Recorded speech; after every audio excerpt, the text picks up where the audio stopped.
The Youth Leadership Debate is a program that provides the platform for young people to use their voices and knowledge to drive conversations for national development. It is an initiative of the Nigeria Youth Futures Fund, NYFF, implemented by Leap Africa in collaboration with the MacArthur Foundation and the Ford Foundation. The 2022 Youth Leadership Debates also aims to give confidence to the voice of young people and leveraging on it as an effective tool to cause a transformed Nigeria. Its goal is to provide capacity building to young people across tertiary institutions and support them to critically evaluate information, advocate from the point of knowledge, and to collectively shape their future of Nigeria. The conversations led on the platform of the Youth Leadership Debate goes on to equip the contestants with needed knowledge to be active citizens leading a change. The NSAS protest of 2020 showed that young people can speak with one voice and cause a change.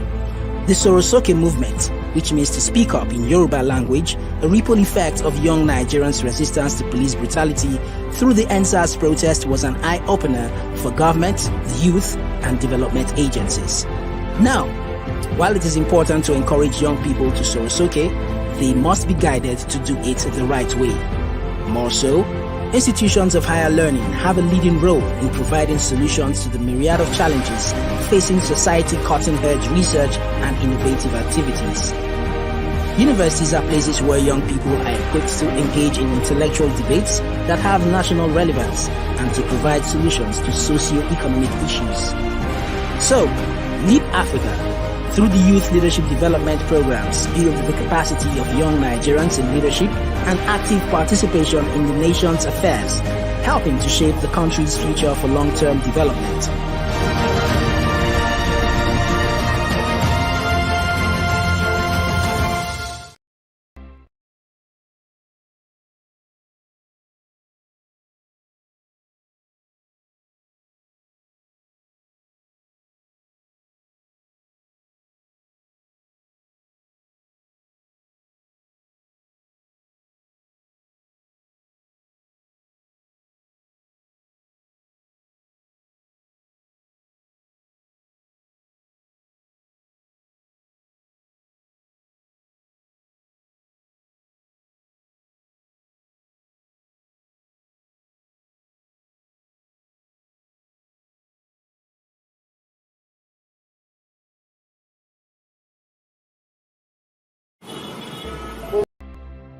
It's the Youth Day of Service, and it's really in commemoration of the International Youth Day.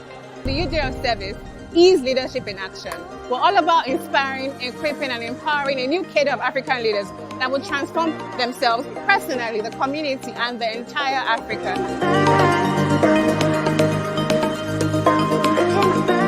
This is important because we're trying to also just promote and encourage volunteering. Everyone has come out today. Some of our partners have come out today to volunteer and support. Our partnership with the Leap Africa on the Youth Day of Service is key to creating social impact in the lives of communities, in the lives of youth members, in the lives of everyone around us. Young people are vibrant, young people are creative, young people are innovative, and so you can't even begin to imagine the kinds of projects that we have seen so far.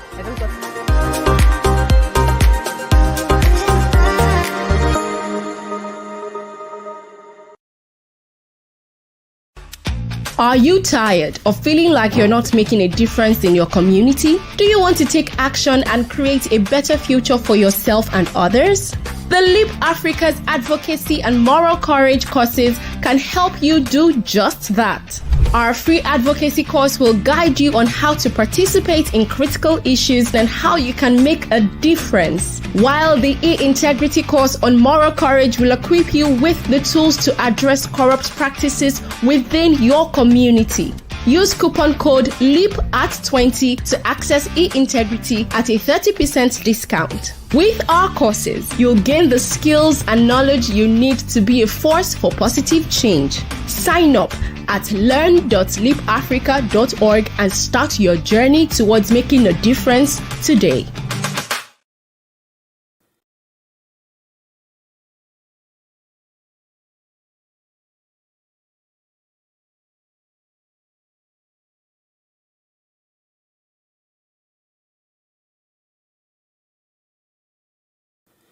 The Youth Leadership Debate is a program that provides the platform for young people to use their voices and knowledge to drive conversations for national development. It is an initiative of the Nigeria Youth Futures Fund, NYFF, implemented by Leap Africa in collaboration with the MacArthur Foundation and the Ford Foundation. The 2022 Youth Leadership Debates also aims to give confidence to the voice of young people and leveraging on it as an effective tool to cause a transformed Nigeria. Its goal is to provide capacity building to young people across tertiary institutions and support them to critically evaluate information, advocate from the point of knowledge, and to collectively shape their future of Nigeria.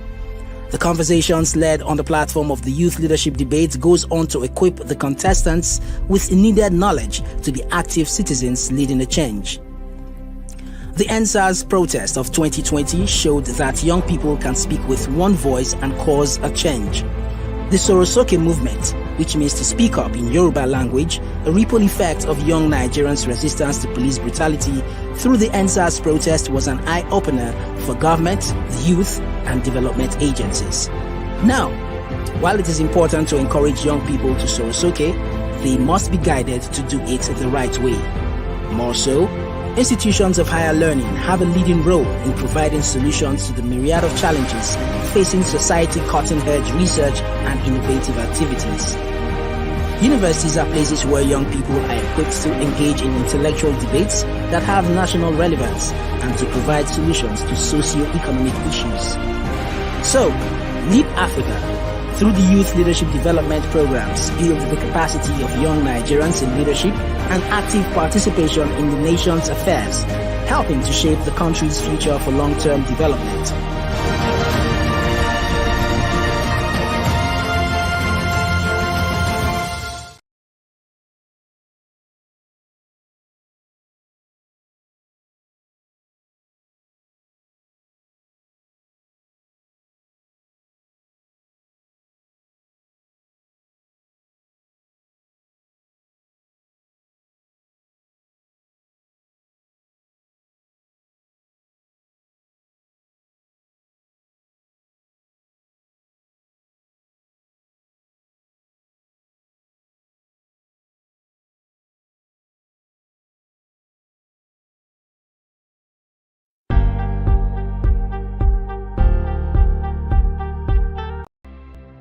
It's the Youth Day of Service, and it's really in commemoration of the International Youth Day. The Youth Day of Service is leadership in action. We're all about inspiring, equipping, and empowering a new cadre of African leaders that will transform themselves personally, the community, and the entire Africa.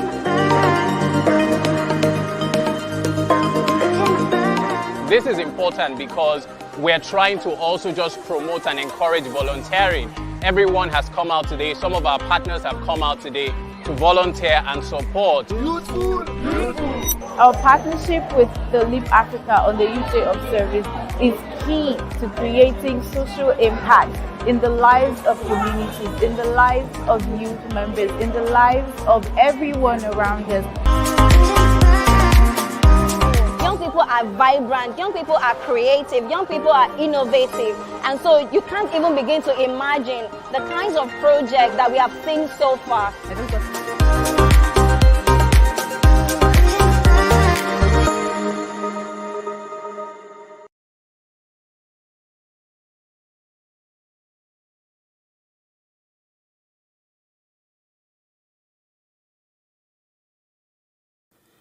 The Youth Leadership Debate is a program that provides the platform for young people to use their voices and knowledge to drive conversations for national development.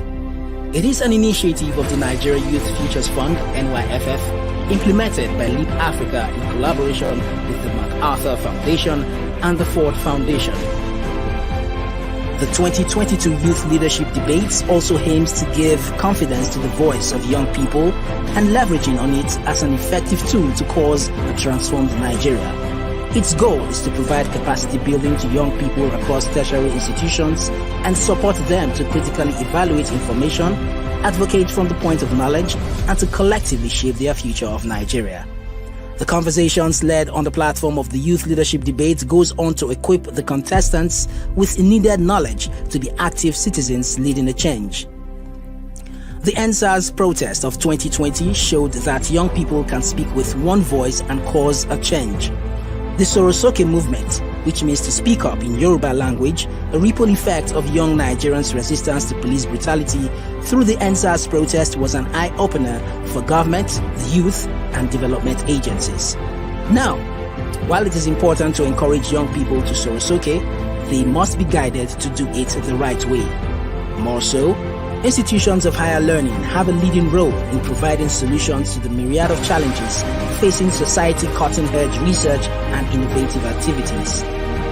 Universities are places where young people are equipped to engage in intellectual debates that have national relevance and to provide solutions to socio-economic issues. So, Leap Africa, through the Youth Leadership Development Programs, build the capacity of young Nigerians in leadership and active participation in the nation's affairs, helping to shape the country's future for long-term development.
Are you tired of feeling like you're not making a difference in your community? Do you want to take action and create a better future for yourself and others? The Leap Africa's advocacy and moral courage courses can help you do just that.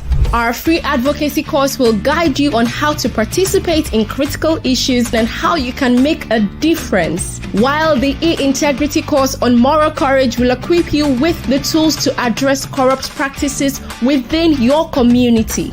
Use coupon code LEAP@20 to access e-integrity at a 30% discount. With our courses, you'll gain the skills and knowledge you need to be a force for positive change. Sign up at learn.leapafrica.org and start your journey towards making a difference today.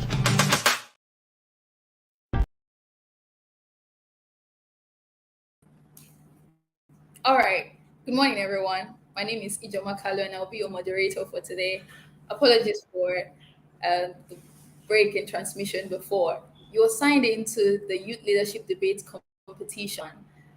And if you do not know about the Youth Leadership Debate Competition, this is a program under the Youth Leadership Development Program by the Nigeria Youth Futures Fund, a joint initiative by Leap Africa, MacArthur Foundation, and the Ford Foundation. This is our second year running, and this debate competition is for tertiary university and tertiary students of Nigeria. We debate policy issues that touch young people wherever they may find themselves.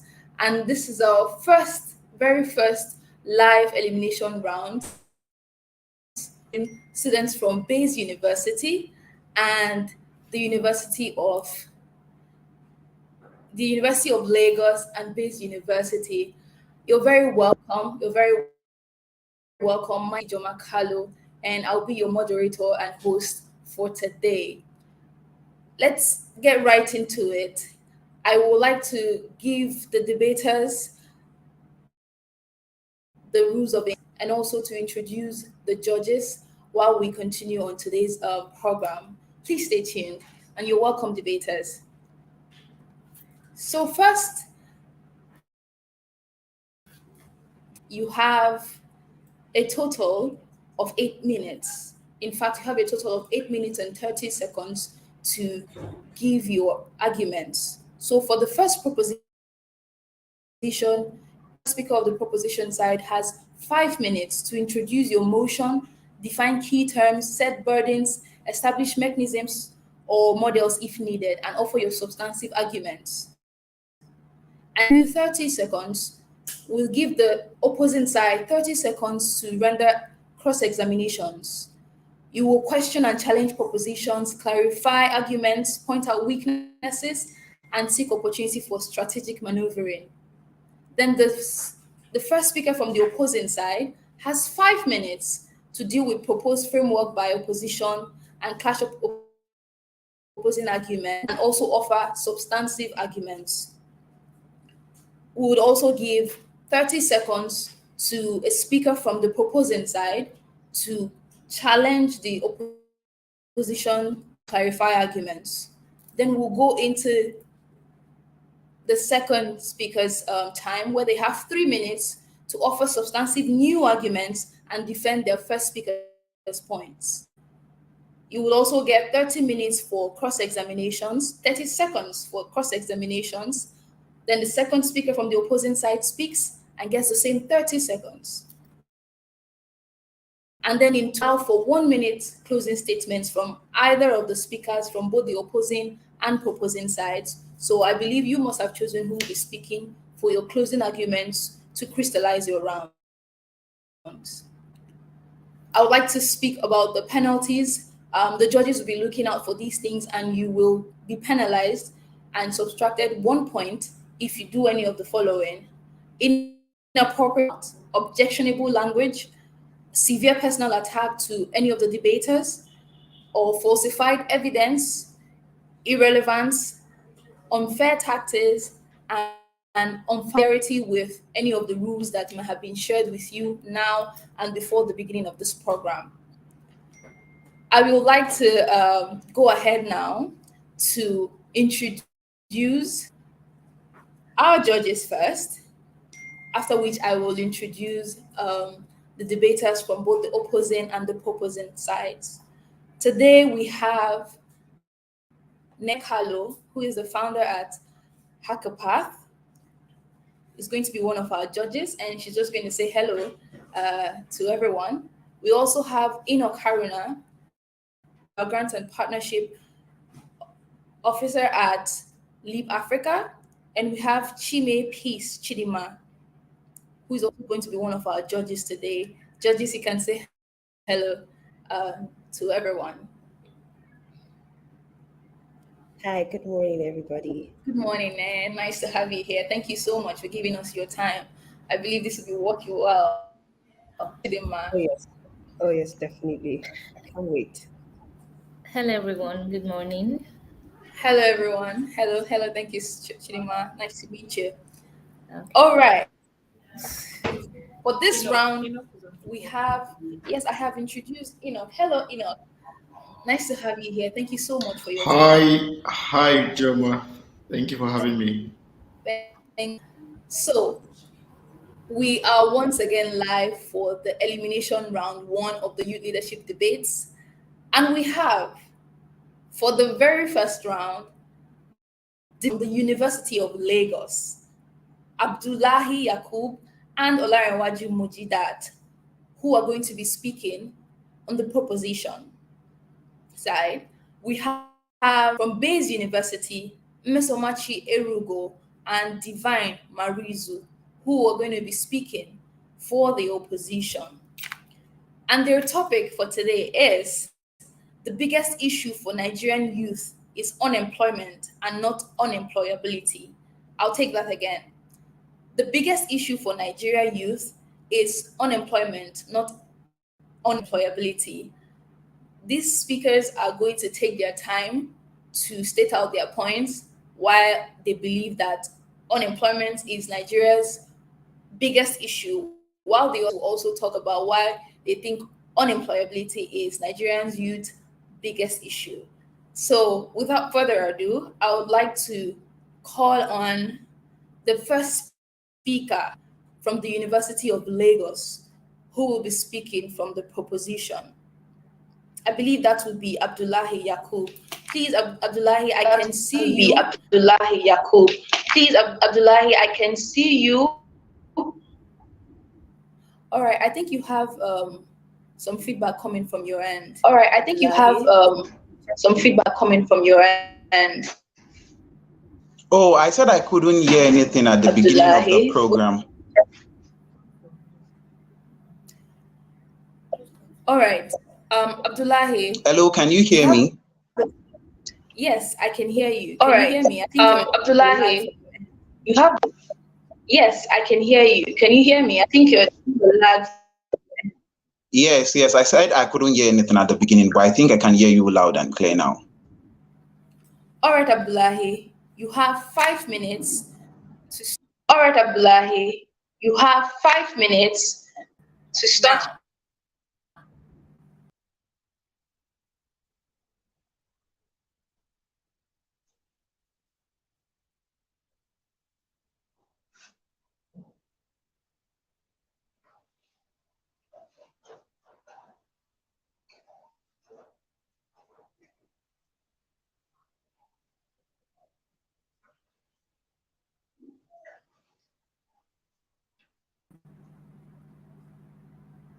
Hello, Abdullahi. Hello, can you hear me? Yes, you can start your arguments. You have 5 minutes. Hello, can you hear me?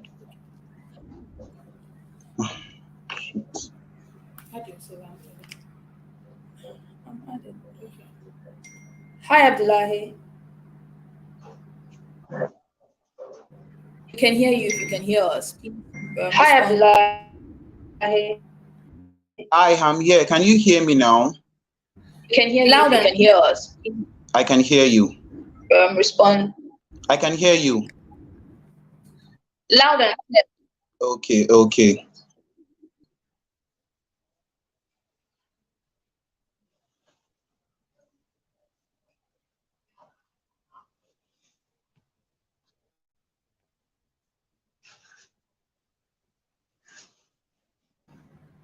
Abdullahi, please start your arguments. Abdullahi, please start your arguments. You have the floor. All right, I'm starting now. Do you know that according to a global youth unemployment index published in April 2023, Nigeria has the second largest number of unemployed youths worldwide? This makes unemployment one of the biggest economic crisis facing Nigeria currently. Good the panel of judges, my virtual audience, and ladies and gentlemen, I'm Abdullah Yakub, and joining me later today in this debate is my teammate Olarinwaju Mujidat. We're from the University of Lagos, and we had the proposition team. Tabled before us this morning is the motion. The biggest issue facing Nigerian youth is unemployment, not unemployability, to which we say a very loud yes. And we are going to be ascertaining our stand with evidence-based fact. But before we do that, let's look at some definition for the key terms in this debate, which is unemployment, unemployability, and who a youth is. To start with, the Cambridge Dictionary defines unemployment as the condition of that who is actively seeking for a job, can work but cannot find one, while unemployability can be defined as the condition of lacking the necessary skills, abilities, and capabilities to secure and maintain a job. A youth is someone within the age range of 15 to 34 years old. In Nigeria, about 70% of the population are youth. To put in context, this means that over 151 million Nigerians are youth. The question then becomes, what is the problem of those people? Is it the lack of job, not securing a job, which is unemployment, or lacking the skills necessary to secure a job, which is unemployability? The obvious answer is the first one, unemployment. And why do I say so? Let's look at recent statistics provided by the Nigerian Bureau of Statistics. We see that about 59% of Nigerians do not have a job. about 59% of Nigerian youths do not have a job. That means if you unpick 10 Nigerian youths from the street, there's a high likelihood that about 5 to 6 of them are jobless. So you can see that the main issue here, the House, the panel, is partly caused by poor infrastructure deficit in the country, and was also partly caused by the failed debilitating structural adjustment program of the 1986. This structural adjustment program was meant to reform foreign exchange system, public policies, and business regulation, but it was implemented poorly and led to massive shutdown of industries across board. Now, several decades later, Nigeria is still yet to recover from what we consider one of the biggest industrial shutdown in its history, which has limited the job opportunities available for Nigerians as a whole. So you can see that unemployment here is the problem. There are no job opportunities. There are little to no job opportunities available for the youth.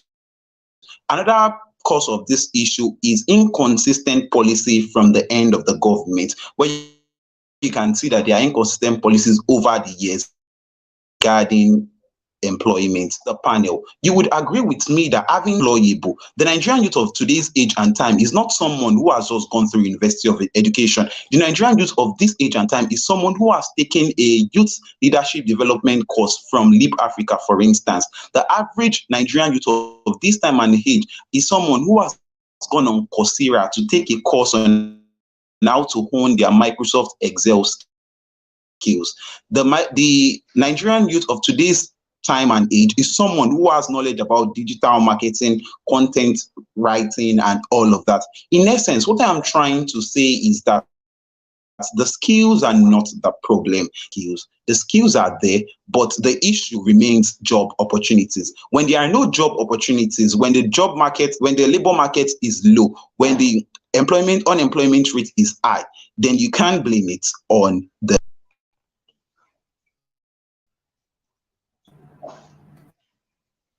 All right, thanks so much, Abdullahi Yakub from University of Lagos. Abdullahi has just spoken on the topic. The biggest issue for Nigerian youth is unemployment and not unemployability. Thank you so much, Mr. Abdullahi. I'd like to implore the judges. You see that we have a little bit of technical challenges from our debaters, and I would say that you should give them a little bit of benefit of doubt while they clarify their issues if they have any joining the stream.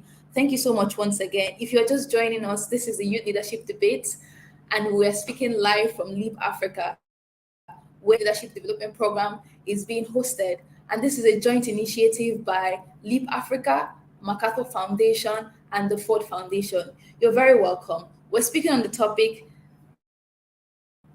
for Nigerian youth is unemployment, not unemployability.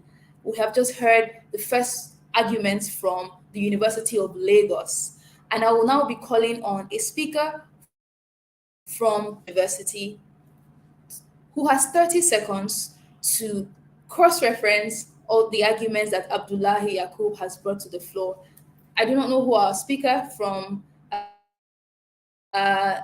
Bayes University is. I believe that will be, okay, they're all both on the call, so I'm just going to get them up, and then you have 30 seconds to have your cross-examinations. Over to you, Bayes. Thank you very much. And can we confirm that we're audible, please? Yes, you are audible. Thank you very much. So after listening to our proposition team, it's clear that two arguments that they have clearly made forth in this debate in regards to, one, the individuals taking courses online to meet their employability skills. We tell you that these individuals still makes up a very small proportion of the individuals in Nigeria. Nigeria is a very large population of over 200 million people. We just don't need few individuals who can learn courses online and gain employability skills. We need the larger number of Nigerians, because this is the issue that faced the Nigerian youth, and not just a select few numbers of individuals. Then the opposition to clearly talk about the focus on creating jobs. We tell you that focusing solely on job creation without addressing the quality of job applicants will lead to a cycle of job vacancies and high unemployment rates. On our side of this debate, we clearly tell you that the major issue.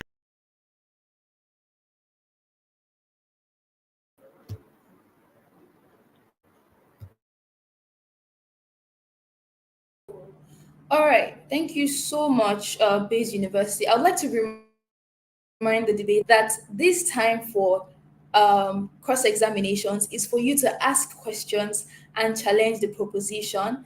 So thank you so much, Bayes University. I would like to now call on the first speaker inside from Bayes University to start his argument or his or her argument. You have 5 minutes, Bayes University.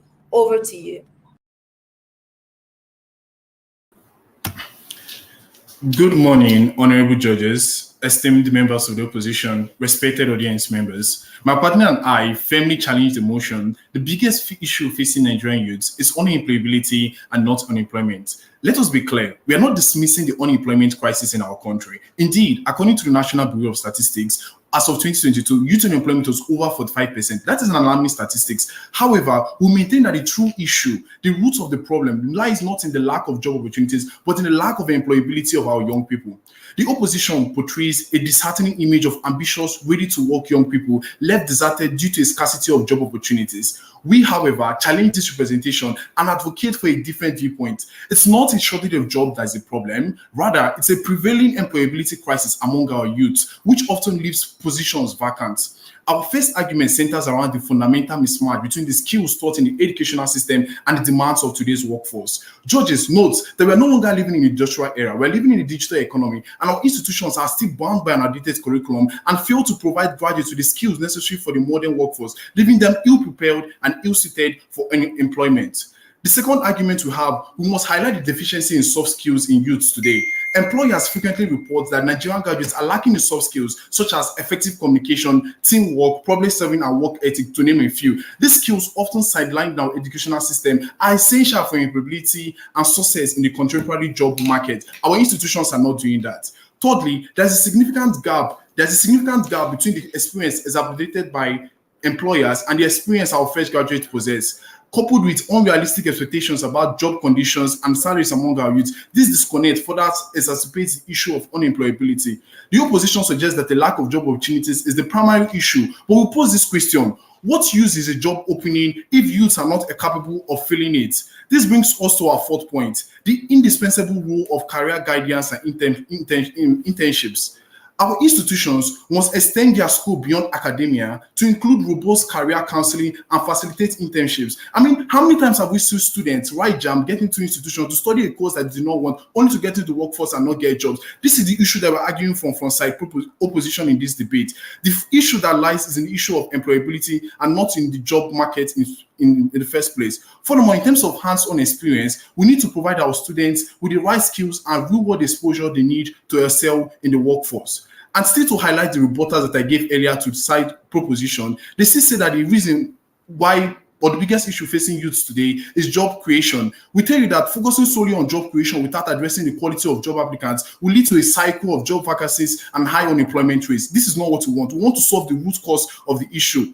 In a world of relentless change and technological advancement, our youth needs to be adaptable. We should be equipping students with the ability to learn, unlearn, and relearn. This will ensure their employability in a job market that is always evolving, because that is the status quo that we live in today. Our youth must be lifelong learners. Finally, we must address the attitudes and mindsets of many Nigerian youths. There's often a misunderstanding of what employability means, with an overemphasis on qualifications rather than skills. Many overlook the necessary of continuous self-improvement, networking, and personal development. Changing this mindset is critical or vital to improving employability. In closing, while unemployment is undoubtedly a serious issue in Nigeria, we argue from side opposition that the root cause is unemployability. It's as though our youth have been given a car but lack the skills to drive it. Jobs are there, but young people are unprepared to secure and excel in them. Honorable judges, our challenge on this motion does not deny the issue of unemployment. It calls us to address the deeper, more significant issue of unemployability. If we can successfully equip our students with the right skills and mindset, we can be confident that they can then secure jobs, but not also that generate job opportunities for the other people, continue in the Nigeria socioeconomic growth, therefore getting the Nigeria we all want. We say this is the crux of the matter, and this is the solution we need. Thank you. All right, thank you so much, Team Bayes University. Interesting argument and good use of time. Thank you so much. The University of Lagos and Bayes University are debating the topic. The biggest issue for Nigerians youth is unemployment, not unemployability. And we have heard arguments from the first and the first speakers from both sides. I'd like to call on a speaker from the University of Lagos to have their cross examinations. You have 30 seconds, University of Lagos. Please.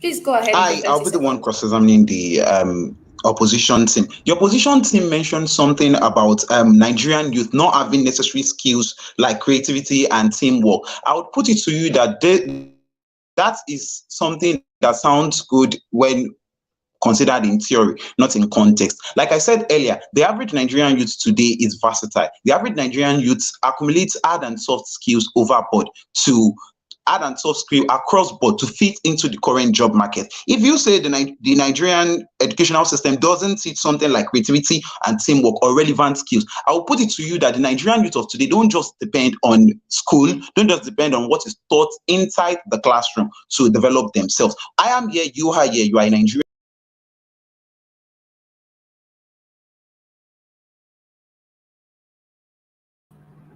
All right, thank you so much, Team University of Lagos. You had exhausted your 30 seconds. So we are now going into the section where we'll be calling the second speakers from the opposing and proposing sides. Before I go on with that, I would like to remind the debaters to please turn on your cameras and your audio once you come live. In fact, just have your videos and your audios turned on, because once you're added to the stream, you're expected to start speaking. I would also like to implore the judges to ensure that we are putting in the points as we go in the live sheets that have been shared with you. Thank you so much. I would like to now call on the second speaker from the proposing side, the University of Lagos. I believe that will be Olanrewaju Mujidat on the call. You have 3 minutes and your time starts now. How do we expect monkeys that are idle? Why we have to make monkeys that are idle? Why we have to make them to pluck bananas on the trees when they're not actually there? Now, this issue of these monkeys that are not able to pluck the banana is just like that of the Nigerian youth. We are the monkeys, but cannot be able to pluck the banana because banana for them to actually walk upon. They don't have banana to walk upon. So, good day, everybody, panel, ladies and gentlemen. My lead proposition speaker has given a pretty introduction of our side of the motion, and I will support the motion that the biggest issue of the Nigerian youth is actually unemployment and not unemployability. Now, we're able to portray this particular fact and this particular stand with some points. Now, before we proceed, I would like to consider some things that the opposition side made mention of. Firstly, they talked about technological advancement. I'm very, very happy that you're able to recognize the fact that technology is actually evolving every single day. And because of that, our youth have to be equipped with skills. Now, if that is the fact, our youth have the skills. And you're talking about that technological improvement. Definitely, you know that Nigeria is a third world country. I'm moving at a very slow pace. So if we don't have the job created for us to see, how would I be interested in, okay, I want to pick this particular skill, I want to invest in this particular skill, and then utilize to get a job. So if I'm not seeing the job there, then I cannot even be interested in the skill at all. Also, you talked about the world is evolving, yes, and because of that, you know that we have to make sure we follow the pace, and Nigeria is something that we have to be very considerate about. And let's continue with the point further portraying our stand of the motion. The first one, firstly, the Nigerian youth do not have non-comporting jobs available. When I talk about this, I'm talking about jobs that can fit the standard. You do not expect a Nigerian youth that has spent a lot of time in university studying to come out and then fill in this place of a menial job. That is undesirable. That's not even able to be heard at all. According to Punch News, the 15th of November 2022, there are a percent of 37.95 of BLC holders who are unemployed. Now, it's because there are some people who are in the company sector, who are in the labor force, who think that, okay, these people are overeducated and then they cannot provide their deserving salaries. So because they are not creating jobs for them. So that's where the issue stands. Now, opposition is not to say that, okay, yes, that if you continue waiting for a white collar job, you just stay there, continuously waiting there, and you not get a job. Now, the issue is that, let me ask you a question. Would it be worth it if you spent 4 to 6 years in the university serving the father's land and then you're coming out to get no job at all? Is that actually okay? Definitely, that's not okay at all. Secondly, the Nigerian youth employment is actually disrupted by the snatching of the elder individuals through age requirements, that is retirement, and also ghost working. In the last comment youth workers day celebration, the president of the NLC actually made an announcement that, okay, they wanted the government to change to give them a requirement increase. That is that they should be able to get from 60 to 65 years, a child from 60 to 65 years. Now, this is something that is not considering the youth at all. How do you expect the youth for you to wait to 65 years? Okay, thank you. All right, thank you so much, second speaker from the University of Lagos. I'd like to now give the floor to the debaters from Base University to give their cross-examination. You have 30 seconds. Okay, the proposition mentioned job creation. How can you explain creating more jobs without ensuring that our youths are equipped with the necessary skills and qualifications? This would obviously reduce the unemployment rate in the long run. You also mentioned considering the revolvement of job market. Considering the rapidly evolving job market due to technical advancement, don't you agree that focusing more on improving employability is crucial and critical to ensuring our youth can adapt and thrive in this changing landscape? Thank you. So much, Team Base University. Your second speaker now has 3 minutes to offer your second arguments. You have the floor. Ladies and gentlemen, distinguished guests, panel of judges, and my co-debaters, good morning. I am Ms. Somachi Erogo, and I stand before you here today to speak as the second speaker to opposing this motion. My partner has eloquently presented our argument, supported by reputable sources, showcasing the importance of employability. Now, firstly, I would like to delve deeper to the role of our educational system. According to a report by UNESCO, Nigeria's educational system is still deeply rooted in the past. La crime, la pour, la forget. Not focusing on the problem-solving skills and critical solving skills that students need to have. In an age of technology and innovation, our educational system must in the 21st century job market. Universities must also provide the youth with basic skills they need to find jobs and even succeed therein. Most universities abroad do their best to make sure that students gain employment after studies. But in Nigeria, most students come out and they don't have anything they are doing. No matter how high your CGPA is, if you lack the basic soft skills you need, you won't get a job in Nigeria. Secondly, I would like to emphasize on the importance of technical and vocational education. According to the National Bureau of Statistics, Nigeria has approximately 60 million youths, with a majority of none of them having access to formal vocational training. The lack of vocational training completely contributes significantly to the unemployability of our youth, as it limits their exposure and it doesn't allow them to have practical skills that they need to be job ready. Most graduates graduate without necessary skills needed to survive in the job market. The International Center for Investigative Reporting also in an article stated that there were many job vacancies in the country, but they were waiting for skilled manpower in Nigeria. But Nigerian youths do not merit these positions. Take, for instance, Dangote's new refinery. He employed 11,000 workers from India while neglecting youths in Nigeria and other countries in African countries. He further stated that the reason for this neglect was because Nigerian youths lack the adequate skills needed to be engaged for such assignments. Thirdly, my next point would be focusing on youth lack entrepreneurship skills.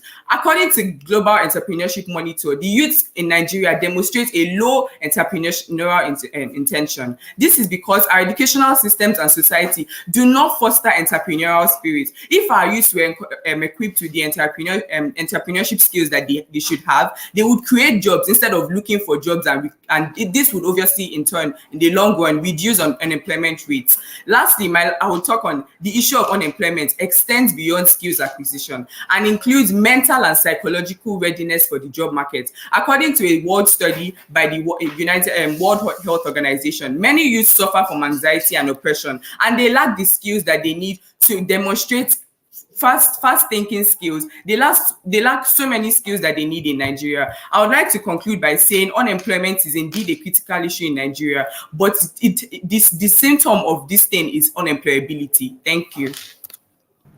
Thank you so much, Team Bayes University. Interesting arguments there. I'd like to now give the floor to the University of Lagos to offer cross-examinations. You have 30 seconds, University of Lagos. I believe that will be Mujidat. Please, you have the floor.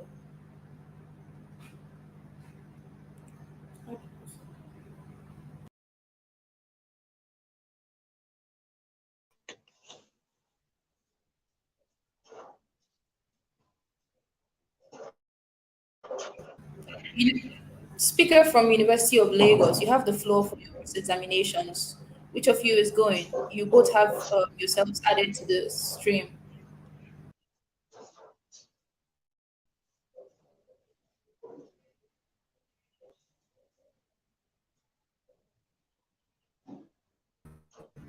Mujidat, please unmute yourself. We cannot hear you. Okay. Yeah, I'm sorry. Okay. Now, the opposition side of the motion talked about something that we have to hold on properly. Talking about unemployment being the panel, I would implore that you think of how many people you know in the real world that.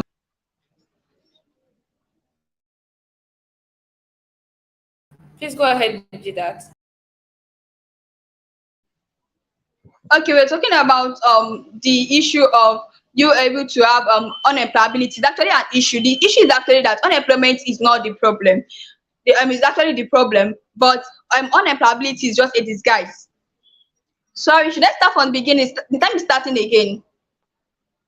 All right, Mujidat, you already have the floor for your 1 minute closing argument. So I would like to ask if you or Abdullahi would like to give the closing argument. You can also offer your cross-examinations as part of your closing argument.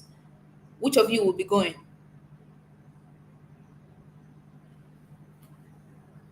Mujidat. Hello, Mr. Abdullahi. I'll put you up on the stream and then you can respond for your team. Over to you, Abdullahi.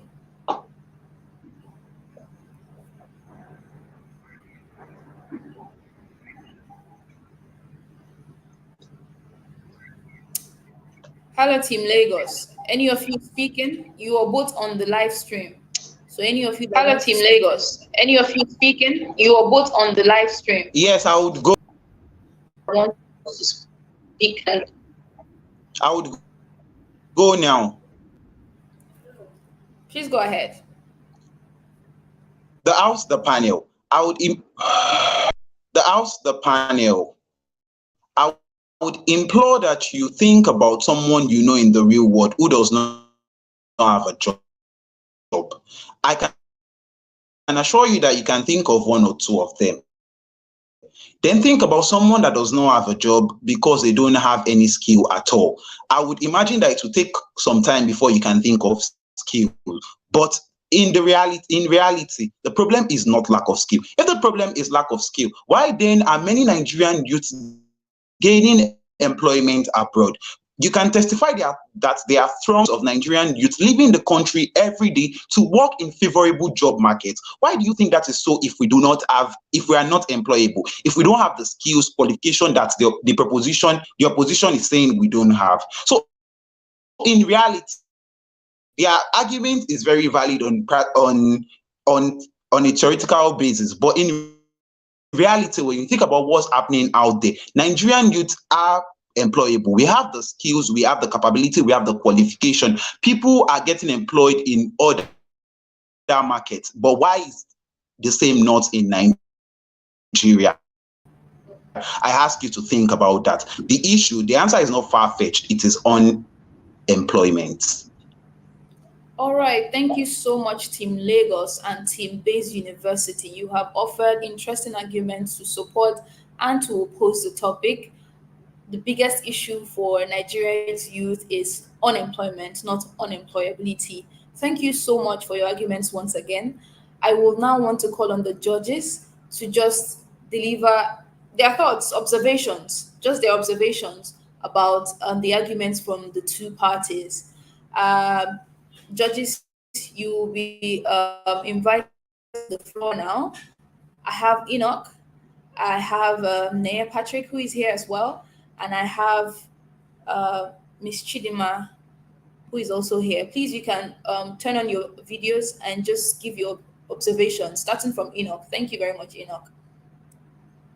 Hi, thank you very much, moderator. So first thing I would say, both parties did give very well-backed argument in terms of their research. They had done their research and they did well. But just to point out a couple of things for me, I think for the University of Lagos, the not being conscious of time. I think for me that's one of the most important things in the debate. Your consciousness of time.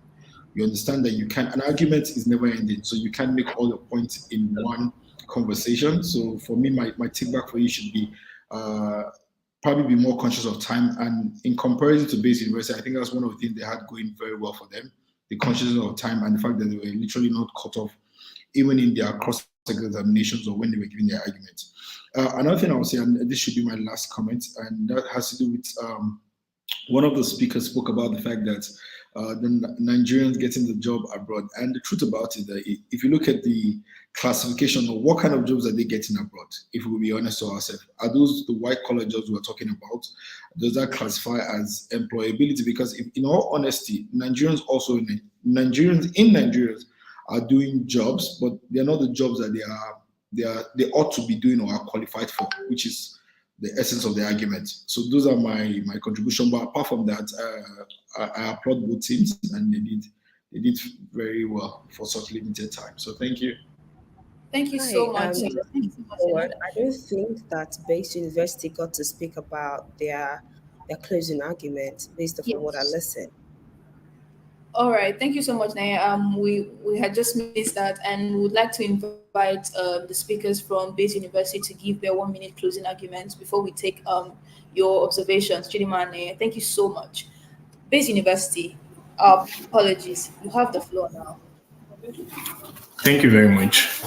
Ladies and gentlemen, in closing, our team has demonstrated today that the issue of employability cannot be overlooked when considering the plight of Nigerian youth. It's not simply the lack of jobs, but the lack of relevant skills and qualifications that possess a major obstacle. We've acknowledged the grave unemployment situation in Nigeria, but we must equally recognize that simply having jobs alone won't solve the problem for our young people if they don't possess the necessary skills to fill these positions. Our youths are the backbone of our society, and we usually to them, or we owe it to them to provide quality education and vocational training that will render them employable in today's competitive job market. Let us remember the words of Nelson Mandela, who said, "Education is the most powerful weapon which you can use to change the world." We believe that our young people are not inherently unemployable, but they are ambitious, resourceful, and eager to work. But without the right tools, they can't build a future. Therefore, it is our collective responsibility to equip our youth with the necessary skills they need to fulfill the jobs that they would then henceforth get. Let's focus on employability, and in doing so, we'll then unlock their potential and get to the Nigeria that we all want. Thank you very much. Thank you so much once again for your arguments. I would now like to invite the judge, Naya Patrick, and Ms. Chidima to the floor to give their observations about this round. Thank you.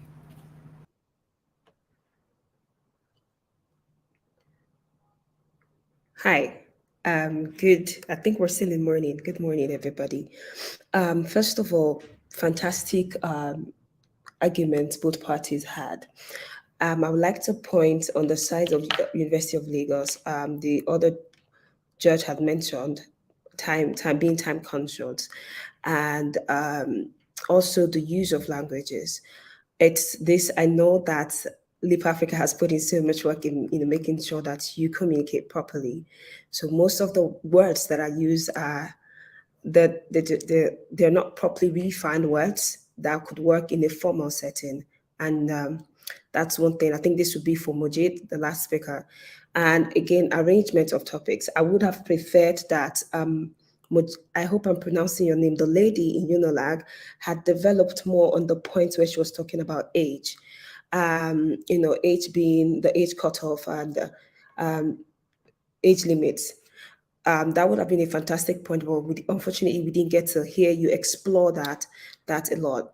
And also in the cross-examination, next time, moving forward, you should concentrate on asking questions and waiting for the questions to come back. Don't use it as a time to make up for an argument you didn't already make during your speech.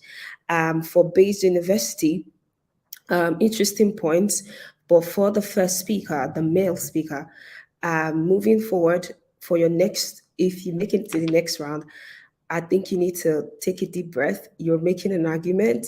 Your points are clear. I know you're trying to run against time, but it comes up very hasty and it's making you rush through your words. And you're very coordinated. The words are there. I think you should just try to put yourself together. I know you're trying to run against time, but at the same time, just calm down and make your points, just like the second speaker for Bayes University did. Thank you very much. Hi everyone, well done and a good job. Okay, so this is what I would want to highlight, starting with the cross-examination. I already mentioned that. So it's best to actually stick to asking questions rather than trying to make up for your argument. And I would suggest that if you make it to the next round for Bayes University, have the lady speak first.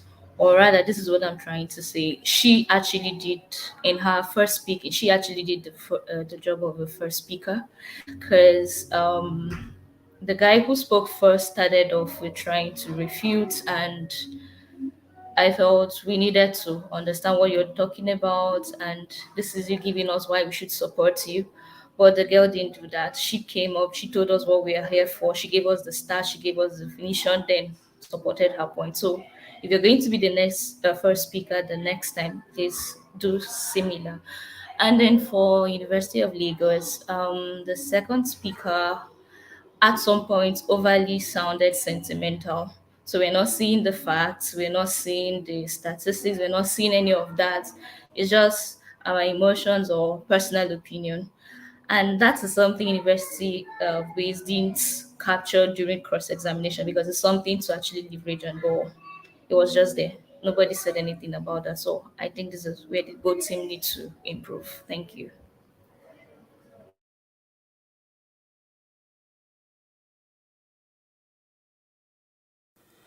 The Youth Leadership Debate is a program that provides the platform for young people to use their voices and knowledge to drive conversations for national development.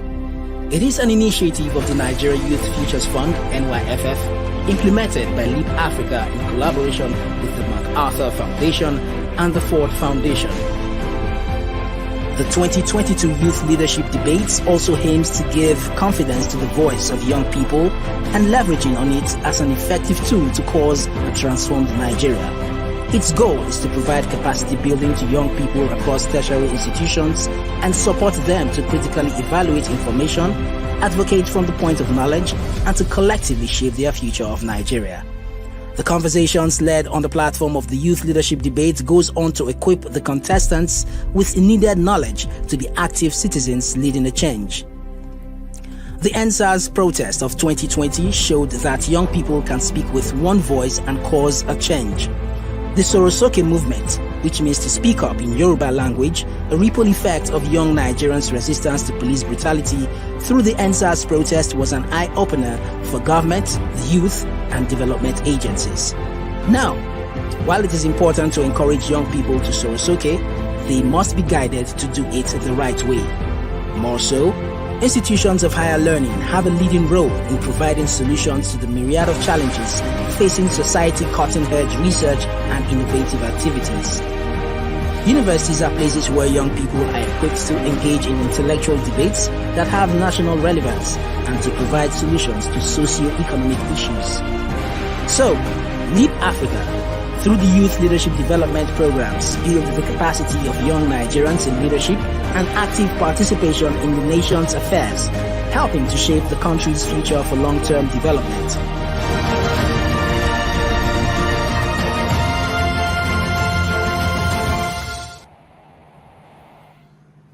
All right, you're welcome back to the Youth Leadership Debate Competition. My name is Ijoma Kalu, and I'm still your host for today. Thank you so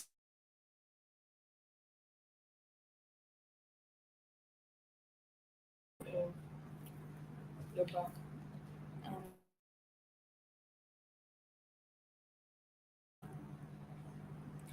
All right, sincere apologies. Thank you so much, judges, for your feedback for the debaters from the first round of the competition, the University of Lagos and Base University. We are now in the second round for this elimination round of the debates. I have debaters from the University of Jos and debaters from Alex Ekweme Federal University speaking on the topic, artificial intelligence will increase Nigeria's youth unemployment. This is a very interesting topic, and we're also excited to hear what the speakers from University of Jos and Alex Ekweme University have to say about it. I'd like to now go back to read the rules of engagement for the debaters before we start this round. Debaters, you have 5 minutes. Your first speaker has 5 minutes to introduce your motion, define key terms, set burdens, establish mechanisms, and offer substantive arguments. After which, a speaker from the opposing side has 30 seconds to cross-examine the first speaker from the proposing side. After that, the first speaker from the opposing side can now go ahead to give their 5 minutes arguments, offering their own substantive arguments towards the topic. 30 seconds will also be given to the proposing side to offer cross-examinations for the arguments that have been laid out by the first speaker of the opposing side. The second speaker from the proposing side has 3 minutes to continue on the arguments that have been laid out and defend the first speaker's points. We also have 30 minutes for the opposition to cross-examine the arguments laid out by the opposing side. Same for the second speaker from the opposing side. He has 3 minutes to also support the first speaker's points, followed by another cross-examination round of 30 seconds. When both first and second speakers from both sides have spoken, each side has 1 minute to solidify their points, and that will be the end of the rounds.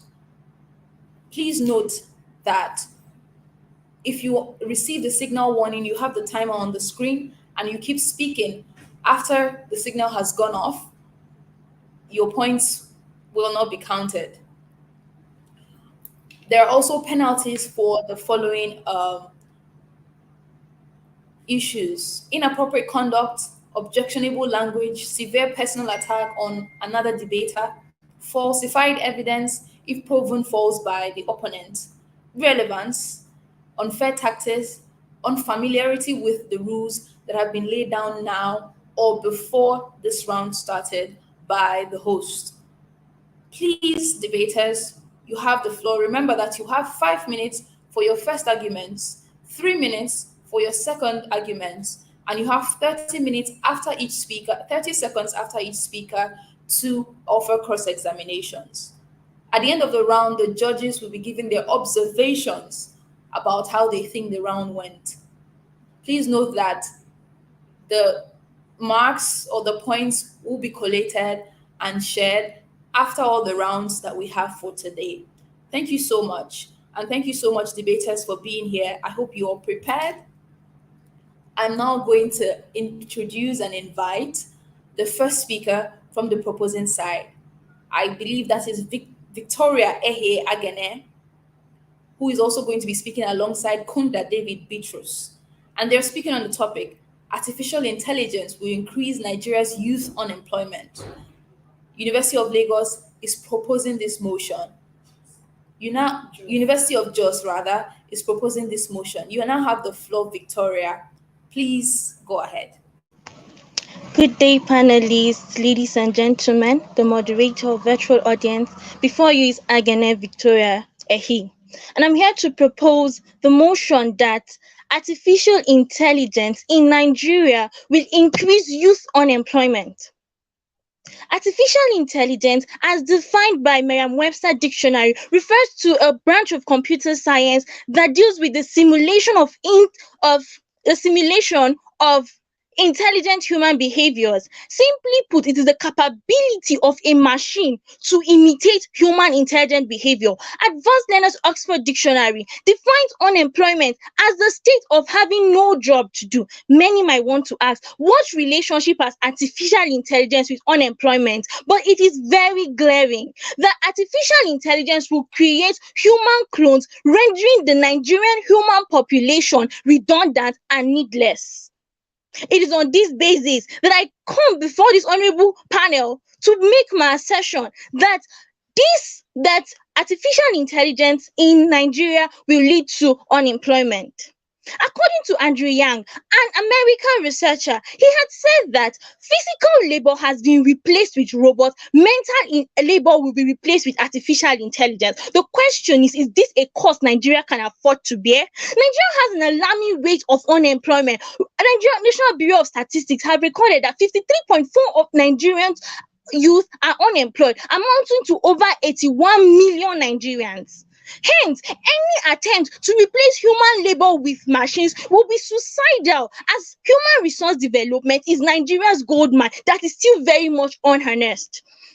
It's on this point that I will base my argument on the following standpoint: that modalities of AI operation is incompatible with Nigerians' reality. I will dissect Nigerians' reality on two bases. One, high level of computer illiteracy.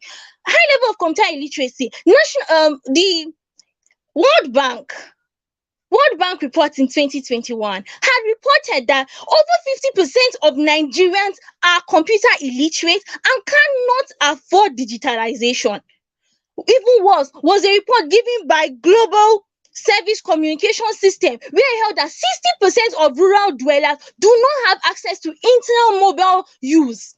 It is true that AI is founded and is based solely on internet connectivity and computer literacy, which Nigeria clearly has a deficit of. Hence, to apply this will be detrimental. This brings me to the second reality, the issue of skill gap. Since Nigerians lack the technical skill needed for the operation and implementation of AI, that means the government and companies will have to outsource for experts from other countries like Netherlands, which have a whooping 71% computer literacy ratio. Jack Becker, was it? Jack Becker, was it? An AI expert Jack Becker was reported by the Computer World in 2021 to have said that artificial intelligence will destroy traditional roles, that will kill traditional jobs and create new jobs. While this looks like a beacon of hope on one end and disaster at the other, I dare to assert that both are disastrous to the Nigerian society. This is because, first of all, considering that the jobs AI tends to bring to the table and not one the Nigerian can bring. It will be bringing roles that the Nigerian youth cannot fill due to the high level of technical illiteracy and lack of digital skills. Also, ladies and gentlemen, may I bring to our knowledge that traditional roles account for the bulk of Nigeria's employment status, which is already at a very pathetic, fragile state. To replace machines with these people will be detrimental. Ladies and gentlemen, artificial intelligence is a disruptive innovation. We should not be in a hurry to bring mechanisms that cannot help Nigerian society. We must first of all harness the gold mine of human development, not replace it with machines that we cannot use. I humbly submit. Thank you so much, Team Unity. I will now give the speakers from the Alex Ekweme University 30 seconds for their cross-examinations. You have the floor now, Alex.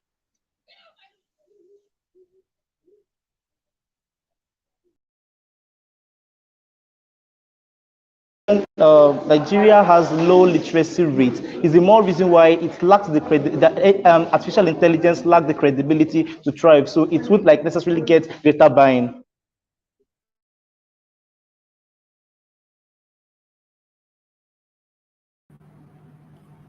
All right, thank you so much, Simalex. Apologies for the timer. I think that must have confused you. I hope that you save your questions for after the second speaker speaks. With that being said, the first speaker from Alex Ekweme University, you have the floor. I also believe that's the young man who just spoken. You have the floor now to give your own argument, and you have 5 minutes. Your time starts now. Okay, so panel, one of the biggest fallacies we get from side proposition in today's debate is the fallacy of hasty generalization, which we feel like is fundamentally flawed and it characterizes the entirety of our speech, right? So she argues the fact that artificial intelligence is not usable in Nigeria, and that's the more reason why it's going to cause unemployment. But that is actually out of the spirit of the motion, because the motion already tells us that in case, that is in events or in status quo where these things are like in use, does it lead to unemployment? And her argument does not necessarily like answer that particular point in today's debate, right?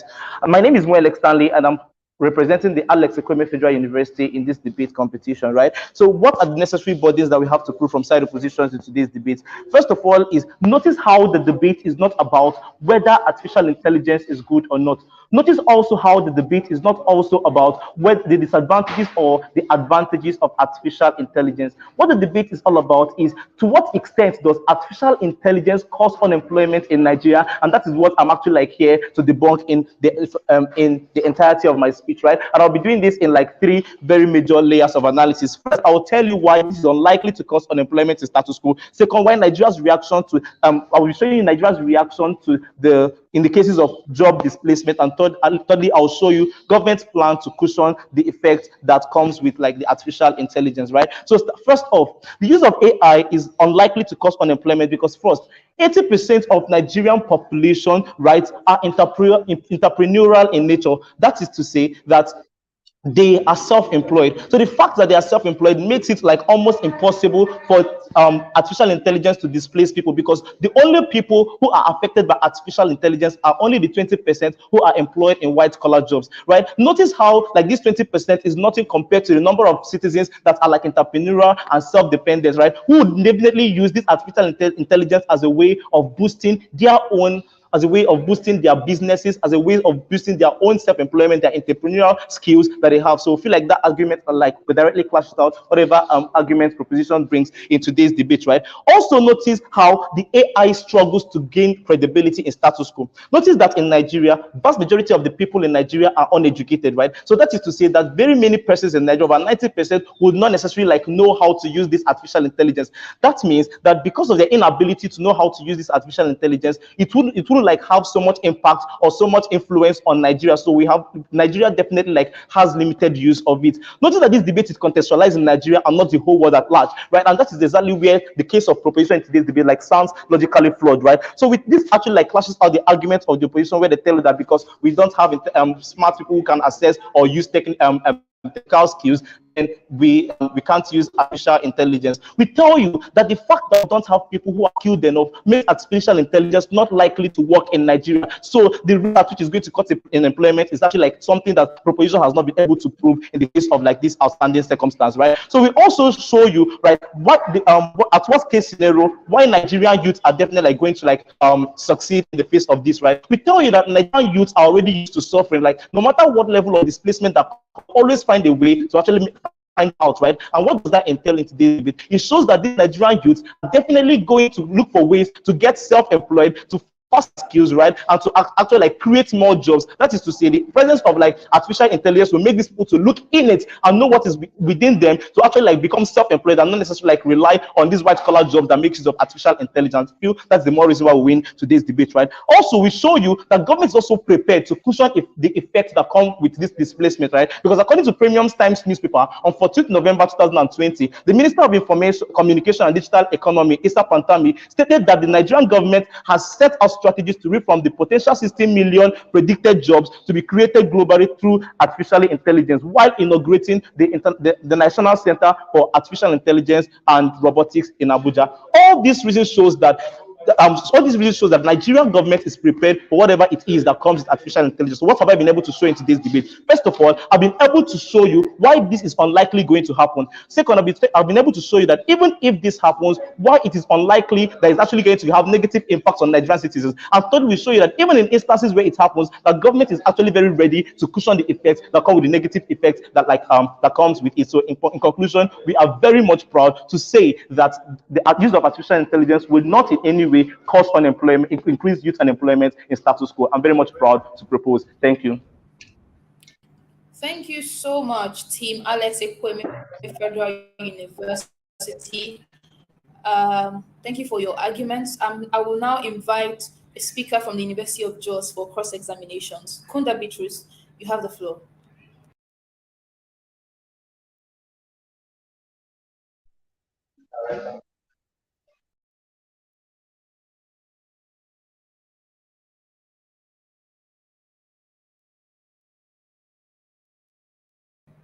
Beatrice, please go ahead for your cross-examinations. You have the floor and your time is reading already.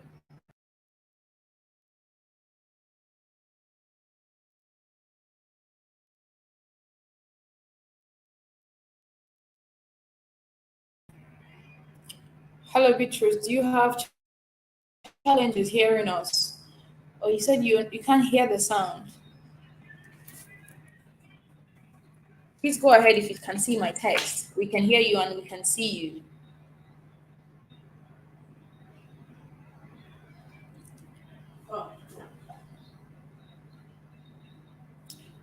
All right. I do not also see your second from the University of Jos. So I'll take you that you are forfeiting this 30 seconds cross-examination rounds. Okay, right here. Speakers, once again, good day, everyone. Speakers from Team Opposition has said it was a hasty generalization to talk about the impact of AI will not affect unemployment. But I feel that it seems they have failed to appreciate the issue in contention, which is that applying AI in Nigeria will cause unemployment amongst the youth. Also, they had said that only people in white collar jobs are affected. It seems that only people in white collar jobs are affected. This is grossly untrue because ChatGPT has affected poem writing and the creative sector, photography, that we have that open AI photo. Also, we also have the currently there's a Hollywood strike going on with am I to stop? Currently Yes, there's you've exhausted your 30 minutes examinations. Mama, please remember that hello, Victoria. Please remember that your 30 minutes cross-examination should be used to ask questions or to ask for clarification from the arguments of the other speakers. You had 30 seconds to do that, and you no longer have that at this time. I will now invite you, Victoria, who I believe is the second speaker from the University of Jos, to use your 3 minutes to continue your arguments for the topic. Over to you, Victoria. You have 3 minutes, and please.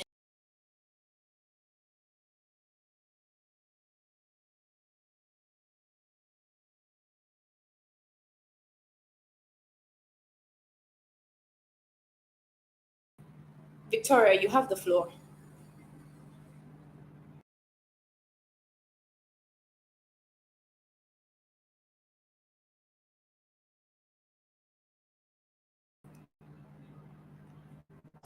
Team University of Jos, Kunda Beatrice, your representative is not speaking. So Kunda, can you hear us? And would you like to continue for the second argument?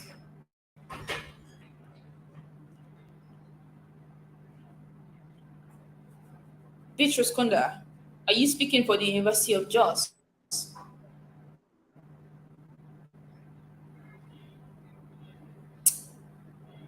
We seem to be having technical challenges from the team at University of Jos. Beatrice, we can see you speak, but we cannot hear you.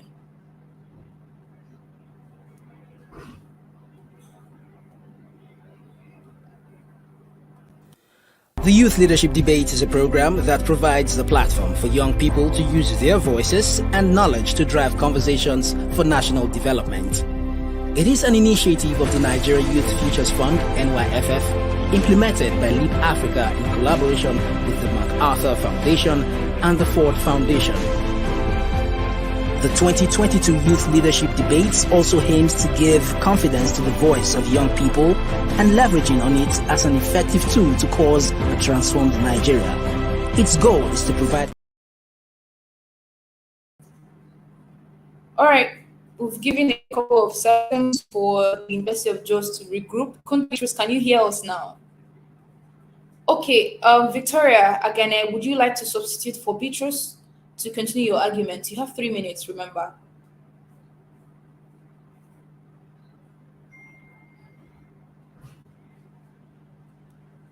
Beatrice, please allow Victoria to speak on your behalf. We cannot hear you. Victoria.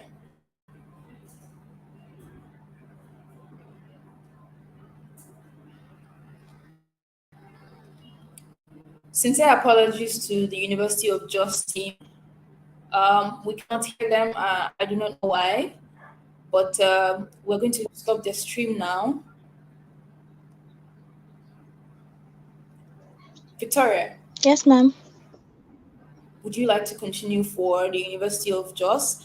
You just have 1 minute now. Okay, ma'am. Also, good day. We can return to you. Let's hear the arguments from the second speakers from the opposing side. Thank you so much. Please, Kunda should. Yeah, he has left and he has returned. So let's hear from the second speaker from the opposing side, and we'll return for the argument from the University of Jos. Second speaker from the opposing side should be Chimerema. I do not see her. Okay, it's him, and I can see him now. All right, I'll be adding you to the stream. Over to you, Alex.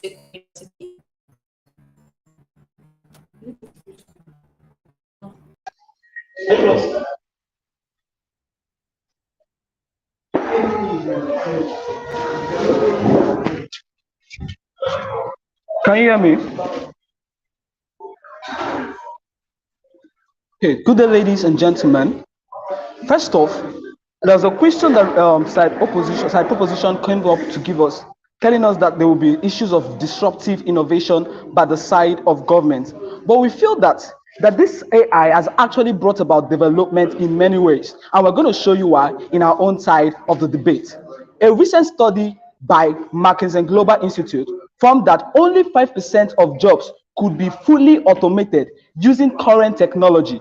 This means that for the majority of jobs, humans will still be needed to perform certain tasks. For example, the study found that only 1% of jobs in the healthcare sector could be fully automated. This is because many tasks in the healthcare, such as providing emotional support to patients, require human interaction and empathy. Similarly, only 4% of jobs in the finance sector would be fully automated. This is because finance often involves complex decision and making ambiguity, which is difficult for AI to handle. Now, if we have 4% and 5%, just as low as that, this means that we have close to 95% and the rest that are actually not fully automated by. This means that AI cannot do all the job without humans, right? Now, we tell you, first off, when we consider the fact of emotional intelligence, AI does that emotional intelligence, just like in cases of healthcare sectors, like having that healthcare issue. Now you see that AI cannot render that, it does like have diagnosis,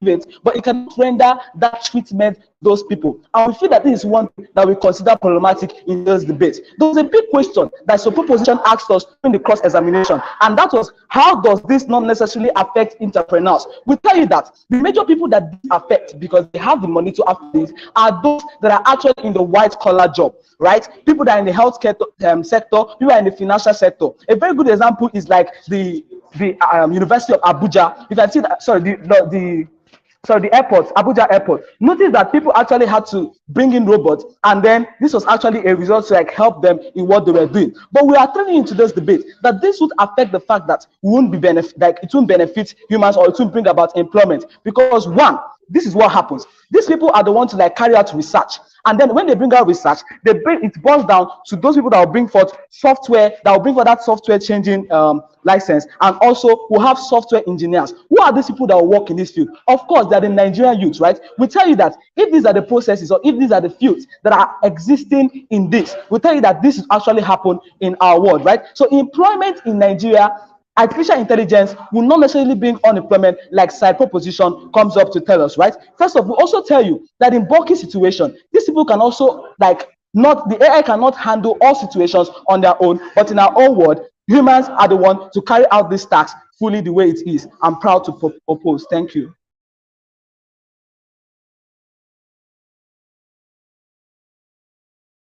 University.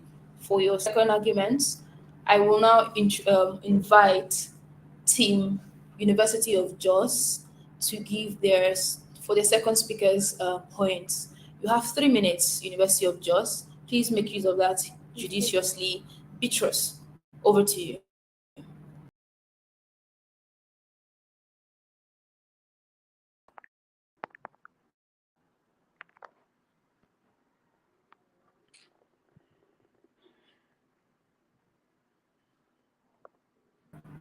Beatrice, you can go ahead speaking. We can hear you.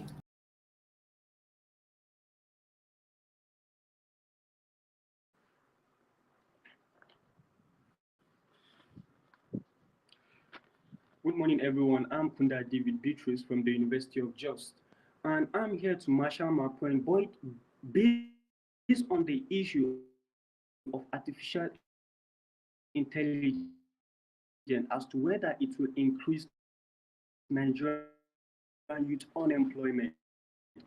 And I'll be raising 2 issues to marshal my point on this issue. My first issue as to whether artificial intelligence has led to job displacement among Nigerian youth. And to my second issue as to whether the efficiency of artificial intelligence is a necessary issue, as to whether artificial intelligence has led to job displacement refers to the situation where an International Bureau of Statistics 2020 Nigerian youth are unemployed. Also in the same vein, according to TED, as the second country with the most unemployed youth in the world. The impact of artificial intelligence on unemployment varies by industry. Take, for example, in the banking industry, where various such as the automated teller machine, the online money transfer, the banking application, short message money transfer, and also the customer service chatbot, which has taken the place of customer service personnel, causing job displacement and increase in the high rate of unemployment among youth. According to the statement made by Kofi Annan, youth unemployment is not only a waste of potential, but is also a threat to social cohesion. We are not arguing that artificial intelligence is totally bad for the society, but we are saying that government, institutions, agencies should make policies that will balance and make equality in harnessing the potential of Nigerian youth, thereby give them the skills to thrive in the emerging society. On my second point, I that the efficiency of artificial intelligence is a necessary evil in Nigeria for on Nigerian youth. No doubt, artificial intelligence is efficient, but it is also equally destructive. Why do I say? According to Stephen Hawkins, a physicist and also a cosmologist, quote, the development of artificial intelligence could spell the end of human race. Why do we say that? The use of artificial intelligence has led to a massive reduction in the number of workforce in our society. According to the national newspaper and a statistic taken by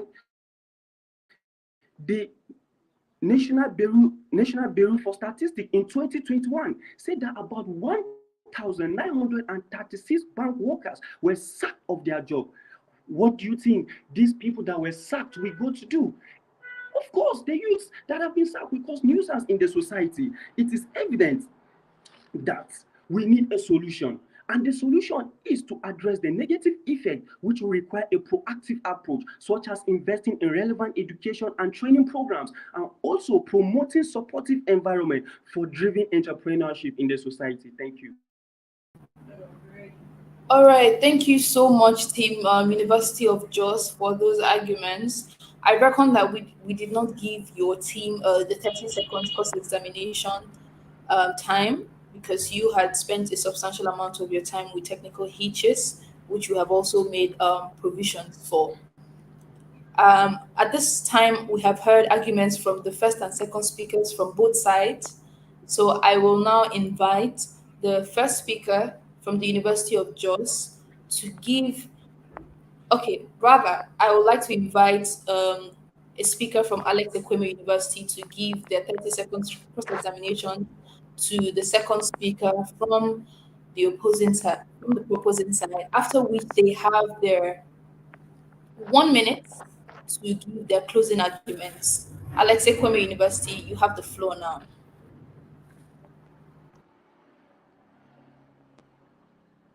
We showed you cases where even if these persons are displaced in status quo, it actually helps them to look inward.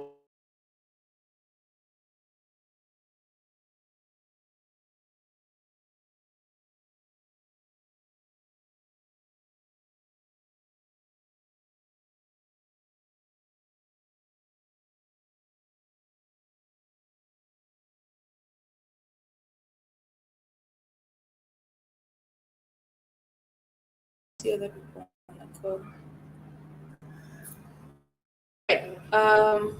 I think we're having issues again with the University of Jos. Alex Ekweme University has internet issues, so they're unable to take their cross examinations. I will now invite the University of Jos to have their closing arguments, while we invite later Alex Ekweme Federal University to also give their closing arguments. I believe that Victoria Agene will be giving the final comments for the University of Jos. Please go ahead now, Victoria.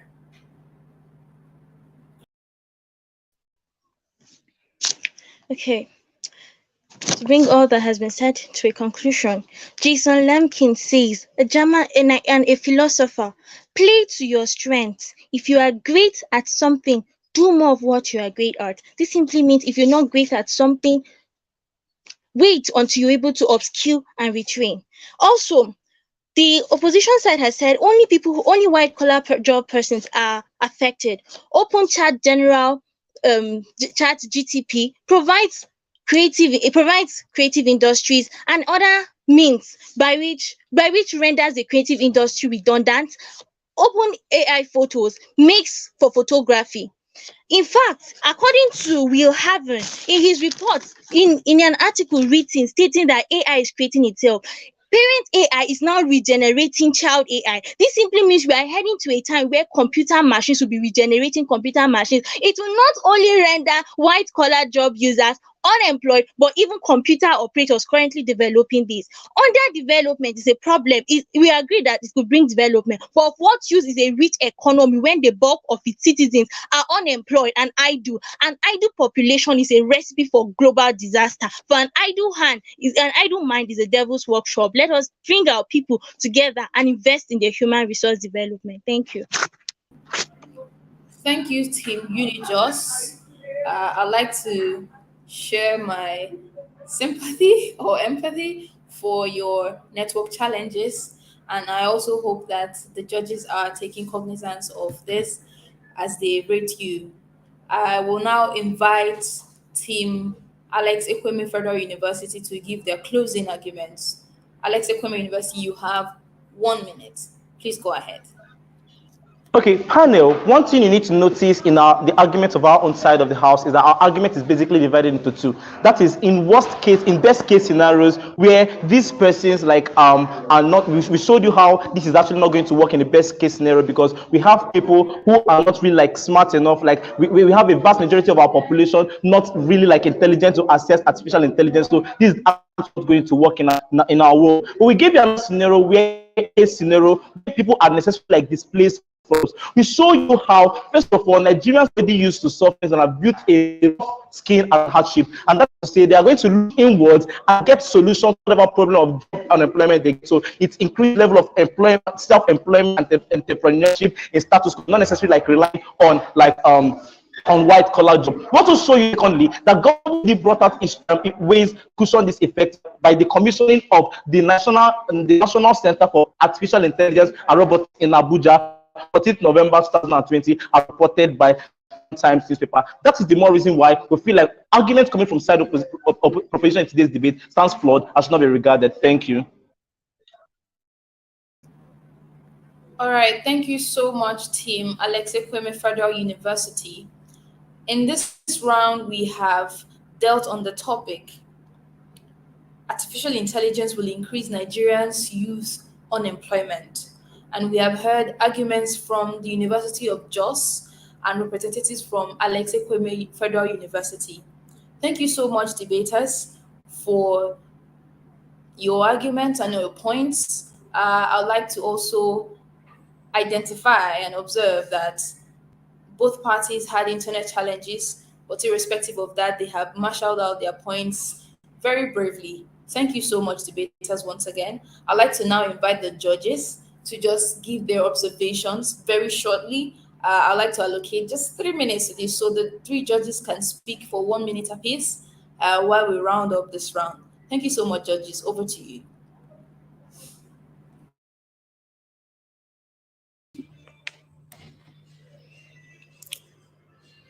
Hi, I believe that I will start. Pretty interesting topic and generally very touching topic too for me, being that I am generally the tech space. My recommendations and observation: the first university, the Alexei Kweme University, both the first and second speaker, I would advise that if you move to a new round, you should work on communication and use of language. I realized that for every end of your sentence, there was right in it. That does not connote proper command of English. I think you should work on the way you communicate your points more. And there were certain places where the first speaker contradicted himself multiple times. And I think that when you have to develop your points, make sure your points are developed. You mentioned something about Nigerian youth being used to suffering and they will survive anyways. I don't think that's there was no facts to back that up. It was just a statement by the way, something called the obiter dictum. On the case of the University of Jos team, a great team, fantastic points. However, internet tried to cut you off multiple times. I like that you structured your language. You went straight to your points, and in as much as you didn't have enough time around it, you gave 3 very solid points that I personally took note of, that even I would take outside this conversation. But next time, please make sure you work on your connectivity so that to give you more time to put out your best foot forward.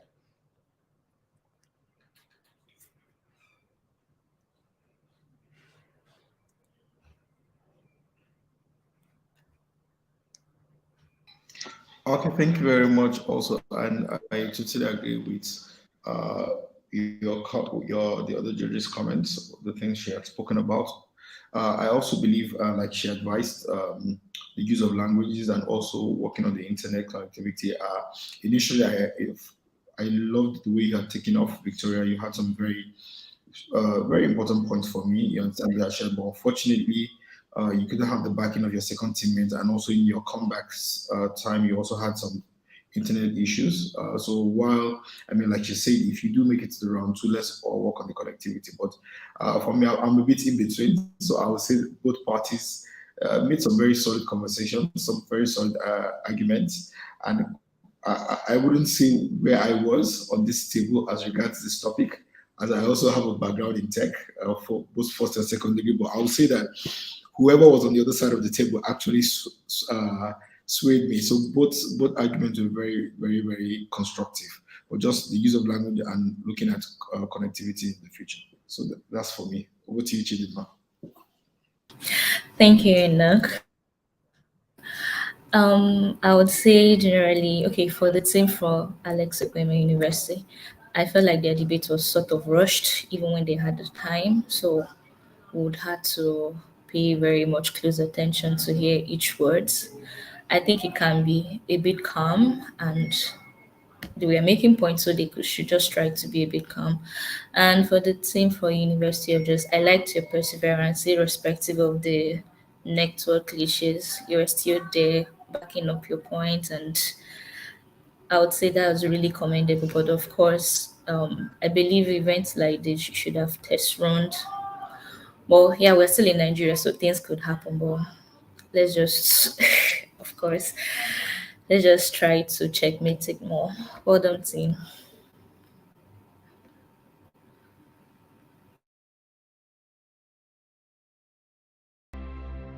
It's the Youth Day of Service, and it's really in commemoration of the International Youth Day. The Youth Day of Service is leadership in action. We're all about inspiring, equipping, and empowering a new cadre of African leaders that will transform themselves personally, the community, and the entire Africa.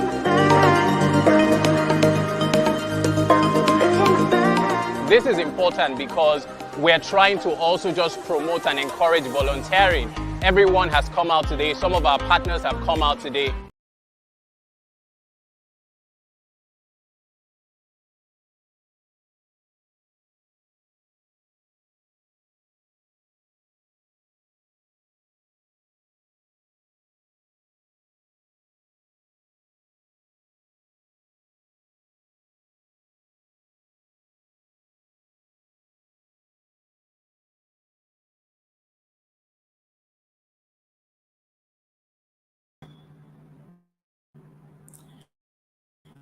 We're going to shortly go into the round of today's elimination rounds.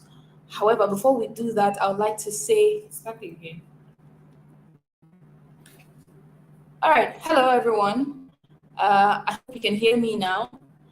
And I would say thank you to the judges for their observations and for their feedback to the debaters. And thank you, debaters from University of Jos and Alex Ekweme Federal University. Thank you for your arguments. And thank you to our viewers online for joining and for supporting your choice teams. I'd also encourage you to keep on the support, keep it up, and share this link to as many people as needs to hear about what's going on here, because these are arguments, these are conversations that need to happen in real time. So thank you for joining us. Please endeavor to share the link so that other people can also hear what we are speaking about. With that being said, I would also like to confirm that everyone in the room can hear me, because I see comments that people cannot hear me. So if you can hear me, please just drop a comment either on the live stream or here. All right. The people in the room can hear me. Thank you so much. I will now ask the debaters from the University of Jos and Alex Ekweme University to drop off the call if they're still here, while I introduce the next speakers for the next round. We are now in round 3 of the Youth Leadership Debate Competition, and we are going to be hearing arguments on the topic. Mobile banking and financial technology is the bane of financial inclusion in Nigeria. I'll take that again because this is a very interesting topic.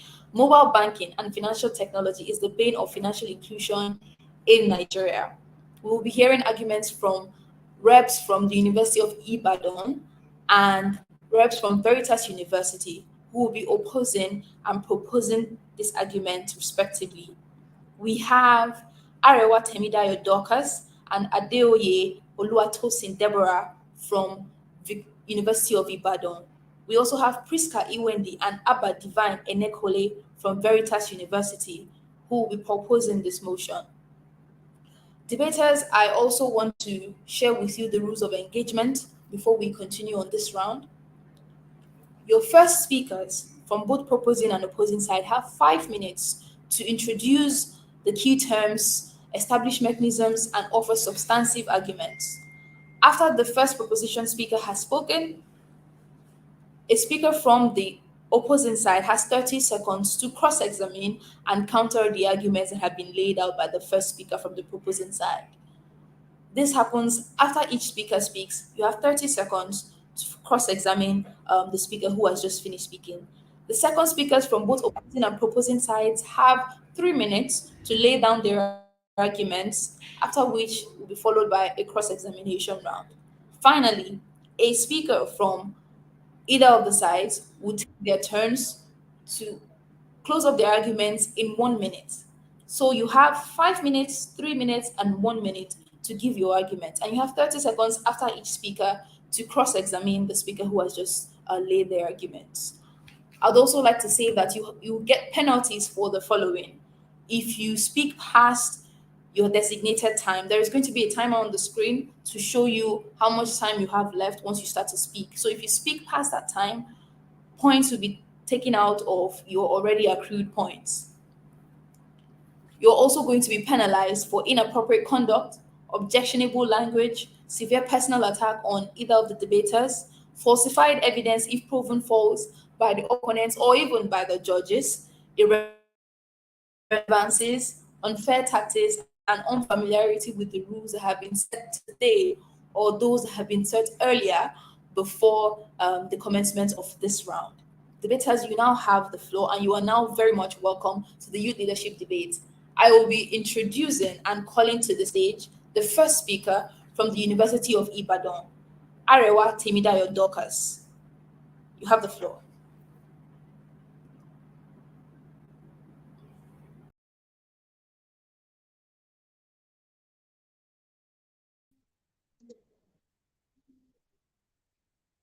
Ma, we are opposing. I'm not sure we're the one that's supposed to go first. You are invited. You can start. No, anybody can start the argument.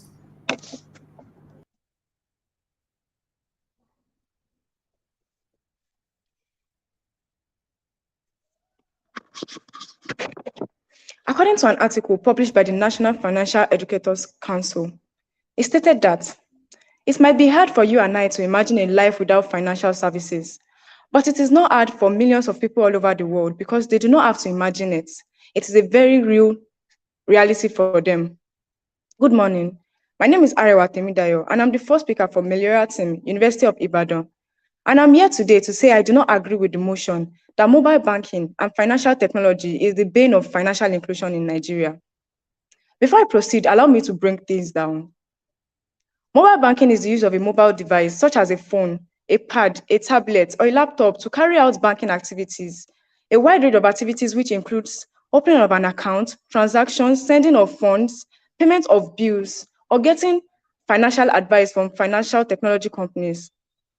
Financial technology, also known as fintech, are set up to help to ease financial operations among people. This makes financial operations very easy among customers, whereby they do not have to go to a physical bank to carry out these activities. A lot of activities have occurred recently, which has made it to be obvious that there is a need for advancement in mobile banking and in development in financial technology. Among these was the COVID-19 pandemic, which occurred in 2019 and 2020, whereby people could not interact with themselves physically and all things had to be done virtually. At this period, it became obvious that people had to be able to carry out their banking operations virtually too, as opposed to going to the banks physically, which they ordinarily would have done in the past. According to IMF, International Monetary Fund, the COVID-19 pandemic saw an increase of 9.72% in Nigerian mobile banking transactions. Also, the very recent Naira redesign policies in Nigeria made cash scarce, and because of this, people had to go to other alternatives in order to carry out their daily transactions, which involved money and other financial activities. During this period, a lot of financial technology companies were able to bring in new innovations that helped people to be able to do these things from the convenience of their home. Long queues in banks. I'm very sure that this image is not strange to any of us. But because of the innovation of mobile banking, People do not have to waste their time by going to banks very early in the morning and queuing for long hours in order to carry out financial activities. You can do any activity that involves finance from the convenience of your home. Financial technology companies have also brought innovations that allow people to even do international transactions, whereby we do not only deal in cash, but we can now trade in bitcoins, dollars, and other currencies from the convenience of our country. Also, when it comes to security, several innovations have been put in place, such as multi-factor based authentications, whereby after your password, you still have to input another PIN before you can carry out financial transactions. Also, one-time passwords, email verifications, encoding and passwording, and end-to-end encryptions have made sure that there is a security over the customer's private information that has to do with their money. When it comes to cost effectiveness, my opponents might want to argue that a lot of people that are living in rural areas do not have access to mobile phones that have internet connections. However, when it comes to mobile banking, you can also do this without necessarily having a phone that has internet connections. You can do this through USSD transactions by simply entering a code on your network provider to be able to access your bank activities. Also, financial technology has already brought the innovation whereby people can go to POS agents such as OPay and PayPal to be able to do transactions, send money to whoever, withdraw money, also deposit money in their banks. It is also easily accessible, 24 hours accessibility compared to the traditional banking system whereby banks close by 4 p.m. and they do not even open public holidays and the weekends. Now, you can easily access any banking transactions on your phone, 12 a.m., 12 p.m., whatever time of the day that you think is necessary for you to do anything that is important and is relating to money. According to a paper published by the CBN Statistics Department that analyzes users' experience of mobile banking application in Nigeria, it was stated that majority of Nigerians who are familiar with these mobile banking systems were impressed with the convenience, ease of access, and the cost effectiveness that they were able to enjoy because of this. In conclusion, according to Matt Mullenweg, a social media entrepreneur, technology is best when it brings people together. I would like to say, because we cannot underestimate the importance of mobile banking when it comes to financial inclusion, and because financial inclusion is essential to achieving 7 of the SDGs, well, I would like to say that it is not a bane, but a means to development that can enable financial inclusion, especially in Nigeria, which is a developing country. Thank you.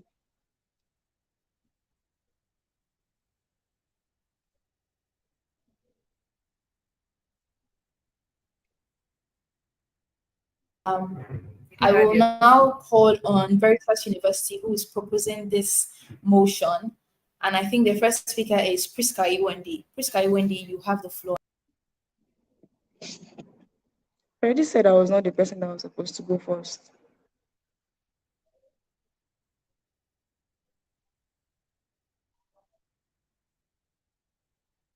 Teresa, what's wrong with you? Okay, sincere apologies. I would like to invite Divine Enekole from Veritas University to offer course examinations to the University of Ibadan team. Divine Enekole, you have the floor. 30 seconds.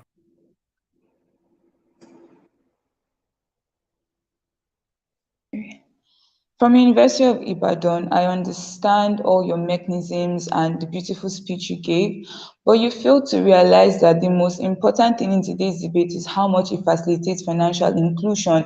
Realize that at the end of the day, these mobile devices and smartphones are mostly available to the elite in society, and then the larger portion of financial services that are meant to be enjoyed are really not enjoyed by the rural population. So prove to us the extent to which this mobile banking is very much accessible to people in rural areas, and realize that it's beyond using USSD code. There is more to mobile banking and fintech. So prove to us the extent to which they really have access to these technologies and are financially included instead of being excluded.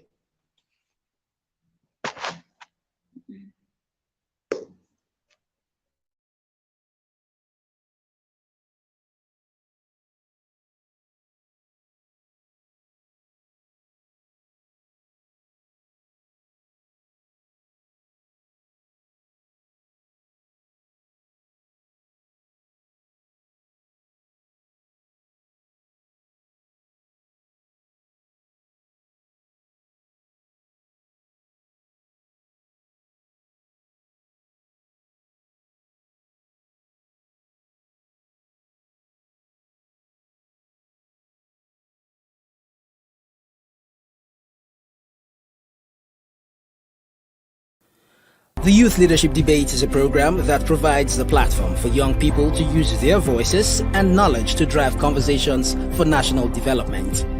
It is an initiative of the Nigeria Youth Futures Fund, NYFF, implemented by Leap Africa in collaboration with the MacArthur Foundation and the Ford Foundation. The 2022 Youth Leadership Debates also aims to give confidence to the voice of young people and leveraging on it as an effective tool to cause a transformed Nigeria. Its goal is to provide capacity building to young people across tertiary institutions and support them to critically evaluate information, advocate from the point of knowledge, and to collectively shape their future of Nigeria. The conversations led on the platform of the Youth Leadership Debate goes on to equip the contestants with needed knowledge to be active citizens leading a change. The NSAS protest of 2020 showed that young people can speak with one voice and cause a change. The Sorosoke movement, which means to speak up in Yoruba language, a ripple effect of young Nigerians' resistance to police brutality through the NSAS protest, was an eye-opener for government, the youth, and development agencies. Now, while it is important to encourage young people to Sorosoke, they must be guided to do it the right way.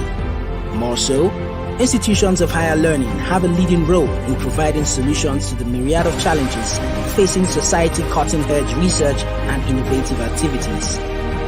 Universities are places where young people are equipped to engage in intellectual debates that have national relevance and to provide solutions to socio-economic issues.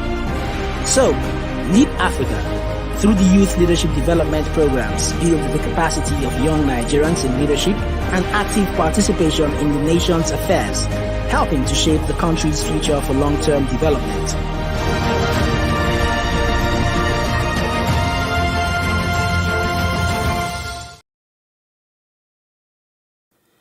The Youth Leadership Debate is a program that provides... All right, sincere apologies for the technical hitches. We're back. We've heard the first argument from the speakers from the University of Ibadan. We have also heard cross-examination from a speaker from the Veritas University. I'll now be inviting the first from Veritas University for their opening statements. Priska Wendy, you have the floor now, and you have 5 minutes. Please go ahead if you're on the call. Yes, you have 5 minutes. Am I audible? Yes, Priska, we can hear you. Go ahead. Okay, thank you. Could you kindly turn on your camera, please? Can you still hear me? Please enable your camera. We cannot see you and we need to see you.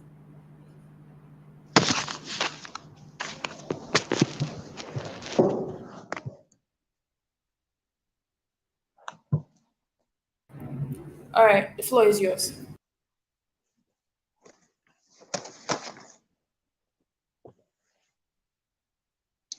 Can you hear me? So panel, we need to understand the most important things that exist within today's debate. The University of Ibadan has done well to define certain terms, such as financial inclusion, mobile banking, and fintech.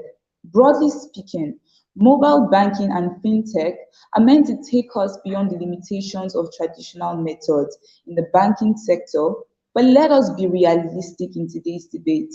We are talking about a developing country as Nigeria, where we have a higher level of rural people or poor people in our society. You would agree with me, panel of judges, that whenever you need to carry out a project, you need to ask yourself certain questions. Who are the most important people in this project? And if you look well into what financial inclusion is all about, which is making sure that more people have access to financial services, such as the low income in society, you'd realize that every project around financial inclusion should be tailored towards helping more of the low income, the rural or poor in society. The metrics by which we come as the proposition is first accessibility, usage, and quality. What do I mean? The extent to which you can say mobile banking and financial technology is a bane or a blessing is dependent on the accessibility, the usage, and the quality of this technology, and which is what I'll be explaining. First of all, financial technology and mobile banking has not facilitated financial services to the most important people that this debate is concerned about, which are the low-income people. What do I mean? According to Simon Kolawole's report, Nigeria has like a high level of mobile device users, smartphone users, and access to telecommunication. But you'd agree with me that it's mostly the elites that have access to these things. When you go to rural areas, you may see people with mobile phones able to use USSD codes. But is that all there is to financial services? Most of these people are still not financially literate. There is a large portion of financial inclusion that they still do not have access to because there is poor internet connection in these places. And that is why you would hear at the end of the day that we still have 80% people transacting in cash than through online services. Why is that? Because we don't trust savings anymore. We don't trust to keep our money or use internet connections anymore because they are not always reliable. Realize panel that the major people we should be concerned about are people living in rural areas, because without them, the term of financial inclusion would not even be a debate today. According to Business Day, Nigeria still have 31% of illiterates in Nigeria. These are the people that are meant to be included. But because of lack of internet connectivity and lack of infrastructure, these people are still excluded. Secondly, let's talk about technological divide. With every technology comes a divide between the developed countries and the developing countries. But one thing that we need to note in today's debate is that in these developing countries, the impact of technological divide is this. Mobile banking will keep improving. Financial technology will keep improving.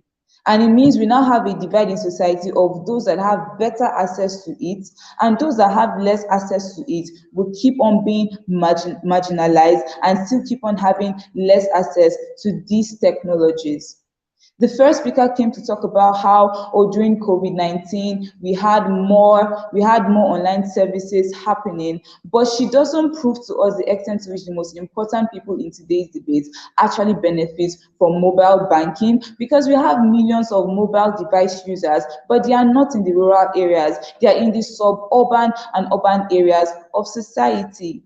We have to answer the question of who is more important, how accessible it is, how much can they really use it? Because even if you have a mobile phone and there is no good internet connectivity, it means your usage is poor, the quality of services is poor. And so in society, we'll still have the divide of more literate, more financial literate, more financial stable people, and we still have a large portion of rural poor that are less financially stable, less financially literate, and have lesser access to these technologies. If you agree with me that Nigeria is a developing country and we have poor infrastructure for the poor and the marginalized, you realize that mobile banking and financial technology has really not created any benefit to financial inclusion. Thank you.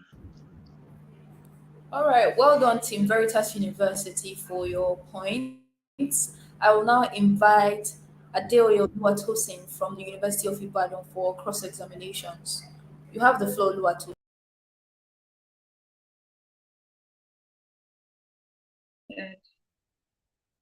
Can you hear me?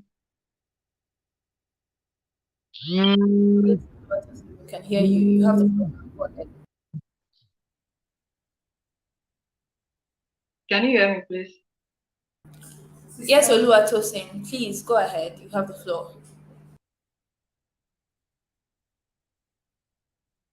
A paper published by International Monetary Fund in January 2023 on fostering financial inclusion through digital financial services affirmed that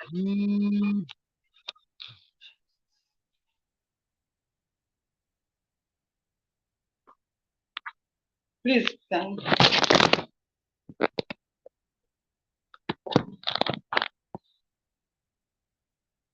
Can you hear me? Thank you so much, team. University of Ibadan, you have exhausted your 30 minutes for cross-examinations. However, you now have 3 minutes to lay out your own arguments as the second speaker for your team. Oluwatosin, you still have the floor, and your 3 minutes starts now. Okay, thank you very much. Sorry for the chat.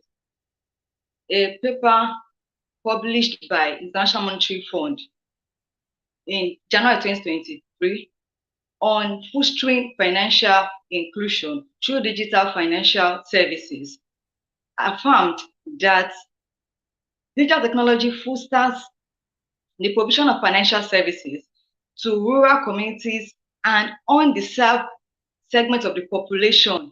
We're talking about Nigeria here.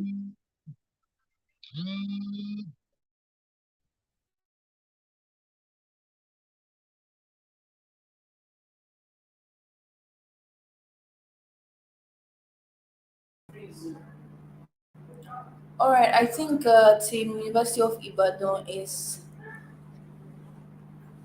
having technical issues as we can no longer see Oluwatosin. Okay, she's back now.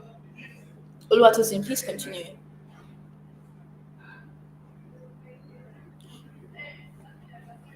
Could you please unmute yourself? We cannot hear you.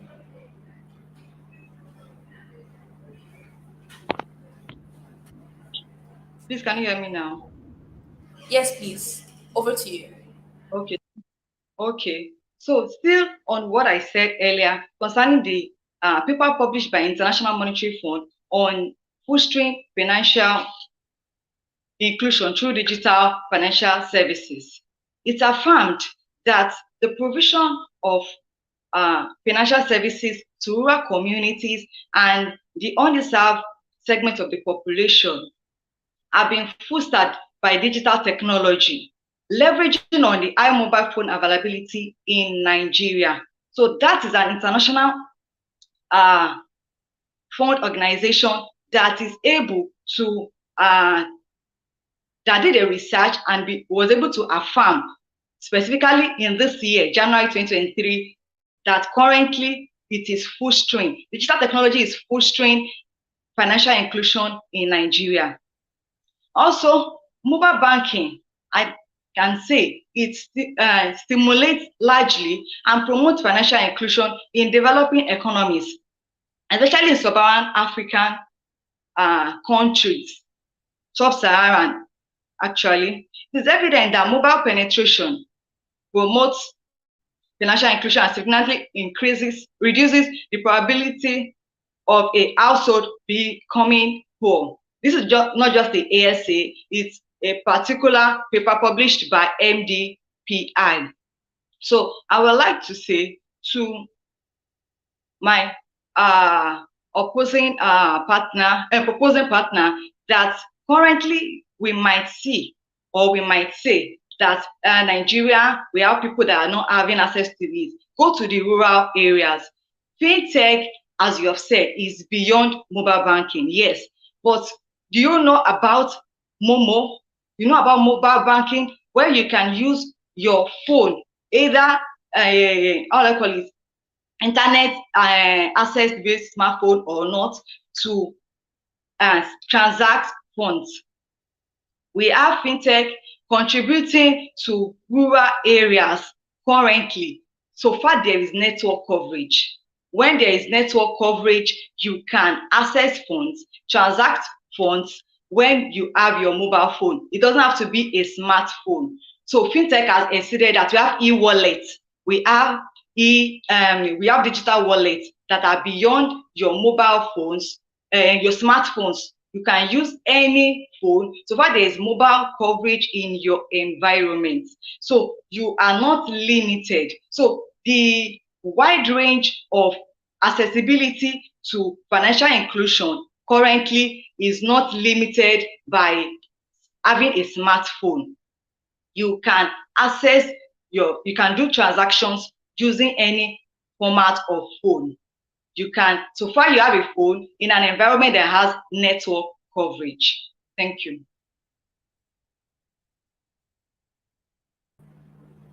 All right, thank you so much, team University of Ibadan, for your arguments. I would like to invite Team Veritas University for their cross examinations, after which they can very quickly get into their second speaker's arguments where they have 3 minutes. So, Veritas University, you have 30 minutes for your cross examinations. The time starts now.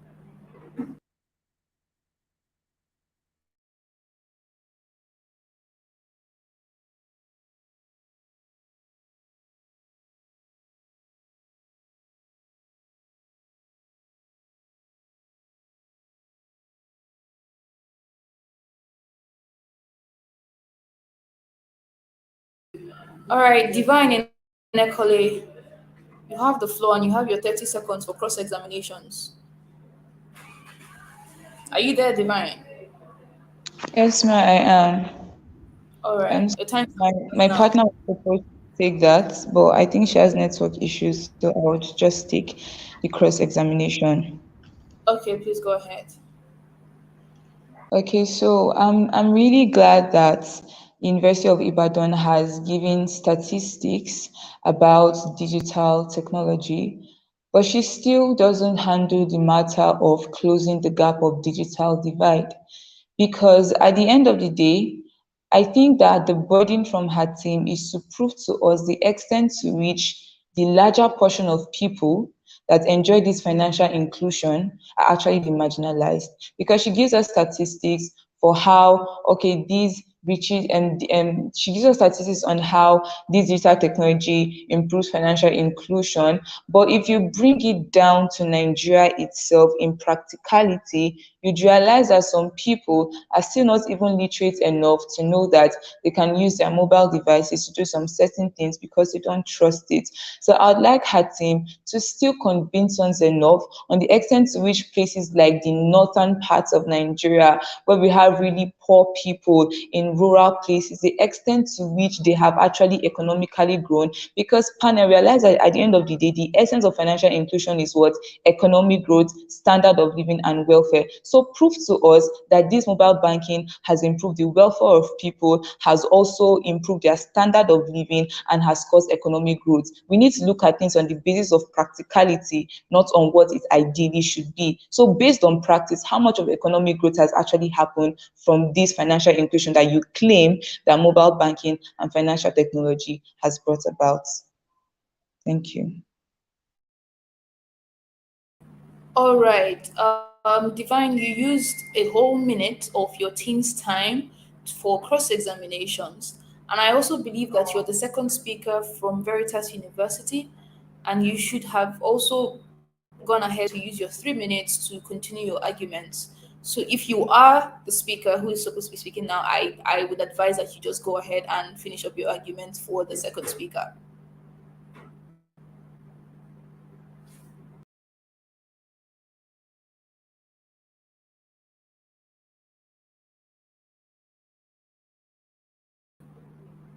Hello, Divine. My partner is supposed to be Priska. I spoke first already. All right, I and don't. Priska is okay. Priska is here. Priska, if you're ready, But it's you because are of up. network.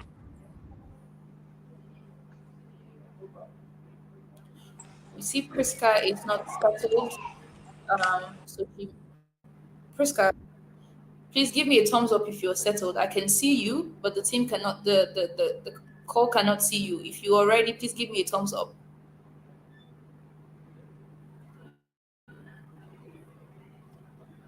All right. Priska from Team Veritas University is not settled to continue to continue her arguments.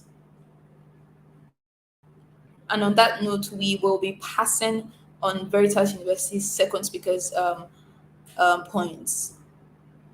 Can I That go being, ahead and give the speech? okay, you do have the floor, but you practically have 1 minute now. So go ahead, Divine, you have the floor.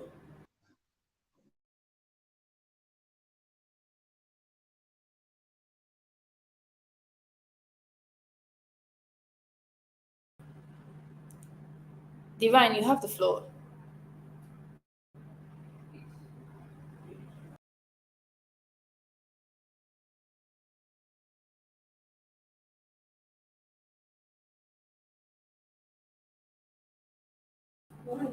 All right. Divine and Team Veritas University. It seems you both have technical challenges, and you are unable to wrap up your argument. We'll return to you to give us your 1 minute closing statements. On that note, we would invite the speaker from the University of Ibadan to deliver their 1 minute closing statements. I believe that will come from Arewa Temidayo. I see she's poised for camera. So Temidayo, over to you.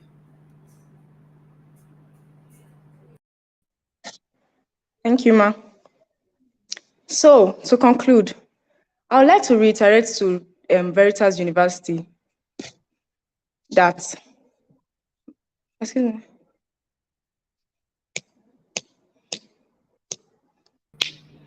Please go ahead.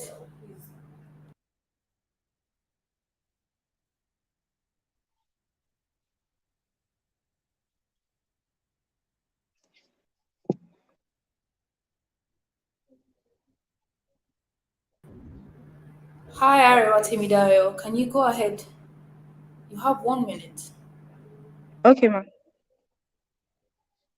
So I would like to reiterate in conclusion to Veritas University that when it comes to financial inclusion, we are basically saying there is a circle of people, and then there's another people that are outside this circle that we are trying to bring in to include them in the system of things, in the status quo.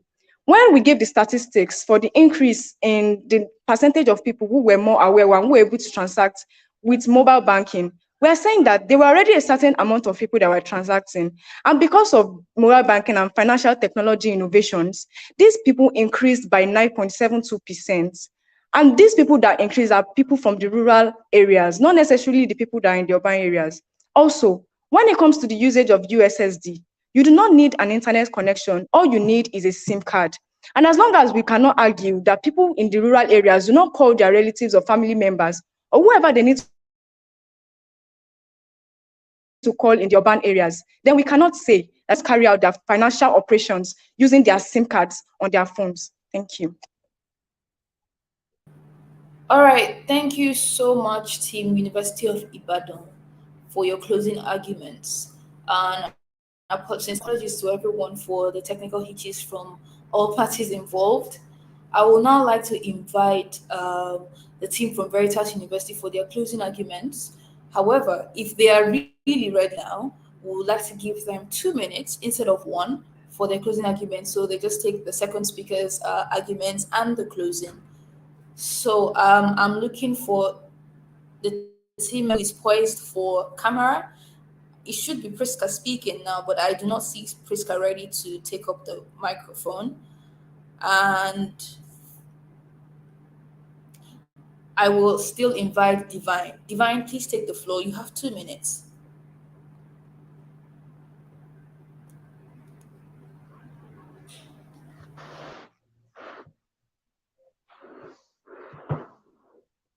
Thank you very much. So panel, we need to make sure that we are answering the right questions and we are touching the heart of today's debate.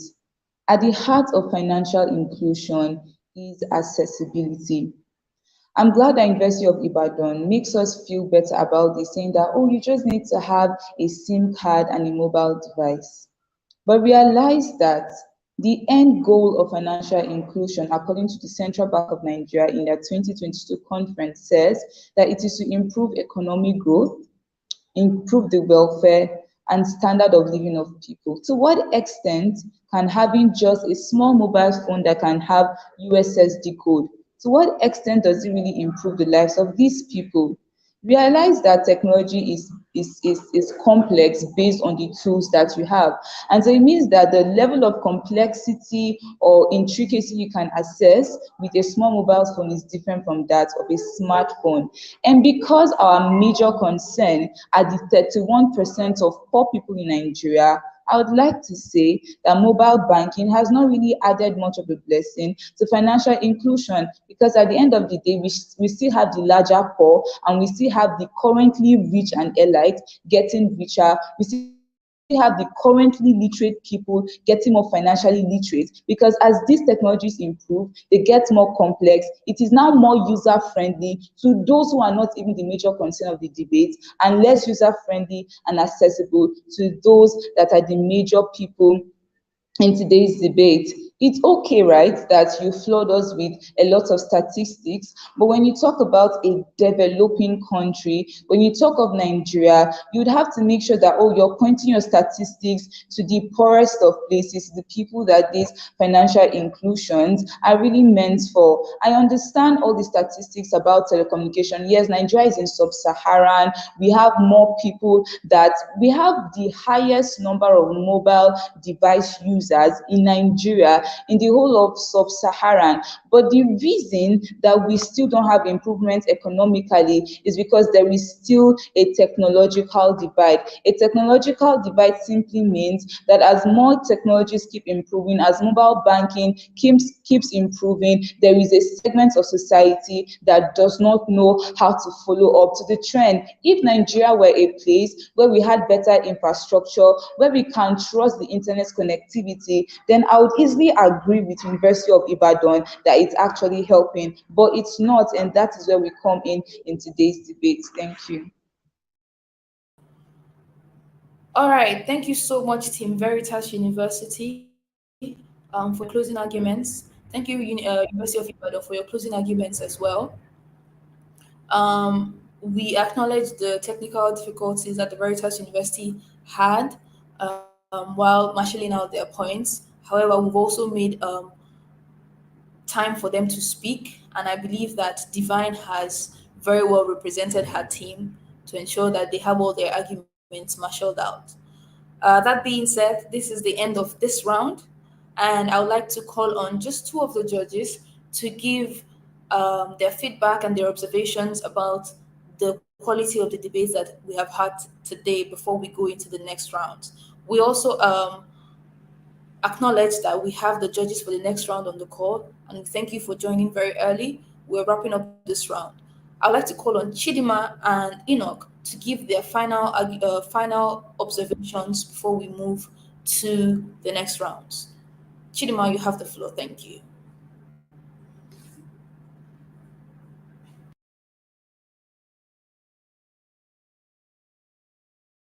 Network glitches.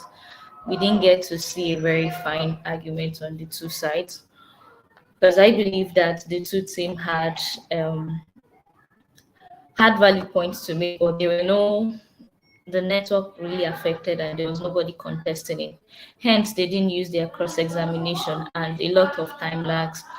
But for the team that spoke about understanding the intricacies of the developing country, I kind of agree with you guys, and I feel like that was well researched too.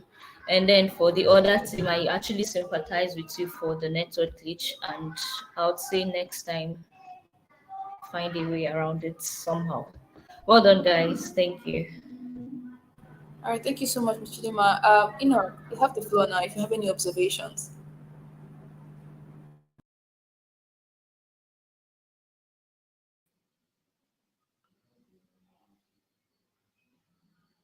Can you hear me? I don't know if you can hear me.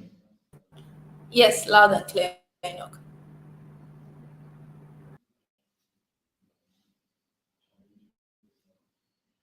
Okay, so first of all, I want to say, great job. Nice effort from both teams. One of the things I want to point out, and this goes for literally almost everyone in the debate, the truth is that you're going to encounter challenges in trying to make your argument. It might not even be the internet, it might be something else, but your ability to come back is very, very critical. So for me, I will applaud the Veritas team, regardless of the internet issues. The closing conversation, the comeback for me was very apt. I also like the fact that she dealt with the reality on ground, that regardless of even the USSD being an alternative medium, there are still challenges in terms of infrastructure to make it even possible for it to be used by the end users. So I really, really love the fact she drove that point home. Yes, and I think that's one of the most striking thing for me, and it was good conversation. I also agree that the cross examination was not really taken advantage of as it should be. So my advice to, if any of you do get to move to the next round, to put that into consideration and make very good use of that. So thank you very much. It was great being here today. All right, thank you so much, Enoch. Thank you so much, Chidima. I'd also like to call on Nate to just give a very brief feedback to the teams who have just spoken. Over to you, Nate. You're muted. We cannot hear you. Thank you so much. Financial inclusion is something I'm very big on. That's been my industry for the past 7 years. And two things I want to say is, University of Ibadan, your data that you were using was from East Africa. Yes, they have mobile money penetration. We don't have that in Nigeria yet. We're really lacking that. Secondly, you didn't get a response to the rebuttal from Veritas when they asked you, how do you mean to get these things to the people in rural areas, especially in the northern part of Nigeria, where they don't have the mobile coverage you talked about, and the numbers of financial technology in Nigeria is because we have the volume of people. We have 200 million people. So that's why our numbers will almost always look like they're higher in this region. Now, moving on to final point is that financial inclusion explanation, you people didn't really get to utilize it. Inclusion does not only have to do with transfer. Financial inclusion means the person can have access to other financial services. There's loan, there's financial insurances, all these other things. That's what makes it financial inclusion, not just being able to receive or send money. Can this person access loans? With that small phone that you're talking about, they cannot get all those services. And that's where, but on the two sides, fantastic argument. Please do more research. I would like that you do more research about this topic. Thank you. Thank you so much for your feedback, Nate. Thank you so much to all the judges as well who have taken their time to give their observations for the first to the third round, where we're now closing. I'd like to also urge the judges to ensure that all the points for the teams are imputed in the live scoring sheet, because we would like to announce the winners at the end of all the rounds that we have for today. Thank you so much, judges. Thank you, Enoch. Haruna, thank you, Chineye Kalu, thank you, Chidima Chime, for being on the call with us today and sharing your observations. Till later, thank you. And with that being said, I would like to also introduce and welcome our judges who will be judging the 4th to the 6th round of the Youth Leadership Debates Elimination Round 1. I want to identify with Mr. David Omata, Mr. Ebenezer Wikina, and Miss Christabel Ibinabo Altrade, who are on the call now, and they will be giving us their feedback, observations, and verdict for round 4 to 6 of the Youth Leadership Debate competition. We're going to take a very short break now, and when we get back, we'll get right into things. And I also like to urge our online audience to share this with their network. We want to hear you. We want people to hear what we are saying in the room today, because these are important conversations that will allow people to have more ripple conversations about issues concerning young people and Nigerians as a whole. We've spoken about financial inclusion. We've spoken today about unemployment and unemployability. We have also spoken about AI and its place in employment in Nigeria. So please, we urge you, share this with your network. Come support your teams, come support your universities, come support people who are making very important arguments in the room today. Thank you. Please stay tuned. We'll be back. The Youth Leadership Debate is a program that provides the platform for young people to use their voices and knowledge to drive conversations for national development. It is an initiative of the Nigeria Youth Futures Fund, NYFF, implemented by Leap Africa in collaboration with the MacArthur Foundation and the Ford Foundation. The 2022 Youth Leadership Debates also aims to give confidence to the voice of young people and leveraging on it as an effective tool to cause a transformed Nigeria. Its goal is to provide capacity building to young people across tertiary institutions and support them to critically evaluate information, advocate from the point of knowledge, and to collectively shape their future of Nigeria. The conversations led on the platform of the Youth Leadership Debate goes on to equip the contestants with needed knowledge to be active citizens leading a change. The NSAS protest of 2020 showed that young people can speak with one voice and cause a change. The Sorosoke movement, which means to speak up in Yoruba language, a ripple effect of young Nigerians' resistance to police brutality through the NSAS protest was an eye-opener for government, the youth, and development agencies. Now, while it is important to encourage young people to Sorosoke, they must be guided to do it the right way. More so, institutions of higher learning have a leading role in providing solutions to the myriad of challenges facing society, cutting-edge research and innovative activities. Universities are places where young people are equipped to engage in intellectual debates that have national relevance and to provide solutions to socio-economic issues. So, Leap Africa, through the Youth Leadership Development Programs, build the capacity of young Nigerians in leadership and active participation in the nation's affairs, helping to shape the country's future for long-term development.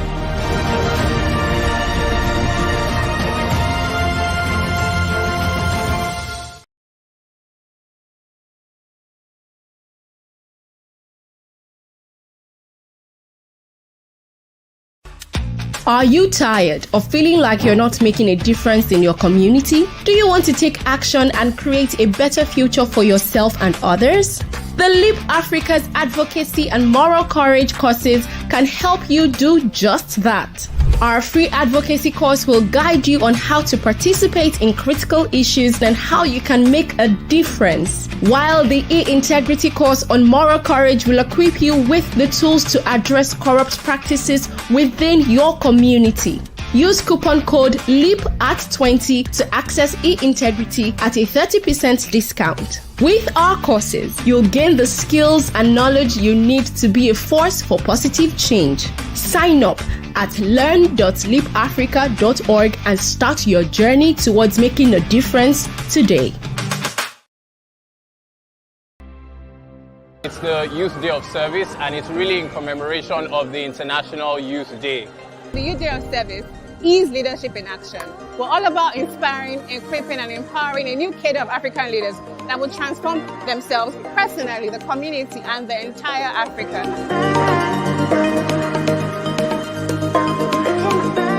This is important because we're trying to also just promote and encourage volunteering. Everyone has come out today. Some of our partners have come out today to volunteer and support.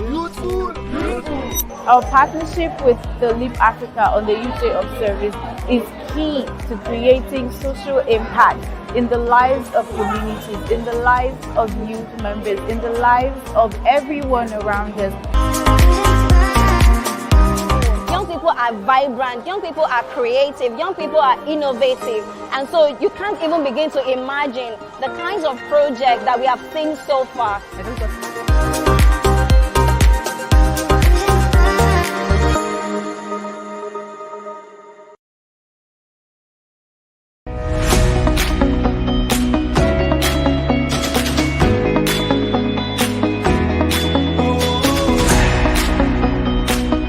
Goal we had set for ourselves this year is to hit a minimum of 6,000 volunteers. We're trying to create a garden where the children buy food, where they eat. We've planted 300 trees, and a part of these are going to be given out to the community. I'm happy we've been able to sensitize some girls and boys on the need to fight against gender-based violence. I want to say a big thank you to Leap Africa for organizing this. We're giving back to the community, and we're also ensuring that we're keeping the environment for those that come after us.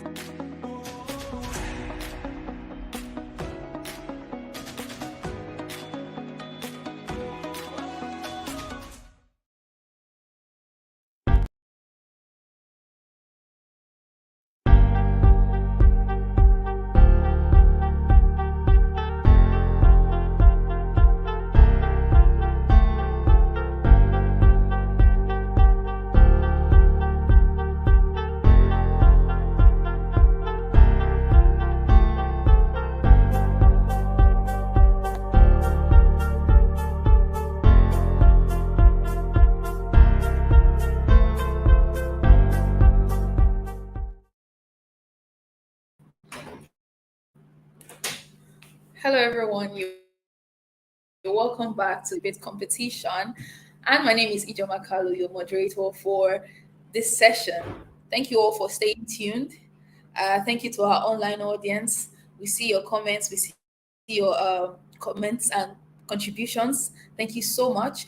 I'd also want to advise the audience to share this with their network. We're having interesting conversations in the room and we would like more people to join up conversation. You can also use the hashtag the Nigeria we want online as you talk about some of the things you're learning, some of the things you agree or disagree with as the debate goes on. Thank you so much. I would like to now introduce formally our guests and judges for today's rounds. We're in the elimination round one, don't forget, and we're going to be hearing interesting conversations, interesting arguments from representatives from Obafemi Awolowo University and Veritas University. Going on to introduce our judges, we have Mr. David Omata, Mr. Ebenezer Wikina, and Ms. Christabel Ibinabo Outrade, who will be giving us their observations and verdict at the end of today's debates. Thank you so much once again. Debaters, I see you are all on the call and you will be introduced and invited to speak very shortly. I'd like to also go ahead to read the rules of engagement for the debaters and also for the judges as well, so that these are just noted as we go ahead. The first proposition speaker and first opposition speaker both have 5 minutes to give their opening statements, after which the second opposition and proposition speakers have 3 minutes to give their supporting arguments. After both parties have spoken, each party will have 30 seconds to counter the arguments, or rather to provide cross-examination, to ask questions and ask for clarifications from the arguments provided by the first and second proposition speakers from both sides. After which, one of the speakers will be invited to give a 1-minute closing statement in support of their team's argument so far. Judges, I'd like to also encourage you to ensure that you put in the points in the live sheet that has been shared with you. We want to see the points that you are allotting to each of the teams as we go on with the competition. Debaters will be penalized for exceeding the time limit assigned to each of their teams. They will also be penalized for inappropriate conduct, objectionable language, severe personal attack on debaters, falsified evidence if proven false by the opponent and the judges, irrelevancies, unfair tactics, and unfamiliarity with the rules that have been shared here or prior to this round, because you have all been given one or two things as rules of engagement for today, even before now. That being said, with all the penalties already identified and all the rules of engagement identified as well, we're going to go straight into the conversation for this round. Obafemi Awolowo University will be proposing the motion, while Veritas will be opposing this motion. Female leadership is the way forward for Nigeria's politics and governance. I'll take that again. Female leadership is the way forward for Nigeria's politics and governance. Proposing is Obafemi Awolowo University, where we have Olatunji Rachel and Ojedokun Ayomide. Veritas University will be opposing this motion. We have Grace Igele Uguru and Hart Joanne Eniga. I would now like to introduce and invite the first speaker from Obafemi Awolowo University, Olatunji Rachel, for her first speech. You have 5 minutes, Rachel, and the floor is yours. The political landscape of Nigeria has been shaped by centuries of male-dominated leadership. However, there is a growing consensus that the time has come for a change. There is a wealth of research that shows that female leaders can bring unique and valuable perspectives to the table, and that their inclusion can lead to better outcomes for all. Distinguished ladies and gentlemen, I am Olatunji Rachel, a student of Obafemi Awolowo University. Today, I will be arguing that female leadership is indeed the way forward for Nigeria's politics and governance. I will be giving 4 solid points. The percentage of women in the Nigerian parliament is low, and increasing female representation could help to improve gender equality in the country. Do you know that only 7% of members of the Nigerian parliament are women, which is well below the global average of 23%? Countries like Rwanda, in the aftermath of the 1994 genocide, adopted a new constitution that set a quota of 30% female representation in parliament. This quota has since been raised to 50%, and the current parliament is made up of 61% women. This has helped to bring more gender-sensitive laws and policies, such as laws on gender-based violence and laws that require equal representation of men and women on electoral lists. This shows that it is very much possible for Nigeria to make progress in this area as well. Moving forward, female leadership could bring new perspectives and solutions to Nigeria's political and governance challenges. Many female politicians in Nigeria have been at the forefront of advocating for greater investment in education, particularly for girls. They have also been vocal in calling for more attention to be paid to issues such as domestic violence, sexual harassment, economic issues, and financial issues, and many more. A good example would be Ngozi Okonjo-Iweala, the former finance minister, who was instrumental in negotiating a debt relief package for Nigeria, which freed up billions of dollars for investment in infrastructure and social programs. This shows that having more female voices in politics would bring new ideas and approaches to solving problems. Also, female leadership can help to promote peace and stability in Nigeria. How? By bringing a more collaborative and consensus-building approach to decision-making. Women are often more likely to focus on building relationships and working towards solutions that benefit everyone rather than pursuing individual gains. This can help to reduce conflict and promote cooperation. Additionally, female leaders can bring a unique perspective to issues of peace and security, focusing on the needs of women and children who are often disproportionately affected by conflict.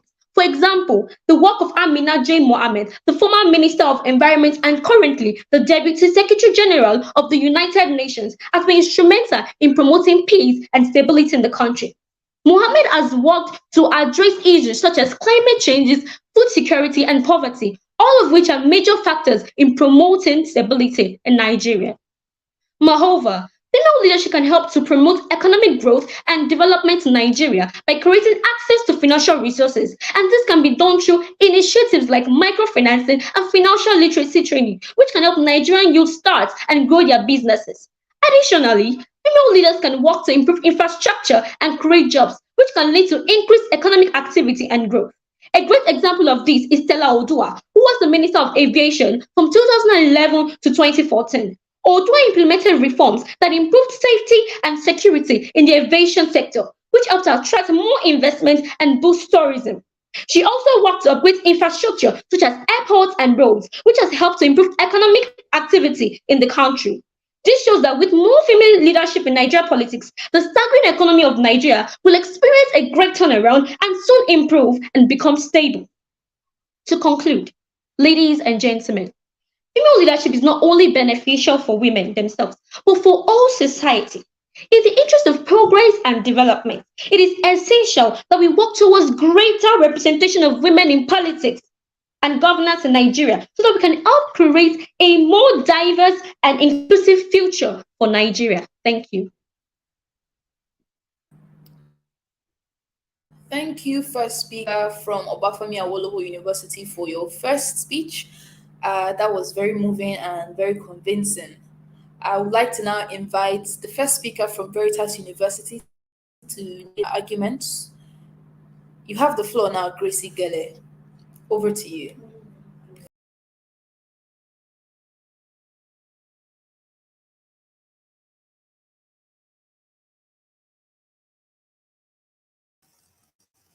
Okay.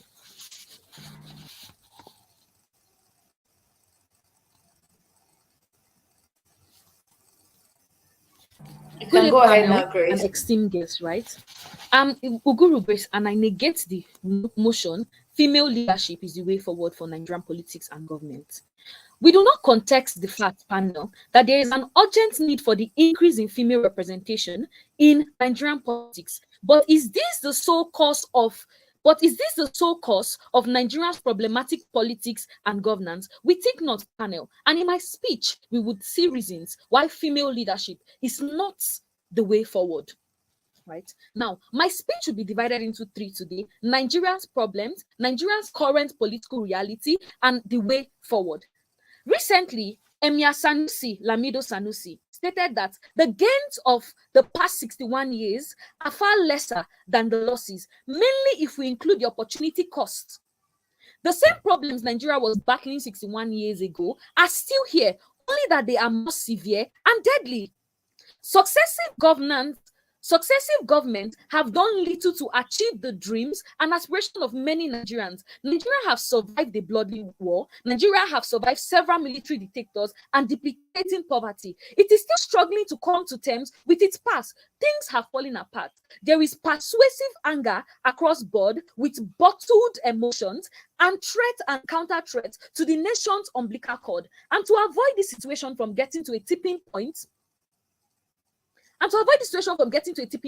the political leadership of the country is at its wit in the bid to calm frail nerves. My time is showing 2:37. I don't know if there's a problem there, right?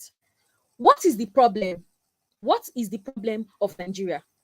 Oil, the monoproduct of Nigeria, does not command the same economic value as in the past. And this trend will continue as the world moves to green and renewable energy sources. 2, the government has been borrowing to the discomfort of citizens to fix infrastructure, and the country will continue to swim in what? The country has continued to swim in debt. What is the problem of Nigeria? This problem of Nigeria, I have said, these problems of Nigeria, I've said, also include that it has also become cliche to blame previous administration and Nigerian citizens for the problem. I must point out that the time for the blame game is over, and a shift in thinking policies and actions is needed across all sectors of the country to put Nigeria on the path to recovery. Now, our political realities is even more terrifying. Never in the history of Nigeria has politics been devoid of decorum, positivity, and idea, right? Every political problem has ethnicized and regionalized, in the bid for both north or southward domination. Politicians are switching from party to another, from one party to another, with no regard for philosophy, and has revealed their obsession for what? And this has revealed the obsession of some political leaders who are set to seize power for the benefit of their people. Now, what is the solution, panel? Visionary and transformative leadership.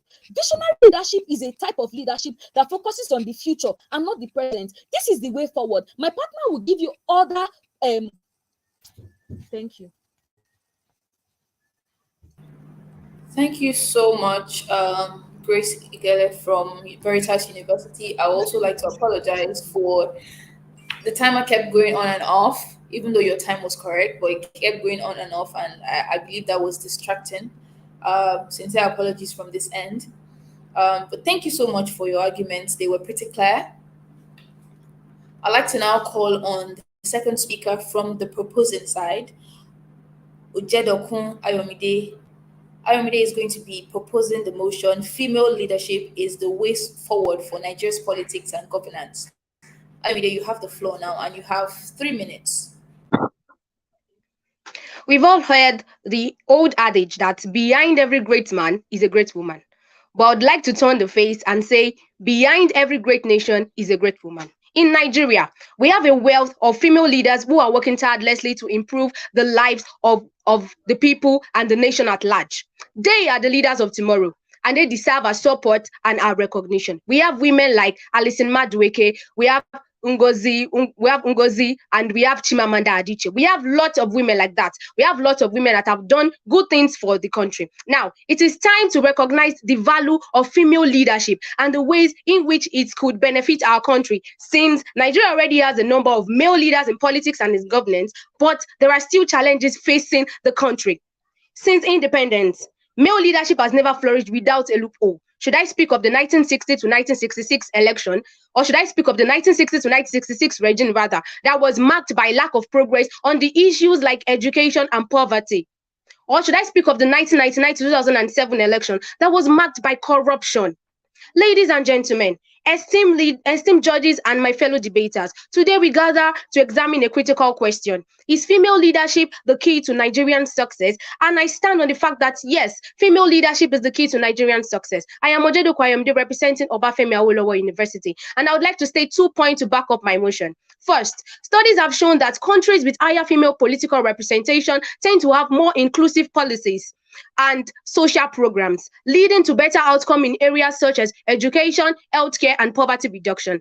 Historically, Nigerian women have demonstrated exceptional leadership abilities both on the national and the international stage. Furthermore, researchers have indicated that women in leadership positions tend to advocate for policies that protect the environment and promote sustainable practices. They often show a greater concern for issues such as climate change, pollution, and the preservation of natural resources. As my first speaker has said, Aminobi Muhammad, she's a perfect example for a woman that falls under this category. As she served as Nigerian's Minister for Environment before taking her current role as the Deputy Secretary General of the United Nations.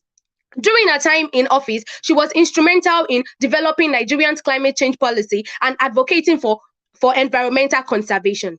To close the curtains, can we truly claim to have explored the full potential of leadership if we continue to limit ourselves to one gender-dominating position of power?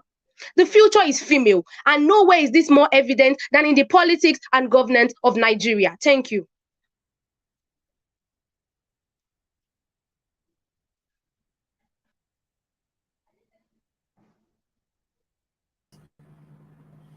Thank you so much, Team Obafemi Awolowo, for your second speaker's arguments. Very on point. I would now like to call on the second speaker from Veritas University, Hearts, Joanne Eniga. You have the floor now, Joanne. And you have 3 minutes. Okay. So, panel, my partner has done well to show you the problems and the current political reality of Nigeria.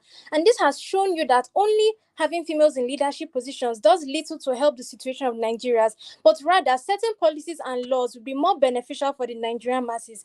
Understand that simply putting females in these leadership positions doesn't exactly guarantee that we are going to get to a part where the Nigerian people are prioritized and all. We've seen several examples of where women have mismanaged and embezzled funds, and I'll show you this at the end of my speech. I will now show you the 2 most important factors for alleviating the woes of governance Nigerians currently face.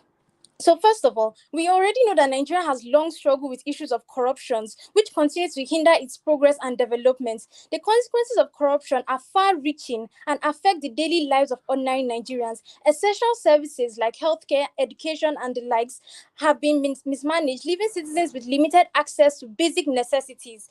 According to Transparency International's Corruption Perception Index for 2020, Nigeria was ranked 149 out of 180 countries. The lower the score, it means the higher the perceived corruption, and Nigeria had 25 out of 100.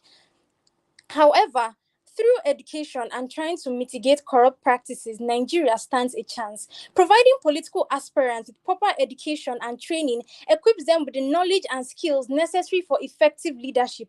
Competent leaders are more likely to make informed decisions and implement policies that address the needs of the people. Education enables political aspirants to understand complex issues and make evidence-based decisions. Informed leaders are better equipped to develop well-thought-out policies that promote sustainable development and improve the lives of citizens, whether male or female, old or young. Without proper education, there will be no positive change. Hence, saying that only female leaders should be concerned with the development of Nigeria is totally false. Moving forward, New Zealand in 2001 enacted the Official Information Act in 1982, which allows citizens to access government information. What does this bring about? This brings about and promotes transparency and government accountability, making New Zealand one of the least corrupt countries in the world. Several other countries have followed suit, such as Tanzania, South Africa, bringing it down to Africa here.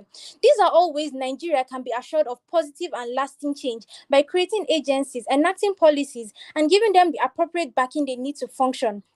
Understand that we have seen several situations where women in government mismanage and embezzle funds, such as the likes of Desiani Allison, Stella Odua, Cecilia Ibran, even the very popular former First Lady Patience Jonathan. So understand that mismanagement of funds and corruption is the biggest problem we're having in Nigeria. And then solely having females in government doesn't do much to help this situation, right? We need competent leaders, leaders that will be transparent, leaders that can take action when needed and enact the right policies. Female leaders, male leaders, each of them can do this. And that is my stance on today's debate. Thank you.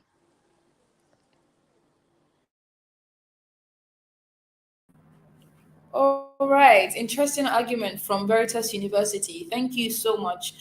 We have now heard arguments from the first and second speakers from both the proposing and the opposition side. I will allow for 30 seconds for both parties to come up and cross-examine the other party. So you have to ask clarifying questions or seek for clarification for everything that they have said up until this moment. I will now give the floor to Ojedokun Ayomide from Obafemi Awolowo University for her cross-examination. Ayomide, you have the floor, and you have the second. Thank you so much. I don't think the first speaker really understands the essence of this topic. What we are trying to say is that female leadership is the way forward in Nigeria. But you spoke about something about who is to blame. And I would ask, who is to blame? I would ask the question, what evidence do you have that the problems facing Nigerian policies and governance are not at least partially related to the underrepresentation of women? Yes, we need change. We need change as women. Thank you. Thank you so much, Ojedekun Ayomide, for that very brief questioning. That is exactly how we wanted to go, and you've done very well. Thank you. Grace Igele Oguru from Veritas University, you have 30 seconds to also ask clarifying questions from the floor now, Grace.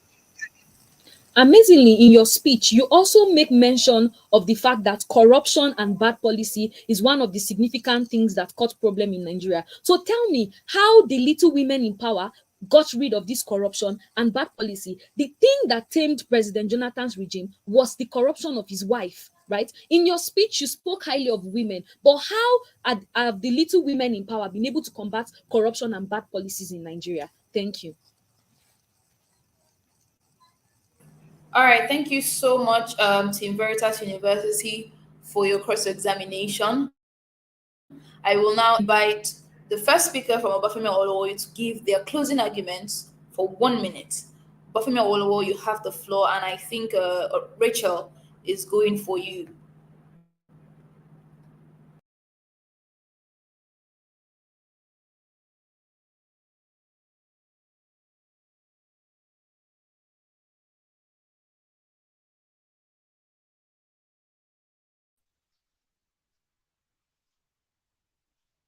Rachel, are you giving the closing arguments, or is that Ayomide? Yeah, it says Ayomide. All He's the right, one thank giving the you. closing.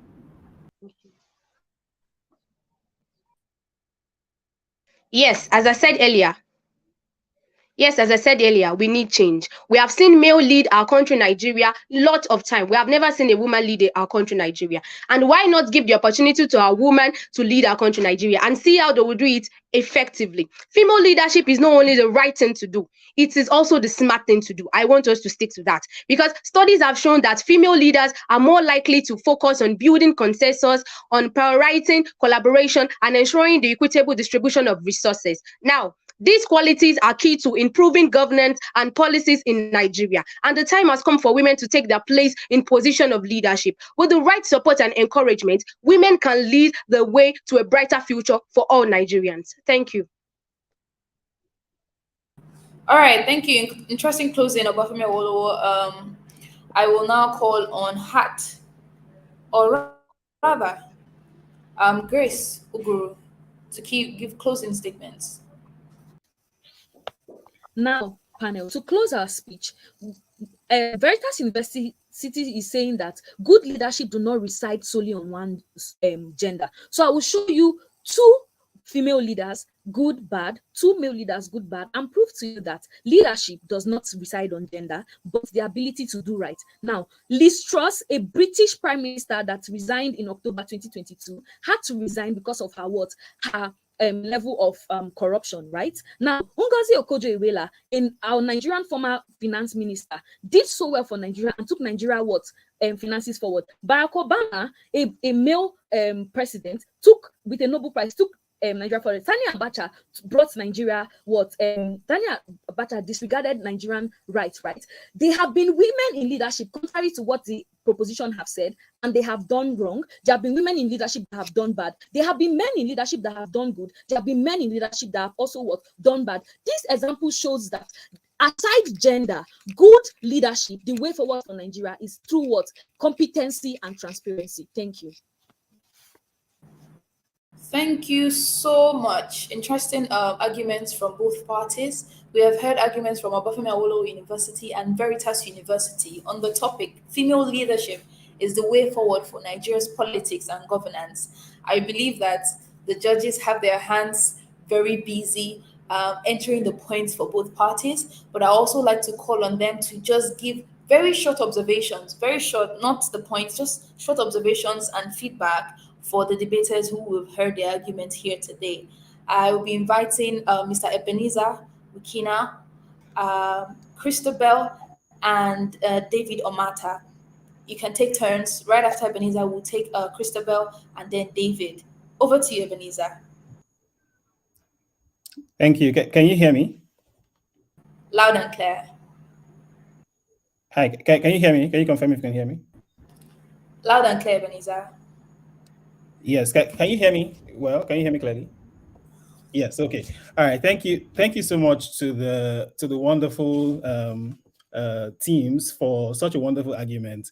From the get-go, I was just thinking of how it would be possible to oppose such a noble argument, and both teams, both Veritas and Obafemi Awolowo University, did so well, to balance the conversation in a very less emotional way, despite the fact that you could see that both teams had women.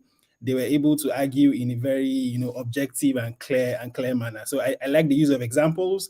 I like that you were both very well able to find examples to buttress your points, and most especially you are able to find the examples that will help to move your argument forward. So well done. I would say that leadership is a responsibility for all of us. So the best way to move any of our arguments forward is to actually ensure that we live our lives, and as LEAP is trying to do, ensure that we live our lives in a way that shows that we are good leaders and we can lead ourselves as individuals. So I would say well done. Continue to do great. Whoever wins and goes to the next round, continue to move those arguments forward and continue to ensure that you have the right data to back your points. Yeah. Thank you. Thank you so much, Ebenezer. Over to you, David.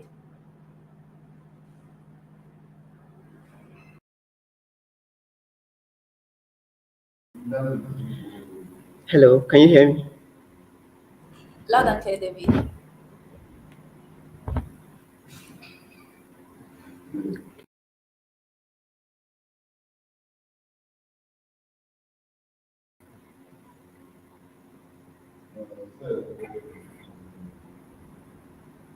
Okay, while David is trying to sort out his camera, Christabel,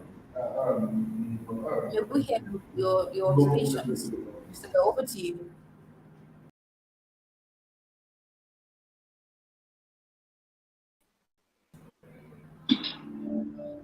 So yeah, I think they had great arguments on both sides of the team. The Obafemi, the ones that were opposing and the ones who were proposing. Obviously, we already know what side of the argument to be on, right? Because female leadership is the talk of the town. We need more women in leadership positions, and to drive the conversation forward and encourage younger women to step forward into leadership positions. But I really give it up to the opposing team because they as well had strong arguments, and the debaters were well informed. They had great examples, points to back their reasons for opposing, and overall I think they were really informed and they did their groundwork. So may the best team win.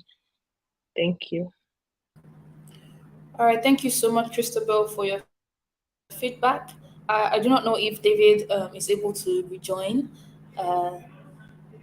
and give us his own feedback. David, over to you. Okay, please confirm that you can hear me. Loud and clear, David. Okay, to the debaters, I would say you have done very well. This is really highly competitive to put. Just the feedback, specific feedback I would give to the first speaker and the first speaker, like from the proposing and the opposing side. From the proposing side, you did very well. I like your energy. However, in your conclusion, you said studies have shown that female leaders. I wish you were more like explicit. Which studies have shown that female leaders, so that you can mention according to XYZ. I believe it would give the judges, or it would have given the judges more clarity in terms of knowing the source of your information. Also, to the first speaker from the Veritas University, you did very well. But there was a point it seems you were reading and you paused. So it showed that you were reading, obviously. Maybe next time you can try to like continue even or before you move to the next page of your script. Then to the second speakers from the Obafemi Awolowo University, you did excellently well. I also like your energy. And I like the fact that you were able to give some examples. You mentioned that you said countries with more more women in politics, but you didn't mention the countries and you didn't give examples of the countries. You also said when women are in politics, like they move some of this activism, you also didn't give like a specific country that has adopted that or where women are really, really pushing in for this. But we all know that this happens, but you could have at least given maybe a specific example. Then to the second speaker from the Veritas University, you did well. I love the fact that you were able to give the corruption index and you gave us the source of your information. And also you gave instances of the countries and you mentioned those countries and how your points were trying to, or how those countries backed up your argument. In all, you all have done very well, and I am finding it really hard in terms of the grading here. Thank you. Thank you so much, judges. I like David's last statement. They're finding it really hard because this has been a very, very, very, very tight conversation. And thank you to the debaters for bringing in your best. Thank you also to the judges for your feedback. I'm sure that you're doing the grading. I've already heard from David. It's a hard one, but I'm sure that one team is going to come out victorious at the end of this round. So debaters, you're going to be let out of the room right now, and we'll be inviting the debaters who are going to be speaking on the round 5. And thank you also, judges, for taking your time to be here. Thank you also for the feedback you've given so far. And as you are noting, we're just going to give you a few minutes to note your points for each of the teams while we go on a very short break. When we return, the debaters from the next round will be in the room and we'll go right into it. Thank you so much. Stay tuned.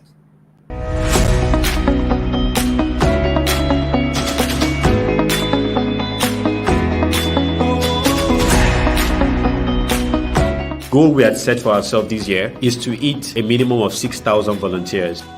We're trying to create a garden where the children buy food, where they eat. We've planted 300 trees, and a part of these are going to be given out to the community. I'm happy we've been able to sensitize some girls and boys on the need to fight against gender-based violence. I want to say a big thank you to Sleep Africa for organizing this. We're giving back to the community, and we're also ensuring that we're keeping the environment for those that come after us.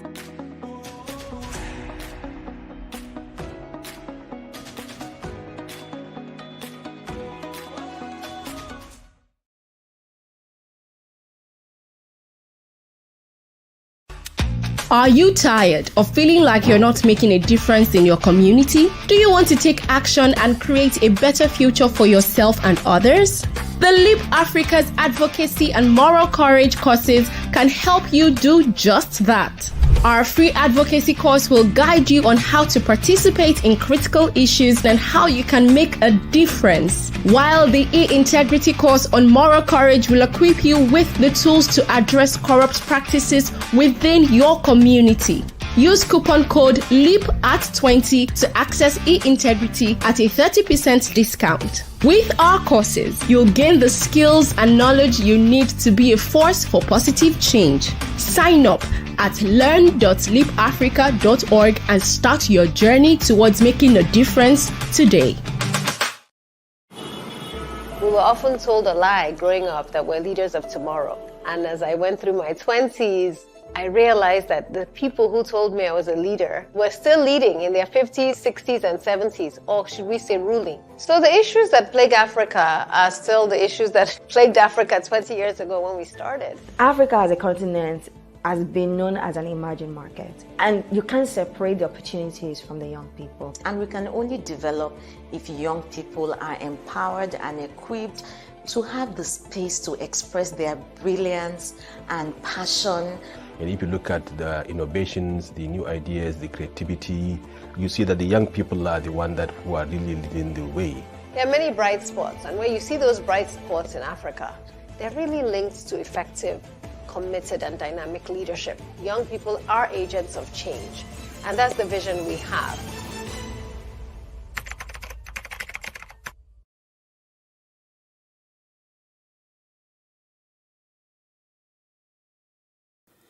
The Youth Leadership Debate is a program that provides the platform for young people to use their voices and knowledge to drive conversations for national development.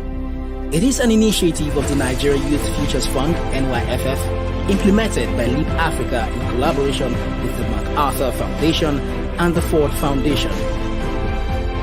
The 2022 Youth Leadership Debates also aims to give confidence to the voice of young people and leveraging on it as an effective tool to cause a transformed Nigeria. Its goal is to provide capacity building to young people across tertiary institutions and support them to critically evaluate information, advocate from the point of knowledge, and to collectively shape their future of Nigeria. The conversations led on the platform of the Youth Leadership Debate goes on to equip the contestants with needed knowledge to be active citizens leading a change. The NSAS protest of 2020 showed that young people can speak with one voice and cause a change. The Sorosoke movement, which means to speak up in Yoruba language, a ripple effect of young Nigerians' resistance to police brutality through the NSAS protest, was an eye-opener for government, the youth, and development agencies. Now, while it is important to encourage young people to Sorosoke, they must be guided to do it the right way. More so, institutions of higher learning have a leading role in providing solutions to the myriad of challenges facing society, cutting-edge research and innovative activities. Universities are places where young people are equipped to engage in intellectual debates that have national relevance and to provide solutions to socio-economic issues. So, Leap Africa, through the Youth Leadership Development Programs, build the capacity of young Nigerians in leadership and active participation in the nation's affairs, helping to shape the country's future for long-term development.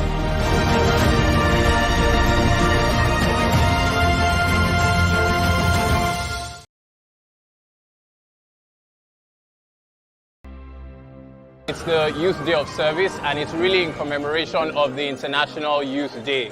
The Youth Day of Service is leadership in action. We're all about inspiring, equipping, and empowering a new cadre of African leaders that will transform themselves personally, the community, and the entire Africa.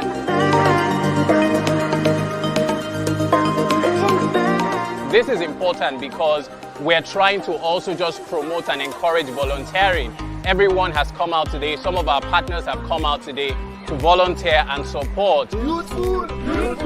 Our partnership with the Leap Africa on the Youth Day of Service is key to creating social impact in the lives of communities, in the lives of youth members, in the lives of everyone around us. people are vibrant, young people are creative, young people are innovative. And so you can't even begin to imagine the kinds of projects that we have seen so far.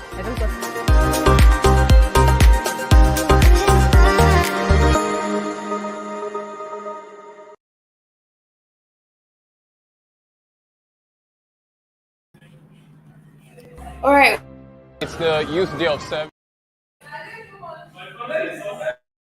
All right, welcome everyone back to the Youth Leadership Debate Competition Elimination Round 1. Please, we now have in the room debaters from, I think I see representatives from the University of Abuja and representatives from Ladoke Akintola University of Technology. These two teams will be debating the topic ethnic interests over regional interests in facilitating good governance in Nigeria. We have from the University of Abuja team, Othman Amina and Isaac Adebayo. We also have Jennifer Oladunsoye and Olasukomi Oyewusi from Ladoke Akintola University of Technology. I would like to now invite to the stage. Okay, before I do that, please pardon me. I'd like to read out the rules of engagement for all the debaters. The first speakers have 5 minutes to introduce their arguments and define key terms and go ahead to make substantive arguments for themselves. The second speakers have 3 minutes each to also continue the arguments from where the first speakers have stopped. After the first speakers have spoken and the second speakers have spoken, they have 30 seconds. Please pardon me.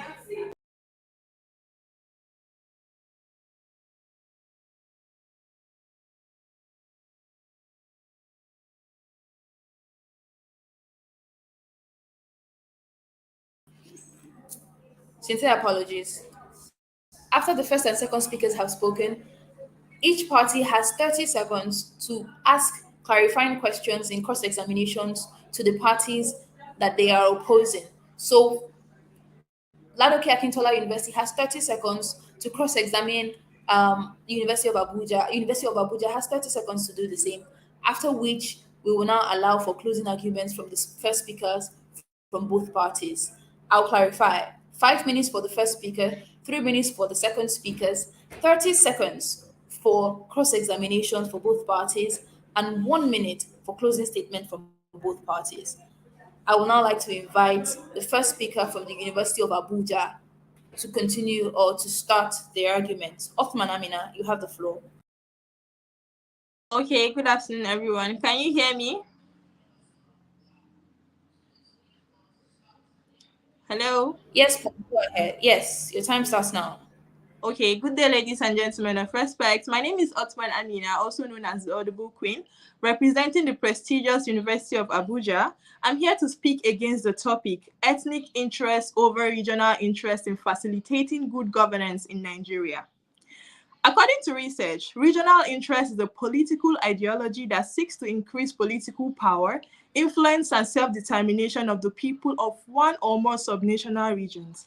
Regional interests are the specific needs, concerns, and priorities of a particular geographic area or region within a country. Different regions within a nation have distinct economic, social, cultural, and political characteristics, leading to unique challenges and opportunities. But in the case of placing ethnic interest over regional interest leads to, firstly, lack of national unity. Giving priority to ethnic interest over regional interest risks further dividing Nigeria along ethno-religious lines. It can perpetuate the us versus them mentality, foster competition and conflict between different ethnic groups. This may undermine the sense of national identity and unity required for effective governance and nation building. Secondly, it can lead to disruption of meritocracy. Emphasizing on ethnic interests can lead to appointment of officials and allocation of resources based on ethnicity rather than competence or qualifications. Political positions and resources should ideally be distributed based on merits and ability to ensure the best individuals are in charge of decision making. Focusing on ethnic interest alone may compromise the quality of governance and hinder development. Thirdly, marginalization of minority group. Prioritizing ethnic interests may adversely sideline or neglect minority groups that lack significant political influence or economic power by focusing solely on broad economic interests. There is a risk of marginalizing smaller ethnic groups or those living in remote regions. With fewer resources, this can perpetuate inequality and contribute to feelings of exclusion and dissatisfaction from minority group. Furthermore, regional interests Regional interests can tailor effective development in the country, and it will include grassroots participation as well. Conflict prevention, and it can also prevent conflict prevention in Nigeria. Nigeria has a history of ethnic and religious conflict that threatens stability of hinder development. So if we give a chance for ethnic interests to ride over regional interests, it's going to lead to more conflict resolution for conflict issues among these ethnic groups. Facilitating good governance through ethnic interests will only lead to more conflict in the country.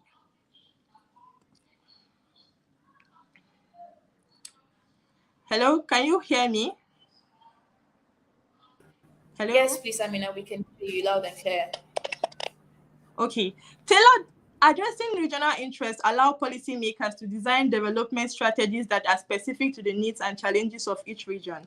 This approach can lead to more effective and efficient allocation of resources, promoting balanced growth and prosperity across the country. Addressing regional interests also promotes inclusivity, recognizing and considering regional interests. Governance can be more inclusive, taking into account the diverse perspective that concerns various communities. This fosters a sense of ownership and participation among citizens, encouraging their active involvement in the decision-making process. Resource management is also another factor that comes into progress while we'll prioritize regional interests over ethnic interests. Different regions often possesses varying natural resources and economic strength. By promoting regional interests, policymakers can encourage sustainable and reasonable resources management, leading to optimal utilization and conservation of resources.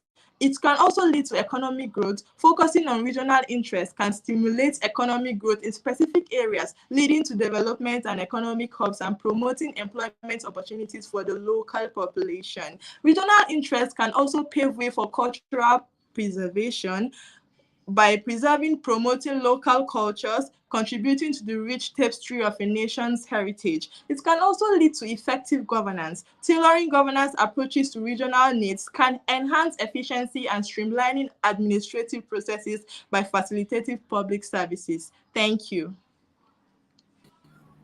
Thank you very much, Team University of Abuja, for your first statements. I would like to now quickly call on the team from Ladoke Akintola University. First speaker, Jennifer Oladunsoye. Please go ahead with your opening statements. You have the floor now and you have 5 minutes.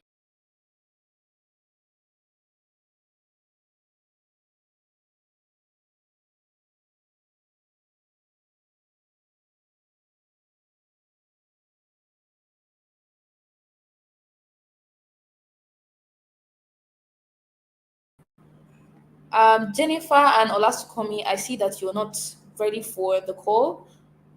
Do I take that as the end, as what is right, and move on?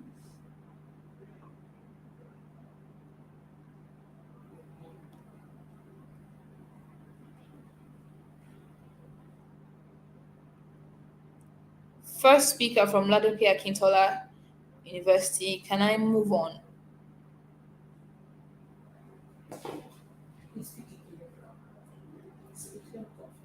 Please give me a thumbs up when you're ready.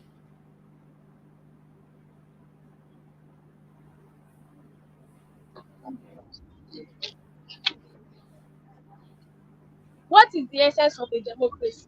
Whereby it is only a particular set of people who enjoy the dividends. Well, let us remember that democracy is government of the people, for the people, and by the people. And this cannot be overemphasized. However, ethnic inclusivity is the key and the hallmark to the improver of our national and of our good governance.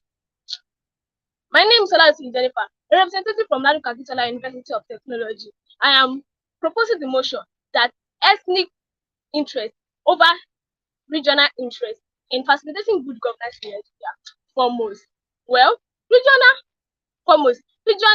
interest, regional organizations might have helped in one way or the other, but let us not forget that ethnic organizations have a very important role to play. Well, my opponents might want to bamboozle that regional organizations have helped in ways such as addressing poverty among many others. But let us remember that ethnic organization has helped more in addressing poverty, corruption, among many others.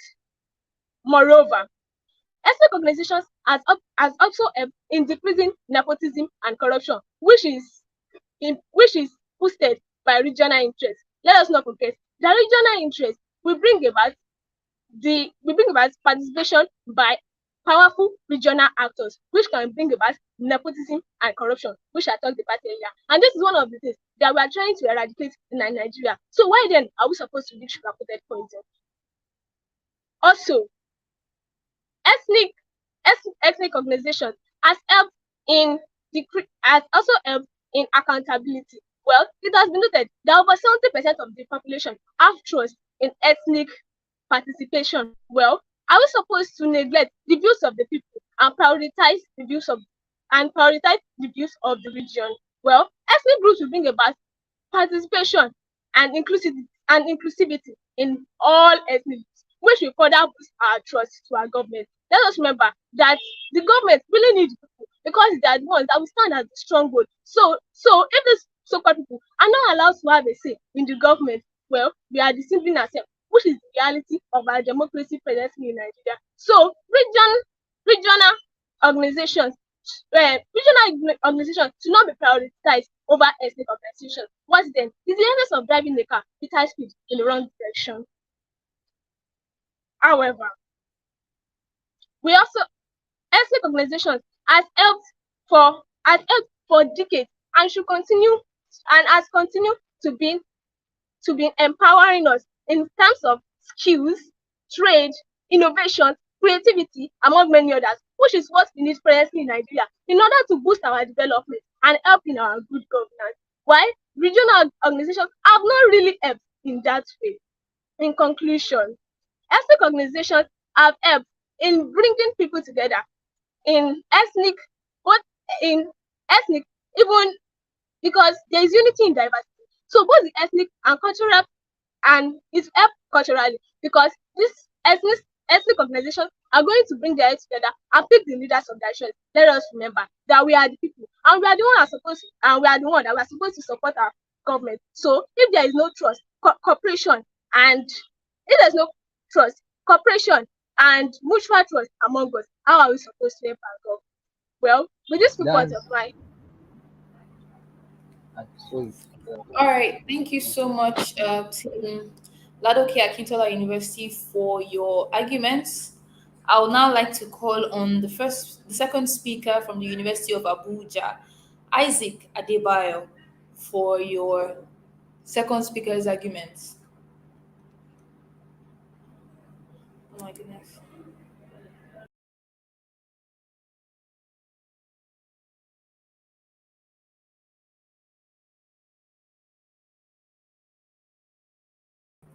I no longer see Isaac Adebayo on the call. Neither do I see. Okay, I see Othman Amina on the call, the first speaker from the University of Abuja. Do you have your second speaker with you, Amina? You can nod because I can see you. Do you have your second speaker with you? No. Okay. We cannot hear second speaker's argument from University of Abuja, so we'll yield the floor now to the second speaker from Ladoke Akintola University of Technology, who will be proposing the motion ethnic interest over regional interest in facilitating good governance in Nigeria. Olasukomi Oyewusi, you have the floor now, and your team has 3 minutes.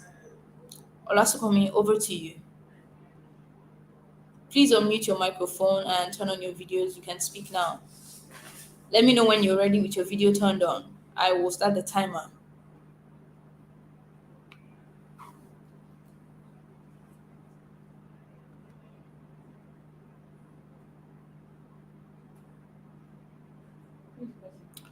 Olasukomi Oyewusi, Ladoke Akintola team, are you set?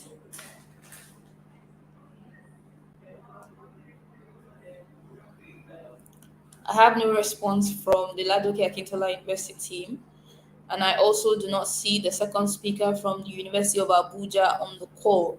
Amina, would you like to take the argument for your second speaker? Okay, you're nodding. I'll bring you up to the stream now. Thank you. You have 3 minutes. Okay, thank you. Arguing further against the topic, ethnic interests over regional interests in facilitating good governance in Nigeria, I'll add up more viewpoints in the space for my second speaker. Prioritizing regional interests over ethnic interests also leads to political stability. Acknowledging and accommodating regional interests can enhance political stability by reducing feelings of marginalization and discontent among citizens. It can also promote grassroots participation. Considering regional interests, encouraging greater involvement and participation of local communities in governance processes, strengthening democracy at the grassroots level.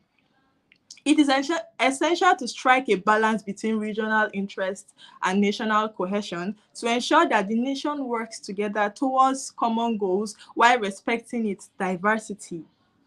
Incorporating regional interests into governance can lead to a more united, resilient, and cohesive nation because, according to research, prioritizing ethnic interest has done more harm than good. It has led to a whole lot of conflict in the country dating back to 1960, even before independence, because we have the cases of where we have our first republic failed, and mainly it was due to the agitations from minority groups, ethnic interest groups, yearning for equitable division of resources and all that, and the management has not really yielded positive results so far. So moving forward, regional interest brought more positive results because the personnel were able to manage the people and incorporate them into one region, and this has been birthing more positive results in the country and has been fostering development as well.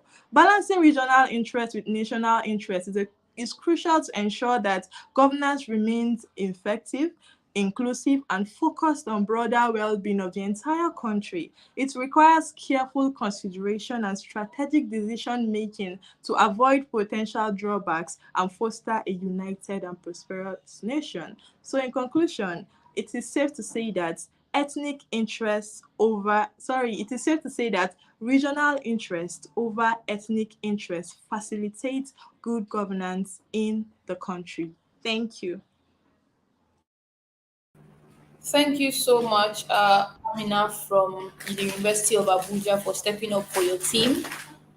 I will now like to call again on the second speaker from Ladoke Akintola University of Technology, Olasukomi Oyewusi, to take the second speaker's arguments.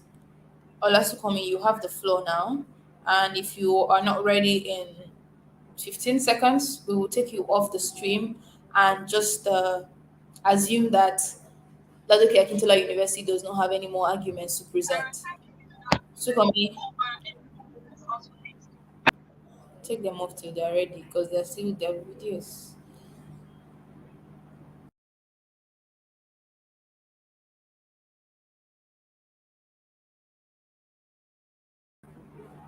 All right, Sukomi, if you're ready, can you give me a nod? I can see you, so just give me a nod or a thumbs up. Okay, nodding. All right, Sukomi, you have 3 minutes to deliver your points. You have the floor now.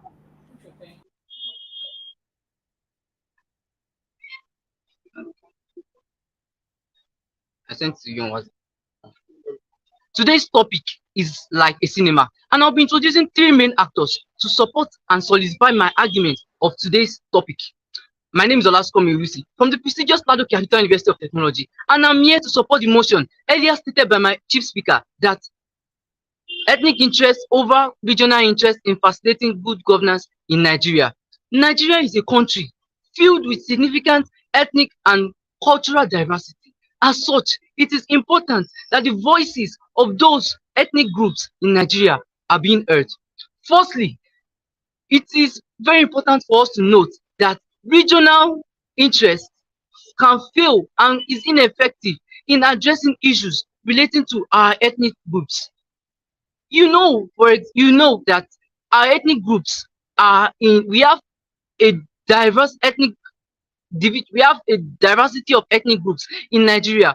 Nigeria with 250 ethnic groups, and with their 250 ethnic groups, if we say we are supporting regional interests, we are undermining the minorities of the ethnic groups.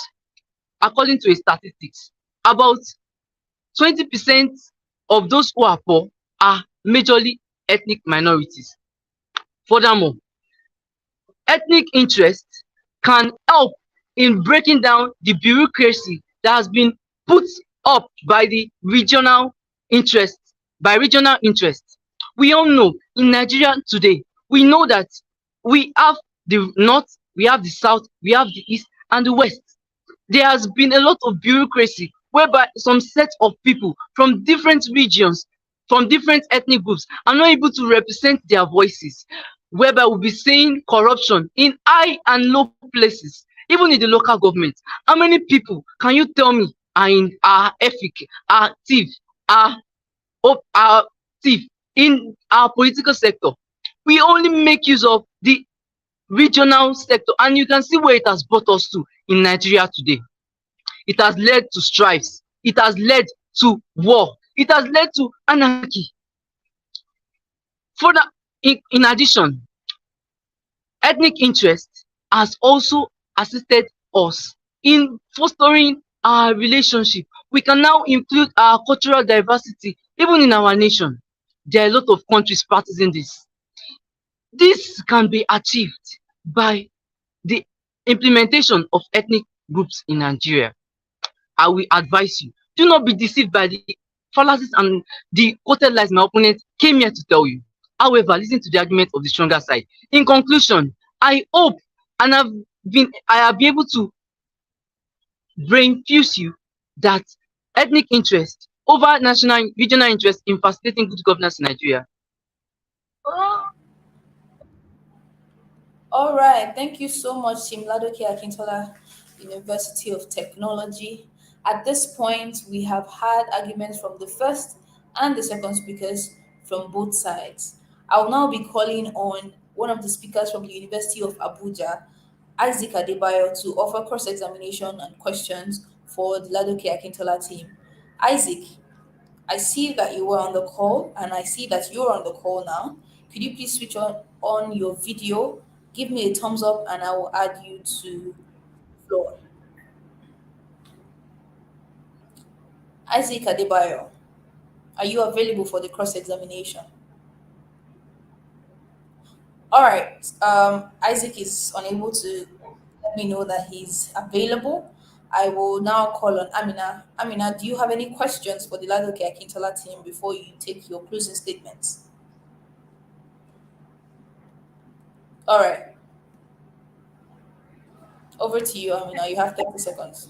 Okay, hello. My question is, because according to history, prioritizing ethnic interest has done more harm than good, and it has led to a whole lot of conflict issues in the country. And you are trying to say prioritizing ethnic interest is more better, or it's going to bet more results than prioritizing regional interest. And we have been battling with this phenomenon for long. Are you trying to say we should still continue to stumble on this phenomenon of prioritizing ethnic interest, or we should move forward? Because we are praying in the Nigeria we want is to have a more restructured and reoriented one.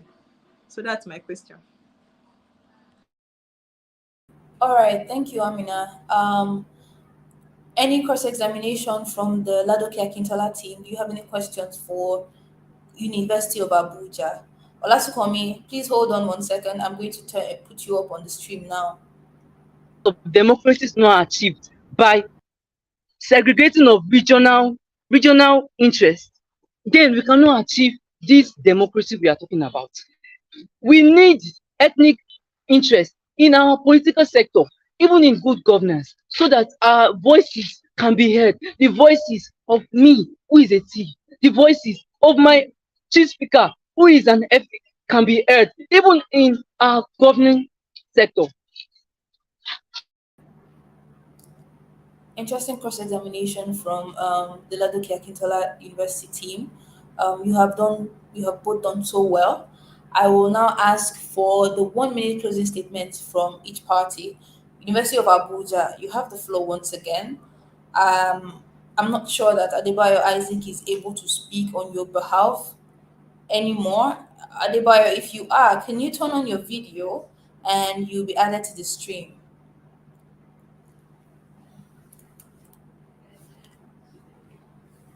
Adebayo is not available. Amina, you have the floor. 1 minute.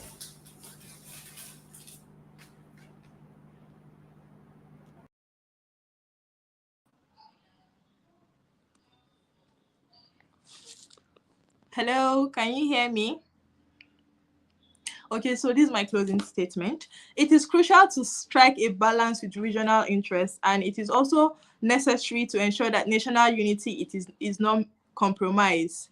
Meritocracy is promoted and minority groups are not marginalized. A comprehensive governance approach that recognizes both ethnic and regional interests can best facilitate good governance. Such approach should aim at fostering inclusivity, equitable resource distribution, and maintaining national unity to achieve sustainable development and social cohesion. And we are advocating for a better Nigeria we want, where every voice will be heard. That's why institutions have been made for those at the grassroots level to reach out to those ahead of them, and the power sharing continue as it continue to scale up and forward until it gets to the federal level. Thank you. Thank you so much, Team University of Abuja. Team Ladoke Akintola University, you have the floor now and you have 1 minute for your closing statement.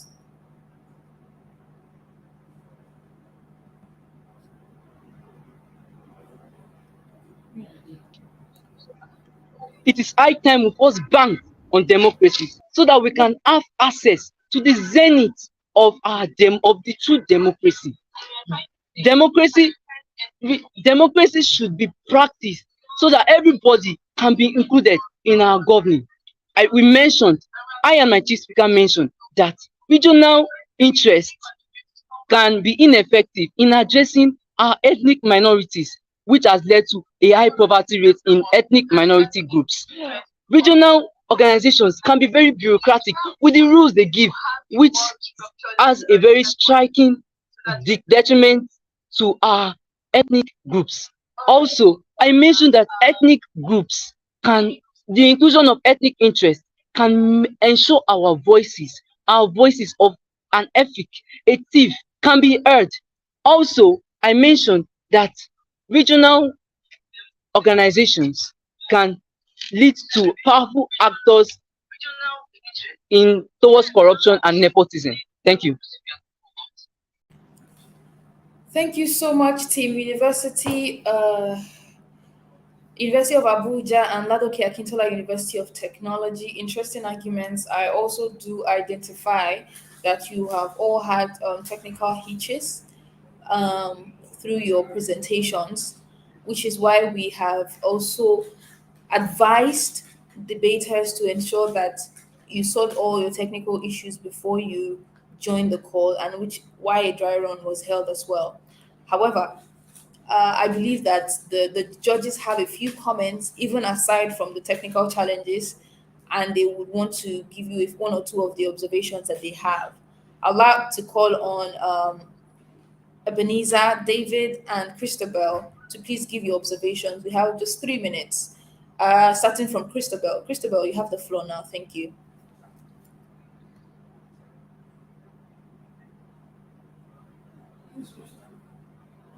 First of all, I would like to say that the debate topics are really well thought out because they are like strong points, and then we need more voices to be speaking over these topics. For the first speaker, she was, really coherent and like detailed with her debate presentation, and then I like the energy from the second speaker, although I don't know if we're allowed to really go into the details of what we think of their presentations, but I'll make sure to leave my comments on the grading sheets. Thank you. All right, thank you so much, Christopher. Yes, you are allowed to directly address whoever you have feedback for, but we're also looking forward to seeing them on your grading sheet. Ebenezer, do you have any comments for the debaters today?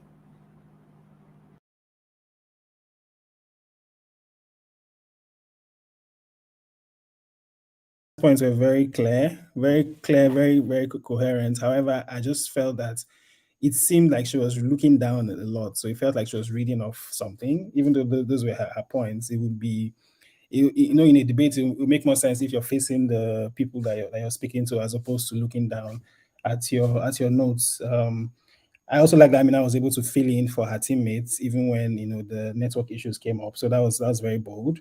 Well done on that. So for the second team, wonderful passion. Thanks for making your points. The only issue I had was I couldn't really see, and I know this can be a difficult argument to put forward, but I really couldn't see as much very clear examples, to back your points on why ethnic interest is better than regional interest. But I love the passion that you brought in, and even when you had network issues, you still kept going on, inputting your points forward. So thanks to both teams. All right, thank you so much, Ebenezer, for your feedback. David, do you have any observations for the teams? You can go ahead now. Thank you. Okay. Yes, Ebenezer have spoken on what I have to say already.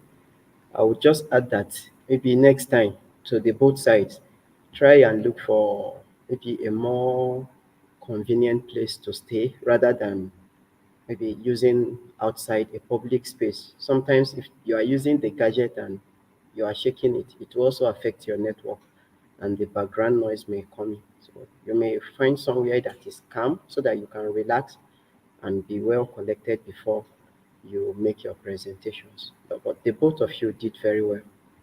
Thank you. All right, thank you so much, David. Thank you so much to the judges for their observations.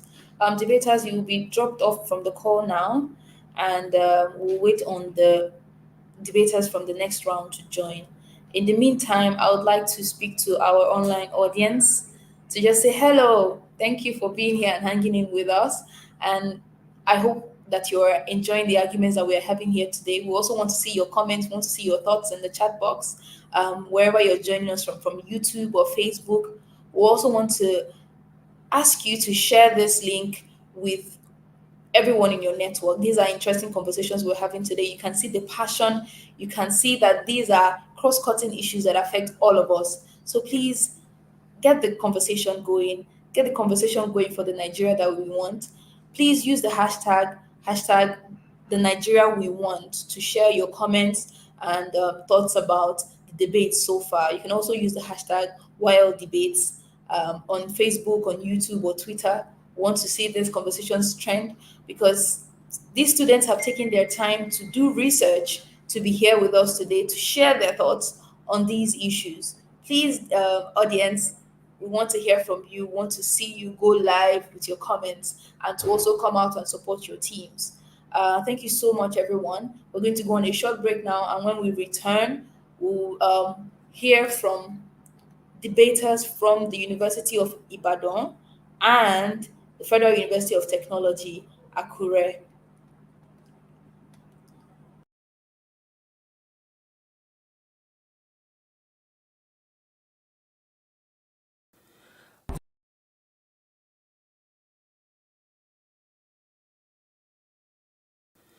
The Youth Leadership Debate is a program that provides the platform for young people to use their voices and knowledge to drive conversations for national development.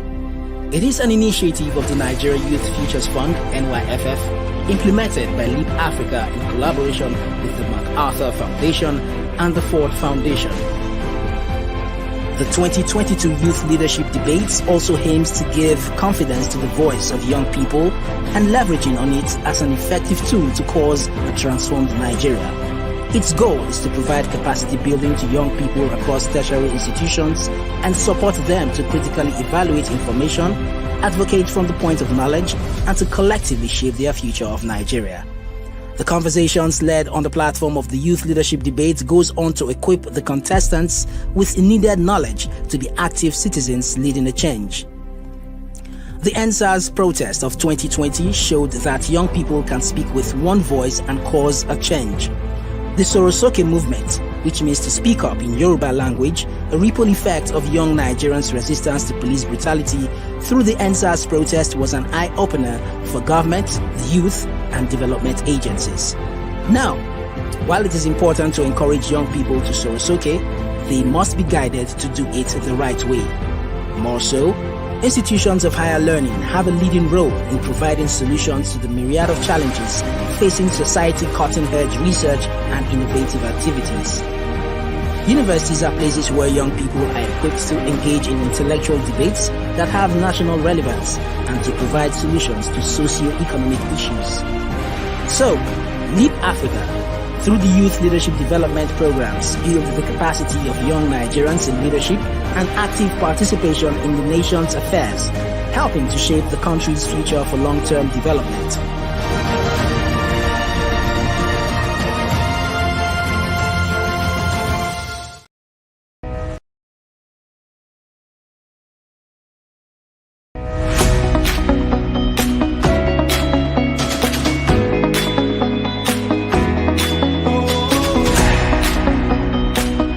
Goal we had set for ourselves this year is to hit a minimum of 6,000 volunteers. We're trying to create a garden where the children buy food, where they eat. We've planted 300 trees, and a part of these are going to be given out to the community. I'm happy we've been able to sensitize some girls and boys on the need to fight against gender-based violence. I want to say a big thank you to Leap Africa for organizing this. We're giving back to the community, and we're also ensuring that we're keeping the environment for those that come after us.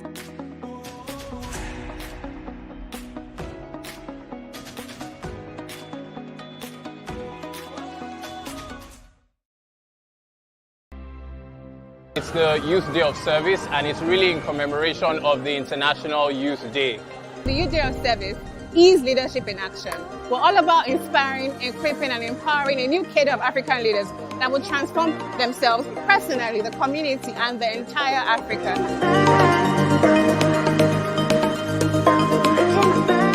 This is important because we're trying to also just promote and encourage volunteering. Everyone has come out today. Some of our partners have come out today to volunteer and support. Our partnership with the Leap Africa on the Youth Day of Service is key to creating social impact in the lives of communities, in the lives of youth members, in the lives of everyone around us. Young people are vibrant, young people are creative, young people are innovative. And so you can't even begin to imagine the kinds of projects that we have seen so far.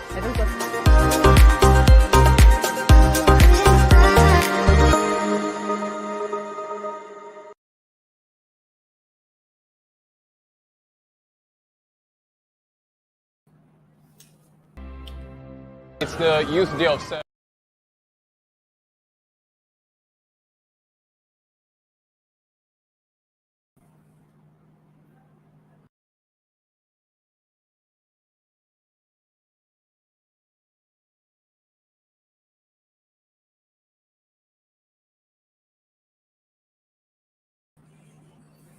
All right. Hello, everyone. If you are just joining us or if you've been on the call, we are still on the elimination round 1 of the Youth Leadership Debates competition. This is a joint effort by Leap Africa, MacArthur Foundation, and Ford Foundation to bring to fore the voices of young people to advocate for necessary policy issues, necessary issues that affect young people and the Nigerian populace at large. We're here on round 6 of the first day of the elimination rounds, and we are just about to hear from the representatives from the University of Ibadan and the Federal University of Technology, Akure. They're going to be debating the topic: is state policing the solution to sustainable peace in Nigeria? Of course, the University of Ibadan will be proposing that thought, while the Federal University of Technology, Akure, will be opposing that thought. We have representatives from University of Ibadan, Yusuf Aisha and Abdul Habib Akorede, and representatives from FUTA, Daniel Akiyiwola and Stephen Ibikunle, who will be speaking on behalf of their schools today. We also have with us our judges, Mr. Ebenezer Wikina, Mr. David Omata, and Miss Christabel Ibinabo Altrade. Thank you so much for joining us. Thank you to the judges and thank you for debaters for being here today. I will now go ahead to invite the first speaker from the University of Ibadan for their first argument. I also like to, first of all, read out the rules of engagement for the debaters and also for the judges. First speaker has 5 minutes. First speaker from the proposing and opposing side both have 5 minutes to speak. The second speakers have 3 minutes to speak each. And after these first and second speakers have spoken, both parties have 30 seconds for cross-examinations. In the cross-examination stage, you will question and challenge the arguments that have been brought up by your opponents, and also the opponent can either respond in their 30 seconds or also question arguments that were brought up by that opponent. Finally, each team will have 1 minute to offer closing arguments and to crystallize their rounds. So the first speaker can take these closing arguments as well. So University of Ibadan, you have 5 minutes for your first statement. And I believe that your representative first speaker is Yusuf Aisha. Aisha Yusuf, you have the floor.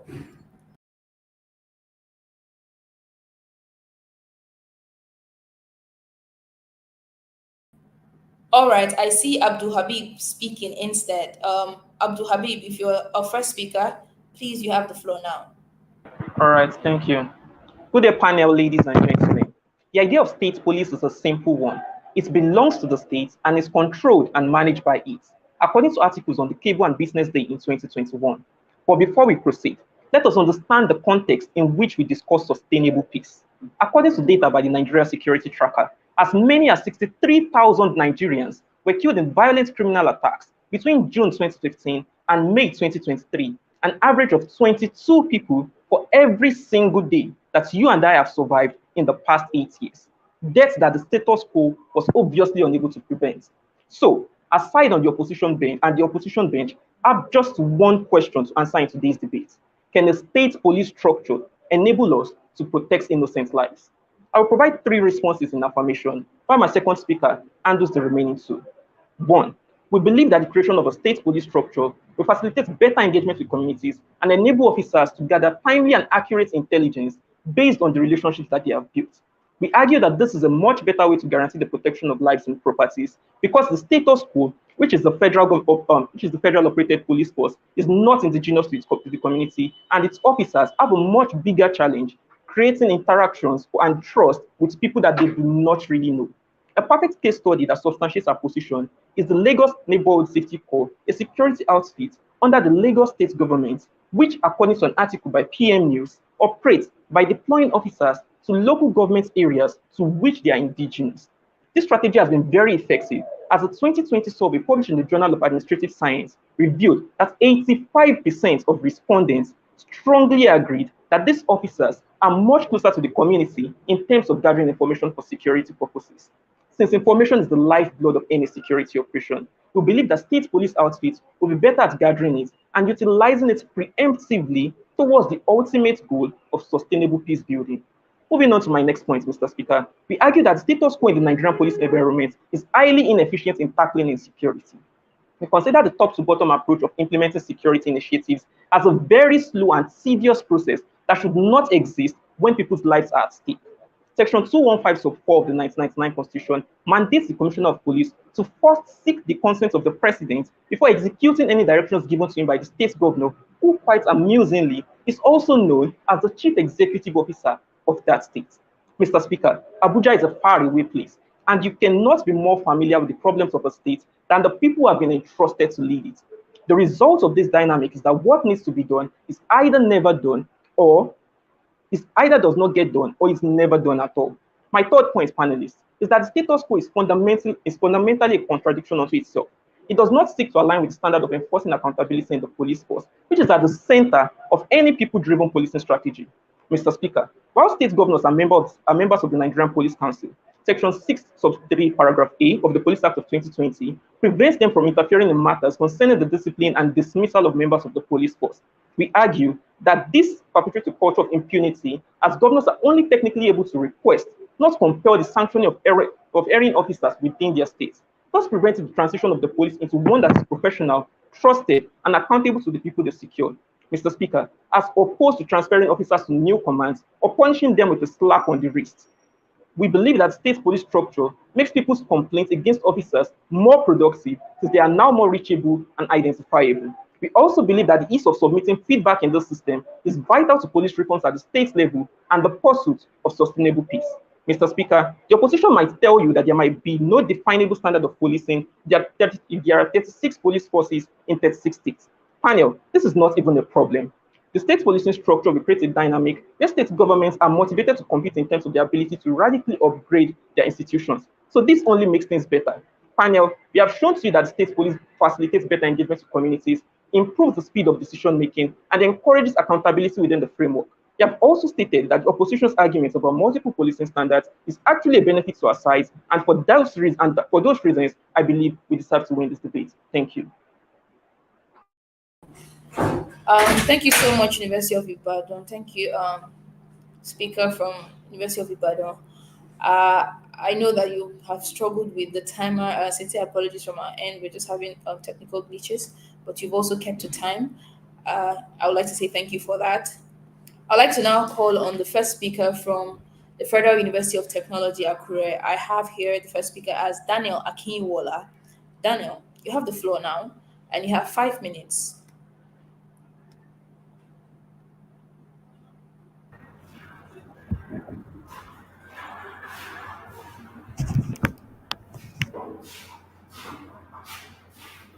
Okay, ladies and gentlemen, we agree that Nigeria has been grappling with significant security challenges. The country has faced persistent threats from various forms of criminal activities, including armed robbery, kidnapping, and communal clashes. But ladies and gentlemen, is state policing the way out? Absolutely not. Ladies and gentlemen, I want to show you a real life scenario of states in Nigeria that are practicing state policing and tell you how they have been faring. Ladies and gentlemen, in January 2020, the 6 governors of the Nigerian Southwest states established Amotekun, a state-based law enforcement agency. Despite all this, ladies and gentlemen, Premium Times, a trusted news source, reported that kidnapping and killings have remained rampant in the region. Ladies and gentlemen, my opposition made a statement concerning Lagos State, right? This is it. Despite the existence of Lagos State Neighborhood Safety Corps, you would agree with me that violent crimes like court clashes, traffic robbery, and indiscriminate killings remain on the high side in Lagos. This goes to confirm that state policing is not the way out of the problems we face. Ladies and gentlemen, what then should we do? We believe that the best way out of this is to reform the status quo. We agree that there are issues with the present system, ladies and gentlemen.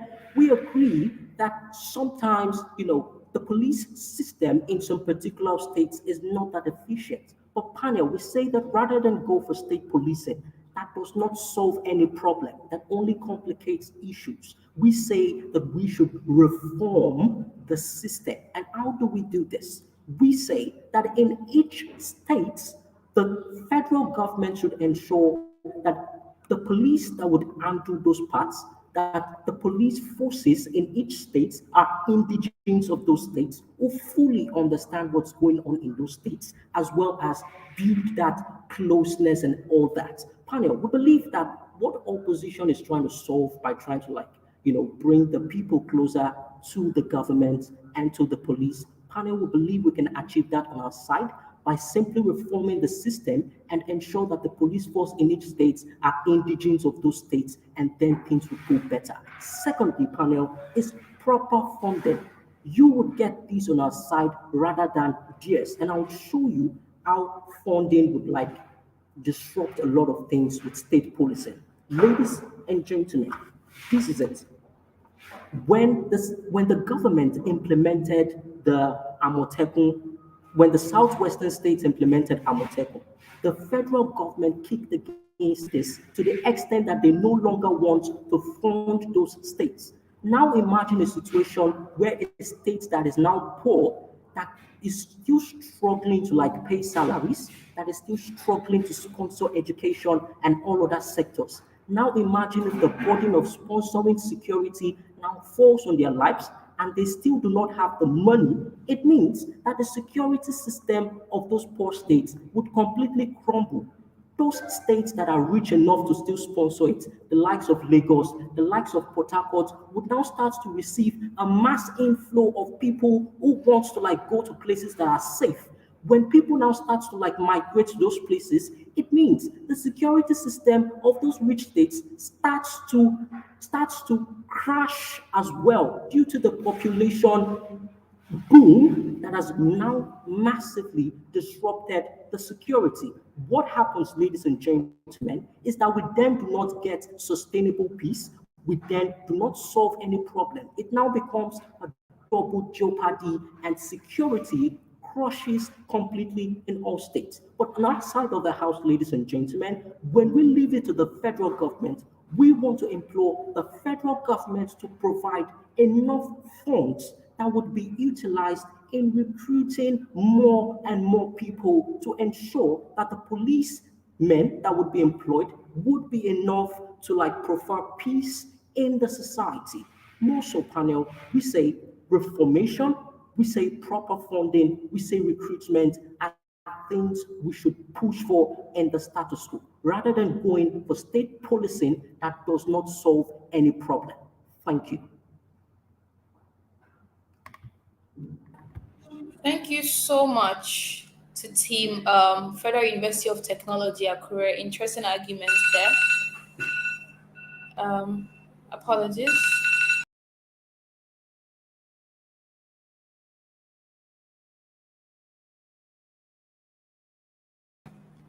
All right, sincere apologies.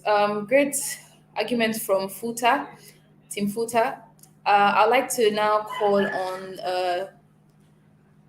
the second speaker from University of Ibadan, Abdul Habib. No, Abdul Habib has spoken for University of Ibadan already, so I believe Yusuf Aisha should be going next. You have the floor, Yusuf Aisha.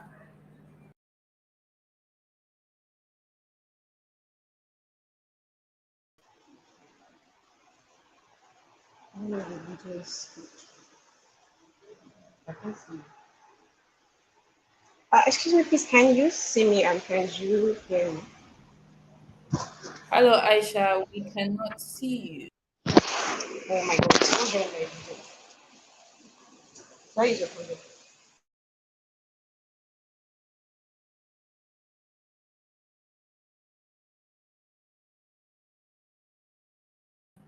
Would you like to switch off your camera and switch it back on to try again?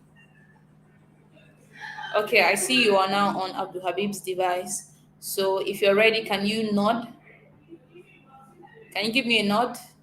Aisha, unmute your mic and give me a nod. Okay, Aisha, you're going up now.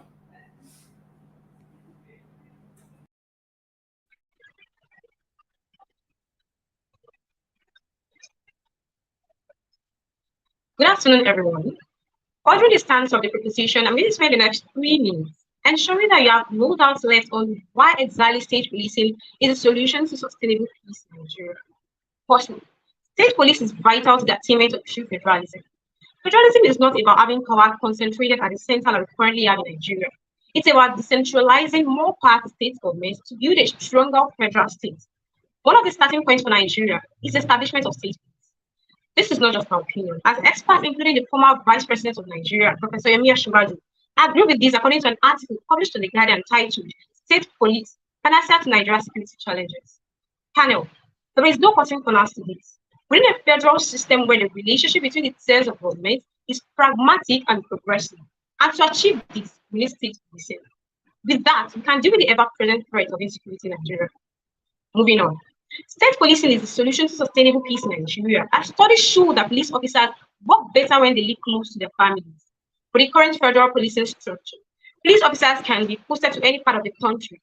The efficiency of these officers might look okay to you as first. That is until you read reports, including those posted by the American Military University titled Managing Police Stress to Strengthen the Relationship at Home. These reports, like many others, show that the efficiency of police officers improve when they live close to their family. What Nigeria needs right now is also some forms of reform as the opposition side have proposed in today's debate. Rather, these are like reforms that would most likely never see the light of day. What we need is to build a policing system where being a police officer becomes more than just a job. It becomes a mission, a passion that these officers will need anything to achieve. Meanwhile, our opponents, the first speaker from the opposition side, are coming to spend 5 minutes proposing, stating that instead of introducing state police, we should introduce reforms to the police force. But we from the opposition must make you realize, judges, that this point is mute, as we currently have so many calls for reforms. There are so many reforms that have been made, including 2020 reforms to the Police Act, that have done nothing more than exist on paper. These reforms do not see the light of day when it comes to execution and do not make any difference in the status quo. Also, the opposition chief speaker also mentioned that instead of introducing state policing, we should employ more officers. But this becomes a problem when you realize that currently about 80% of the police force in Nigeria are busy providing personal security for prominent people, according to a statement made by the Assistant Inspector General of Police, Rashid Akin, today in an article published on Premium Times. This is a problem, the life of which will persist until we overhaul this defective system and introduce one where police officers actually serve the people that pay their salaries, the taxpayers. In conclusion, judges, what the absence of state police threatens is not only our peace, but also our unity. With the current state of insecurity in Nigeria, there is a lack of trust between the police and the people that are employed to protect, and this is disturbingly mutual. What we must do now is very clear. We must work towards a society where being a police officer is more than just a job that brings me to the table, but rather an institution that performs its job without undue intervention from powers that. Thank you. All right, thank you so much to Team University of Ibadan for your second speaker's arguments. Very spot on, and I think I'm really enjoying this round. I will now like to call on the second speaker from the Federal University of Technology, Akure.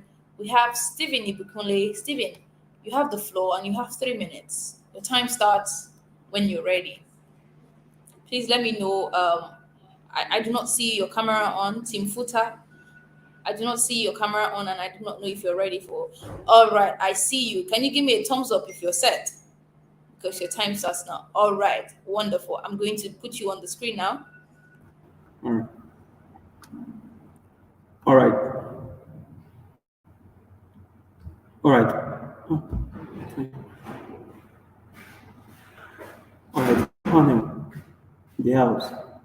We need to understand that the reason why we're having this debate this afternoon is because all the two sides, that is the both sides, have agreed that there are challenges that the police force is currently facing, and there's need for sustainable solution. That is the reason why the Apologies, Team Futa. Sorry to cut you short. We cannot hear you very clearly. There is a lot of background noise in your spot, and we cannot also see your video. So, would you mind turning off your video, turning it back on, and ensuring that there is no background noise where you are, because we were struggling to hear you. Over to you I now. said there's background noise. Is there background noise? Background noise. Bros, please, can you someone hear you? Can you hear me now? Can you hear me and see me now? Yes, we can hear you. Let's see. Can you see me? No, we cannot see you, but please go ahead. There's Can still you a lot see of me? background noise where you are. The place I am is kind of calm. It's good. Uh, this is the same place my first speaker All spoke. right, please go ahead. I will restart your timer and then you can finish your arguments. Thank you so much. Apologies All for right. the cutting short. All right. Thank you. So, panel, the House. We must agree to the fact that the both sides in this debate have come to a conclusion that there is some challenges facing the Nigerian police force, and there's need for an imminent solution, which is mostly by using political will. My partner established to you the challenges that are existing in the status quo, and he has provided some solution. So two things I'll be doing in my speech today. I'll give nicely reporters to what the speakers have said, and I'll substantiate my partner's case. All right. Panel, first of all, I need you to know that one thing is missing entirely in the proposition bench, and that is political will. They came to tell us how beautiful this state policing could be, but they failed to realize that the fundamental factor we need to consider is the political will of these state governors. What it means is that even though the citizens are in support of state policing, then what becomes the political will of the state governors? What it means is that when we advocate for state policing, we have different opinions from different state governments, as per how the state policing should look like. But when we have a federal system of policing, what it means is that the standard is uniform, and then we can challenge the federal government, when the needs arises. Panel, understand that the existing status quo supports a police structure that is a continuum of what the colonial master has left behind. What it means is that the reason why police force was established so as to enforce, the administration of the colonial masters. And moving forward after this colonial era, the likes of the successive historical the likes of successive historical military regime has almost dampened the Nigerian police force. So what it means is that what we are having today is as a result of some of the past incidents. So that is the reason why there is need for reforms. Now, when we go for reforms, what are the benefits we tend to achieve? My partner told you that reforms is needed so as to create a deep sense of ownership of police force by the people. It is high time that police force begin to see that the police force is being owned by the people and the state. He also told you that what we are having also is recruitment. All right. Now, panel, understand that in 2009, when the UN gave the ratio of the police to the citizen to be 1:400, averagely it means as at that time we have 500,000 police force.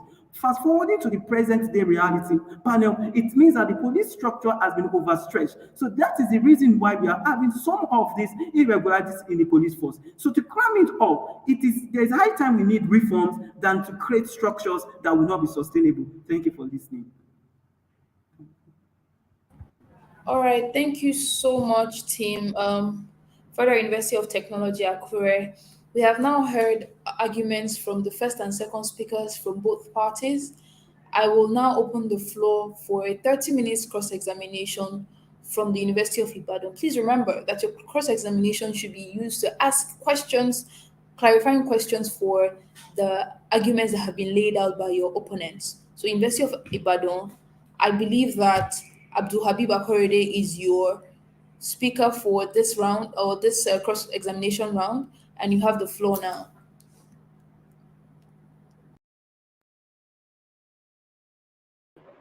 Okay, thank you. So, leader of opposition, my question to you now, the first one is that would you agree that if other states had the same resources that Lagos State had, they would also be able to utilize their local security systems in much the same way that they have been able to? And my second question to you now is that would you say that your idea of police reform still creates the problem of a delay in decision making, since the final word on the nature of police operations still rests with the federal government. The states do not have the authority yet, and inefficiency still continues. Now, on the issue of state police being inefficient, thank you very much. All right, thank you so much, Team University of Ibadan, for your cross-examination. Team Futa, you have the floor now. I see that you are both in the same location, so we're going to add you up on the stream, and your speaker can go ahead for the 30 seconds cross-examination. Have the floor now.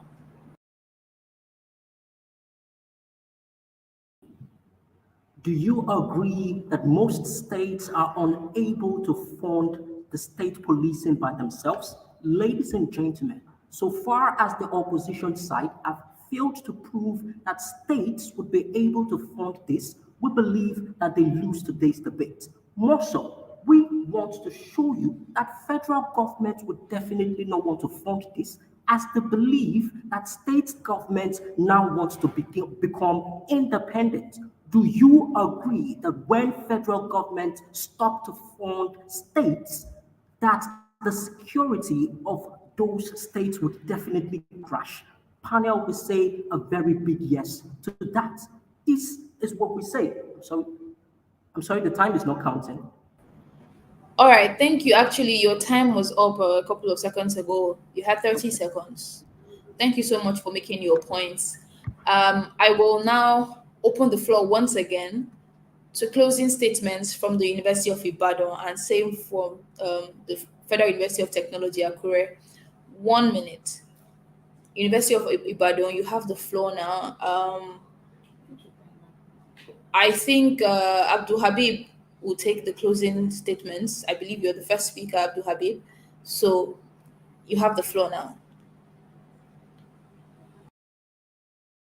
Okay, thank you very much. So the first answer, the first issue to engage is that no one is asking the federal government to fund state police directly. We are basically saying that the state police conversation is in itself a part of the restructuring agenda, which of course, when that happens, should enable the states to have financial autonomy and of course fund their own police institutions themselves. Now, moving on, the points that we have raised in today's debate panel, we talked to you about how state police actually facilitates better engagement with the communities and of course improves intelligence gathering, which is essential to the proper delivery of the police operations and of course improves sustainable peace. Then of course it also improves the speed of decision making because we do not have to answer to the federal government anymore. And finally, in my speech, I also mentioned that it encourages accountability within the framework. So the police officers are now more reachable and exist within the same space as the same people they are supposed to protect. Moving on, my second speaker also stated very clearly that the state police is vital to the attainment of the true federalism system. Nigeria is not a truly federal state, and in that event, people still feel disenchanted by the authority of the federal government far away at the center in Abuja. And also, she also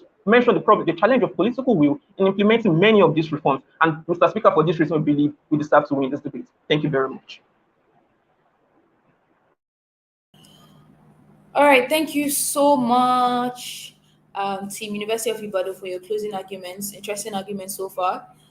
Federal University of Technology, Akure, you now have the floor for your 1 minute closing statements.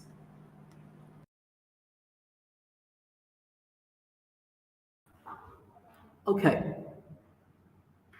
So our opposition thing today is living in an unrealistic world. They say that do you agree that it would succeed if other states are as rich as Lagos? Let us come to reality, ladies and gentlemen.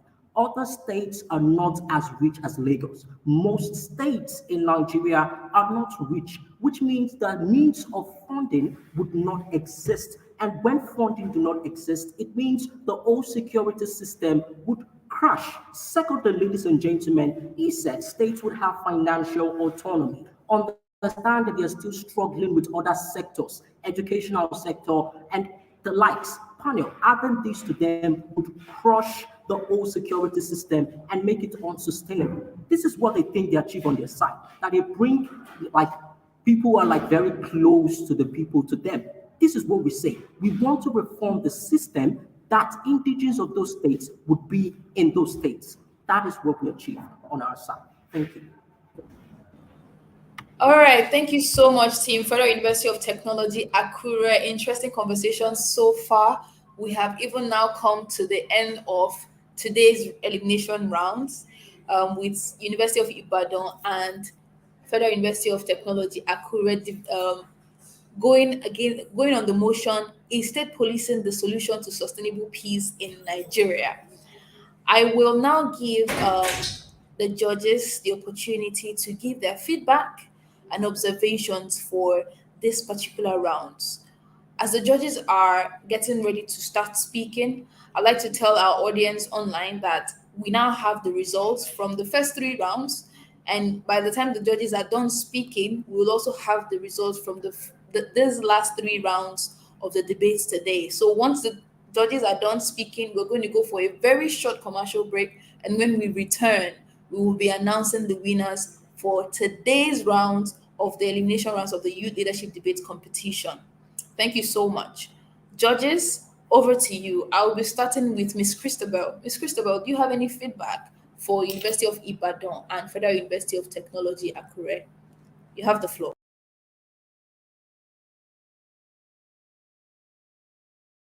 Generally, I think the debate topics are like we need to keep these conversations going. I don't know what the plans are to like escalate the points that have been raised here because they are all very key and meaningful.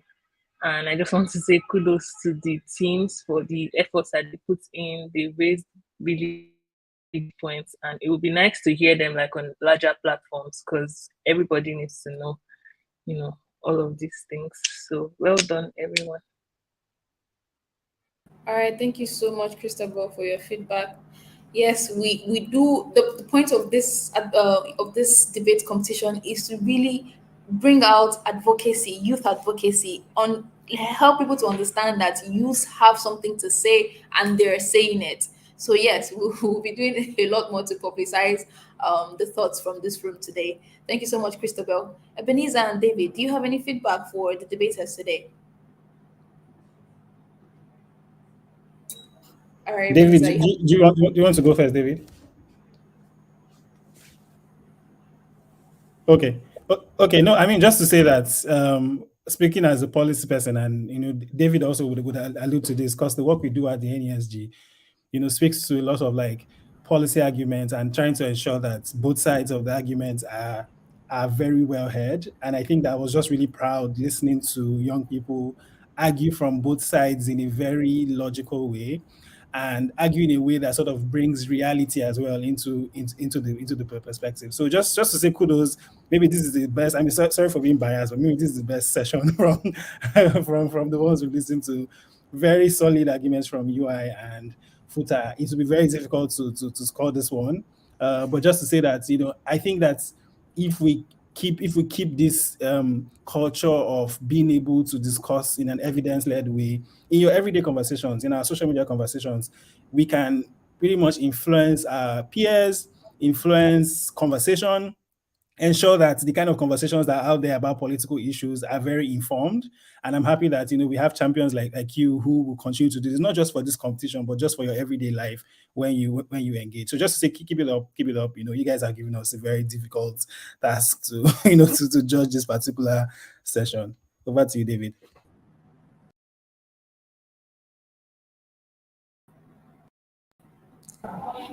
over to you, David. Okay. All right. Thank you guys for this debate. Just like Ebenezer said, this is the best session out of the three that I have served as a judge today. You guys have really done well. Just some specific feedbacks on the both sides. What you have done well. Your presentations are well detailed. Also, you set yourself in a nice environment. Like I like your background. It's okay, and you have the good understanding of the topic. The fact that you have done your research, you are giving some specific examples, and you are quoting the Constitution. I think that is okay.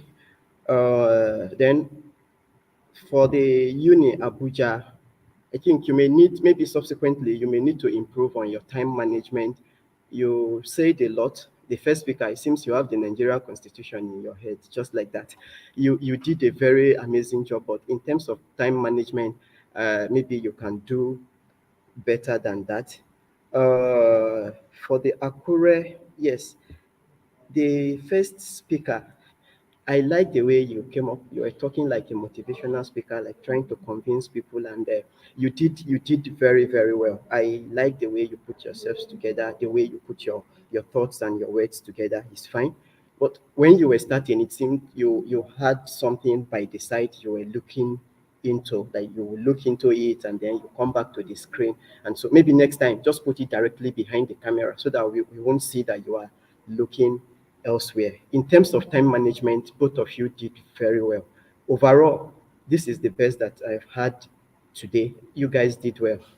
Thank you.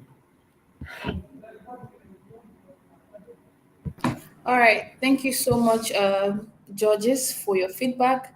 I also believe that the debaters have taken their feedback accordingly. As has been said, it's going to be very difficult judging this round, I believe, but we will have our winners in the next few minutes. We already have that of the first three rounds. So we're just going to go on a short break. And when we return, we will be announcing the winners from all the rounds. Stay tuned.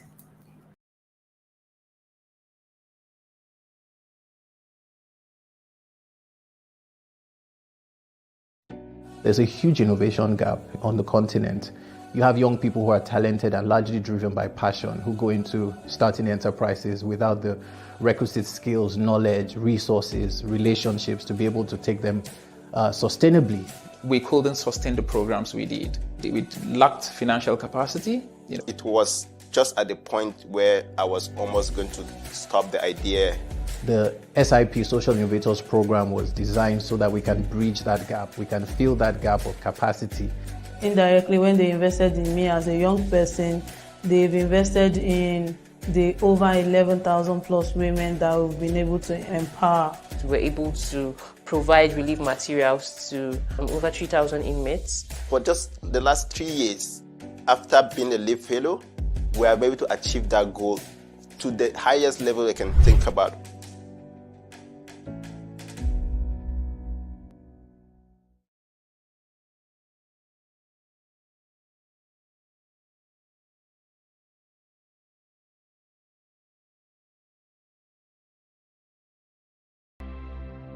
It's the Youth Day of Service, and it's really in commemoration of the International Youth Day. The Youth Day of Service is leadership in action. We're all about inspiring, equipping, and empowering a new cadre of African leaders that will transform themselves personally, the community, and the entire Africa.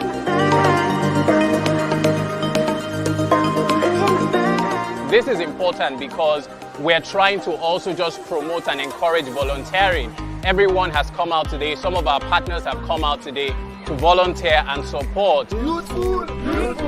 Our partnership with the Leap Africa on the Youth Day of Service is key to creating social impact in the lives of communities, in the lives of youth members, in the lives of everyone around us. Young people are vibrant, young people are creative, young people are innovative. And so you can't even begin to imagine the kinds of projects that we have seen so far.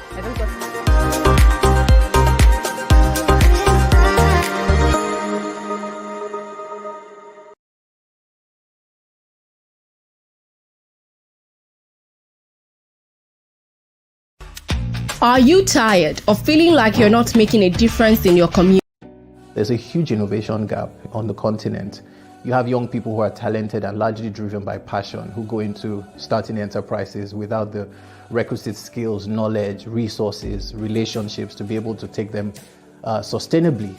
We couldn't sustain the programs we did. We lacked financial capacity. It was just at the point where I was almost going to stop the idea. The SIP Social Innovators Program was designed so that we can bridge that gap. We can fill that gap of capacity.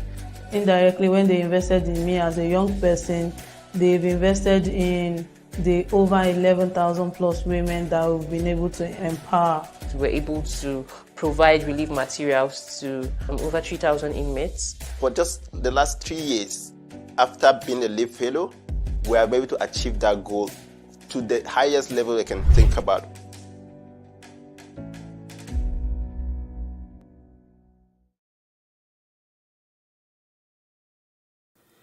The Youth Leadership Debate is a program that provides the platform for young people to use their voices and knowledge to drive conversations for national development.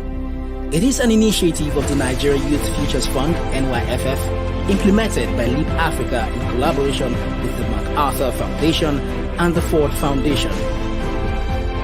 The 2022 Youth Leadership Debates also aims to give confidence to the voice of young people and leveraging on it as an effective tool to cause a transformed Nigeria. Its goal is to provide capacity building to young people across tertiary institutions and support them to critically evaluate information, advocate from the point of knowledge, and to collectively shape their future of Nigeria. The conversations led on the platform of the Youth Leadership Debate goes on to equip the contestants with needed knowledge to be active citizens leading a change. The NSAS protest of 2020 showed that young people can speak with one voice and cause a change. The Sorosoke movement, which means to speak up in Yoruba language, a ripple effect of young Nigerians' resistance to police brutality through the NSAS protest, was an eye-opener for government, the youth, and development agencies. Now, while it is important to encourage young people to Sorosoke, they must be guided to do it the right way. More so, institutions of higher learning have a leading role in providing solutions to the myriad of challenges facing society, cutting-edge research and innovative activities. Universities are places where young people are equipped to engage in intellectual debates that have national relevance and to provide solutions to socio-economic issues. So, Leap Africa, through the Youth Leadership Development Programs, build the capacity of young Nigerians in leadership and active participation in the nation's affairs, helping to shape the country's future for long-term development.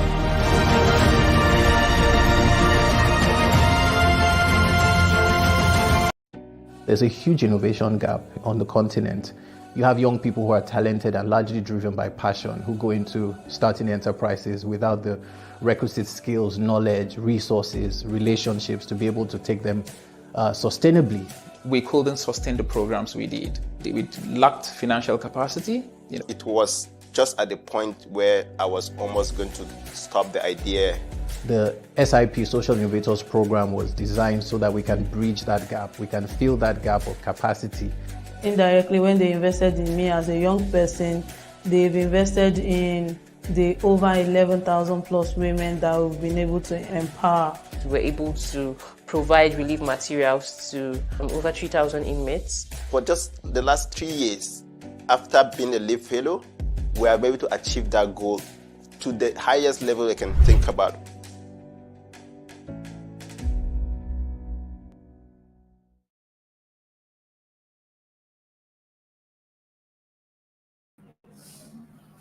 All right, you're welcome back to the live stream of the Youth Leadership Debate Competition, a joint effort by Leap Africa, MacArthur Foundation, and the Ford Foundation. This debate was put in place to put out the voices of young people who want to advocate for one change or the other, one policy change or the other, who want to speak to policy issues and problems that they are seeing in their society. We want this to be an advocacy effort. We want this to be something that spurs the nation to start talking. We have had conversations around state policing, unemployment, the use of AI and how it's going to affect unemployment in Nigeria, female in governance, a lot of things that we've discussed today. And these are conversations we want the entire nation to be having, which is why we have invited you here to come listen in. We have heard wonderful arguments from universities, from the University of Ibadan, University of Abuja, Veritas University, Bayes University, Federal University of Technology, Akure, Alex Ekweme University.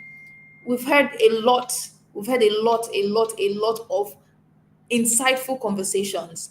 And right now we've come to the end of day one of the elimination rounds of the debate competition. We now have our finalists who have made it out of this round to the next one. And it gives me so much pleasure to announce the winners. I also want to say thank you so much to the judges who have given their time to be here, to listen in, to give their observation and feedback to the teams, and to grade without bias. That is very important. Without bias, they have graded these conversations, and now we have the scores and we have the people who are making it out of this elimination round from the rounds that we've had today. After this round, we're going to have 2 more rounds tomorrow, and that will wrap up the elimination rounds. 1, where everyone who has made it out of round 1 will now meet in round 2 at a later date. But for now, we have our winners from the round so far, the 6 rounds that we've had today so far, and it gives me pleasure once again to announce. So for round 1, from today's conversation, we had our judges, Ms. Chidima Chime, Mr. Enoch Haruna, Ms. Neye Kalu, give their feedback and their verdict. We had for round 1, University of Lagos and Bayes University. They went toe-to-toe and gave very, very convincing arguments. However, only one winner makes it out of that round. University of Lagos had a cumulative of 9.33 points. We have Bayes University with a total cumulative score of 14.33, making them the winners of the first round of this debate competition. For round 2, we had the University of Jos and Alex Ekweme University give very insightful arguments. I'll pause for effect. The University of Jos did very well. They got very high scores from all of the judges. However, only one team is going to make it out of this round.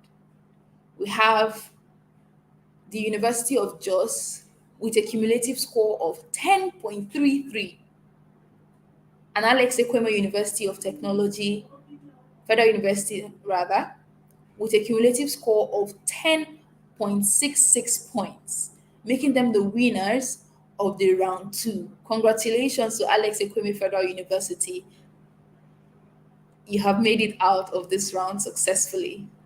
For round 3, we have the University of Ibadan, or we had the University of Ibadan and Veritas University going toe-to-toe with very, very convincing arguments as well. However, one team only makes it out of this round. We have a cumulative score for University of Ibadan at 9 points. We have Veritas University making it out of this round with a cumulative total of 11.33 points. Congratulations to Veritas University. I'm going to take a pause now, and when I return again, I will be announcing the winners from round 3 to 6 of the competition today. Please stay tuned. Congratulations to all the winners.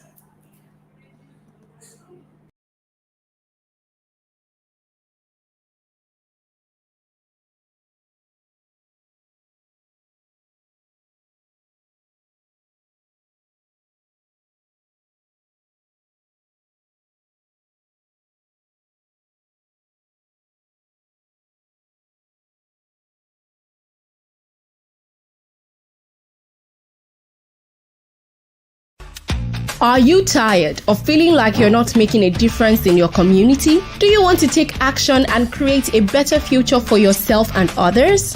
The Leap Africa's advocacy and moral courage courses can help you do just that. Our free advocacy course will guide you on how to participate in critical issues and how you can make a difference. While the e-integrity course on moral courage will equip you with the tools to address corrupt practices within your community. Use coupon code LEAP@20 to access e-integrity at a 30% discount. With our courses, you'll gain the skills and knowledge you need to be a force for positive change. Sign up at learn.leapafrica.org and start your journey towards making a difference today.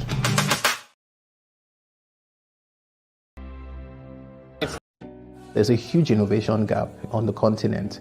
You have young people who are talented and largely driven by passion, who go into starting enterprises without the requisite skills, knowledge, resources, relationships to be able to take them sustainably. We couldn't sustain the programs we did. We lacked financial capacity. It was just at the point where I was almost going to stop the idea. The SIP Social Innovators Program was designed so that we can bridge that gap. We can fill that gap of capacity. Indirectly, when they invested in me as a young person, they've invested in the over 11,000 plus women that we've been able to empower. We're able to provide relief materials to over 3,000 inmates. For just the last 3 years, after being a LEAP fellow, we are able to achieve that goal to the highest level I can think about.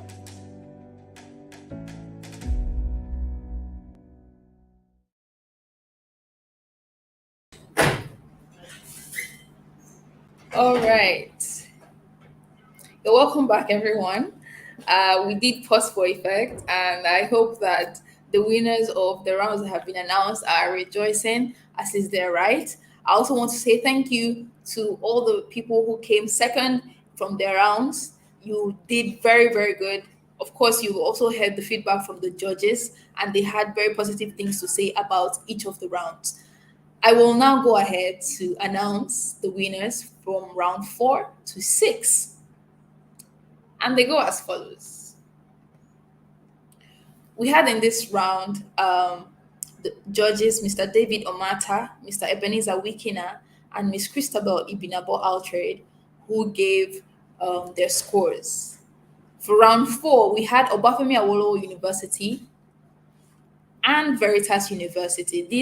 For Obafemi Awolowo University, this is the first team representing Obafemi Awolowo University for today, while we have Veritas University. This is the second team representing Veritas University today.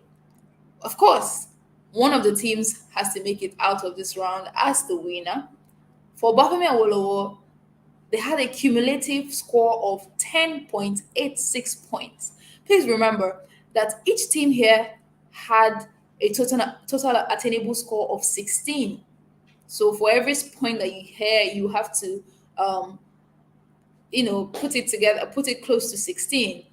I'll put it side by side, 16 points. So we have Obafemi Awolowo with 10.86 points, and we have Veritas University making it out of this round at 10.97 points. Congratulations, Veritas University Group 2, for coming out of round 4 successfully. For this next round, we had the University of Abuja and the Ladoke Akintola University of Technology, Group 1, because we're going to be seeing another group from Ladoke Akintola University. University of Abuja had a total score, Ladoke Akintola University had a total score of 9.5 points, while the University of Abuja is making it out of this round with a cumulative of 10.5 points. Congratulations, University of Abuja, for making it out of this round successfully. For the last and final round for today, we had the University of Ibadan Group 3 and the Federal University of Technology, Akure, go toe-to-toe in a very, very, very convincing debate. It was so hard for the judges to note their final winners, but of course, there has to always be a winner at the end of the day. So Federal University of Technology, Akure had a cumulative point of 12.53 points, while the University of Ibadan Group 3 had a cumulative of 12.86 points, making them the winners of the final rounds for today's debate competition. Congratulations, the University of Ibadan. You have done so well, and we are so proud of you. We are so proud of everything that you have learned at Leap Africa, and how far you've come with the debates. You have shown serious commitment to learning, because of course you are not just here because you're debating for a prize. You're here because you have learned the need for advocacy as young people, the need for active youth participation in governance and political discourse. And you're here showing what you have learned from the team at Leap Africa and the Nigeria Youth Futures Fund. We are so happy that you've put the things you have learned into practice here, and you're willing to put it even more into practice as you go on with your lives. I say thank you. Thank you, thank you, thank you. Thank you so much to our judges who are also staying behind. Thank you so much to Mr. David Omata. Thank you so much to Mr. Mukina Ebenezer. Thank you to Miss Christabel Altrade. Thank you to Naya Patrick. Thank you to Mr. Enoch Haruna. And thank you to Chidima Chime for also being on the call with us and giving us your feedback.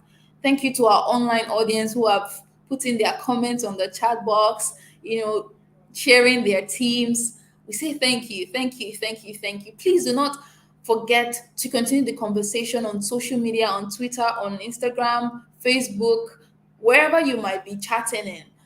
Just know that you can use the hashtag the Nigeria we want, because of course we are debating the Nigeria that we want. We are painting a picture of the Nigeria that we want, how we want it to look like. And that is why we're here today.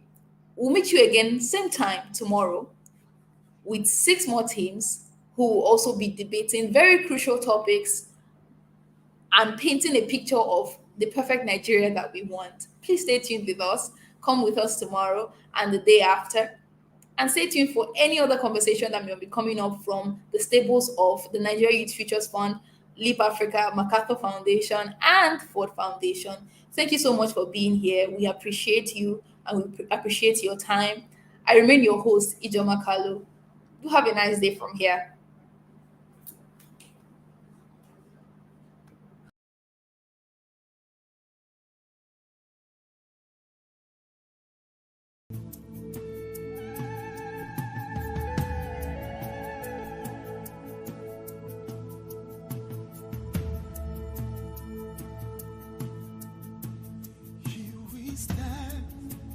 As a people with one song, with one voice, we're a nation undivided and poised. We will take a stand and build our land in faith to defend what is ours. DivineFlavor.com. As a people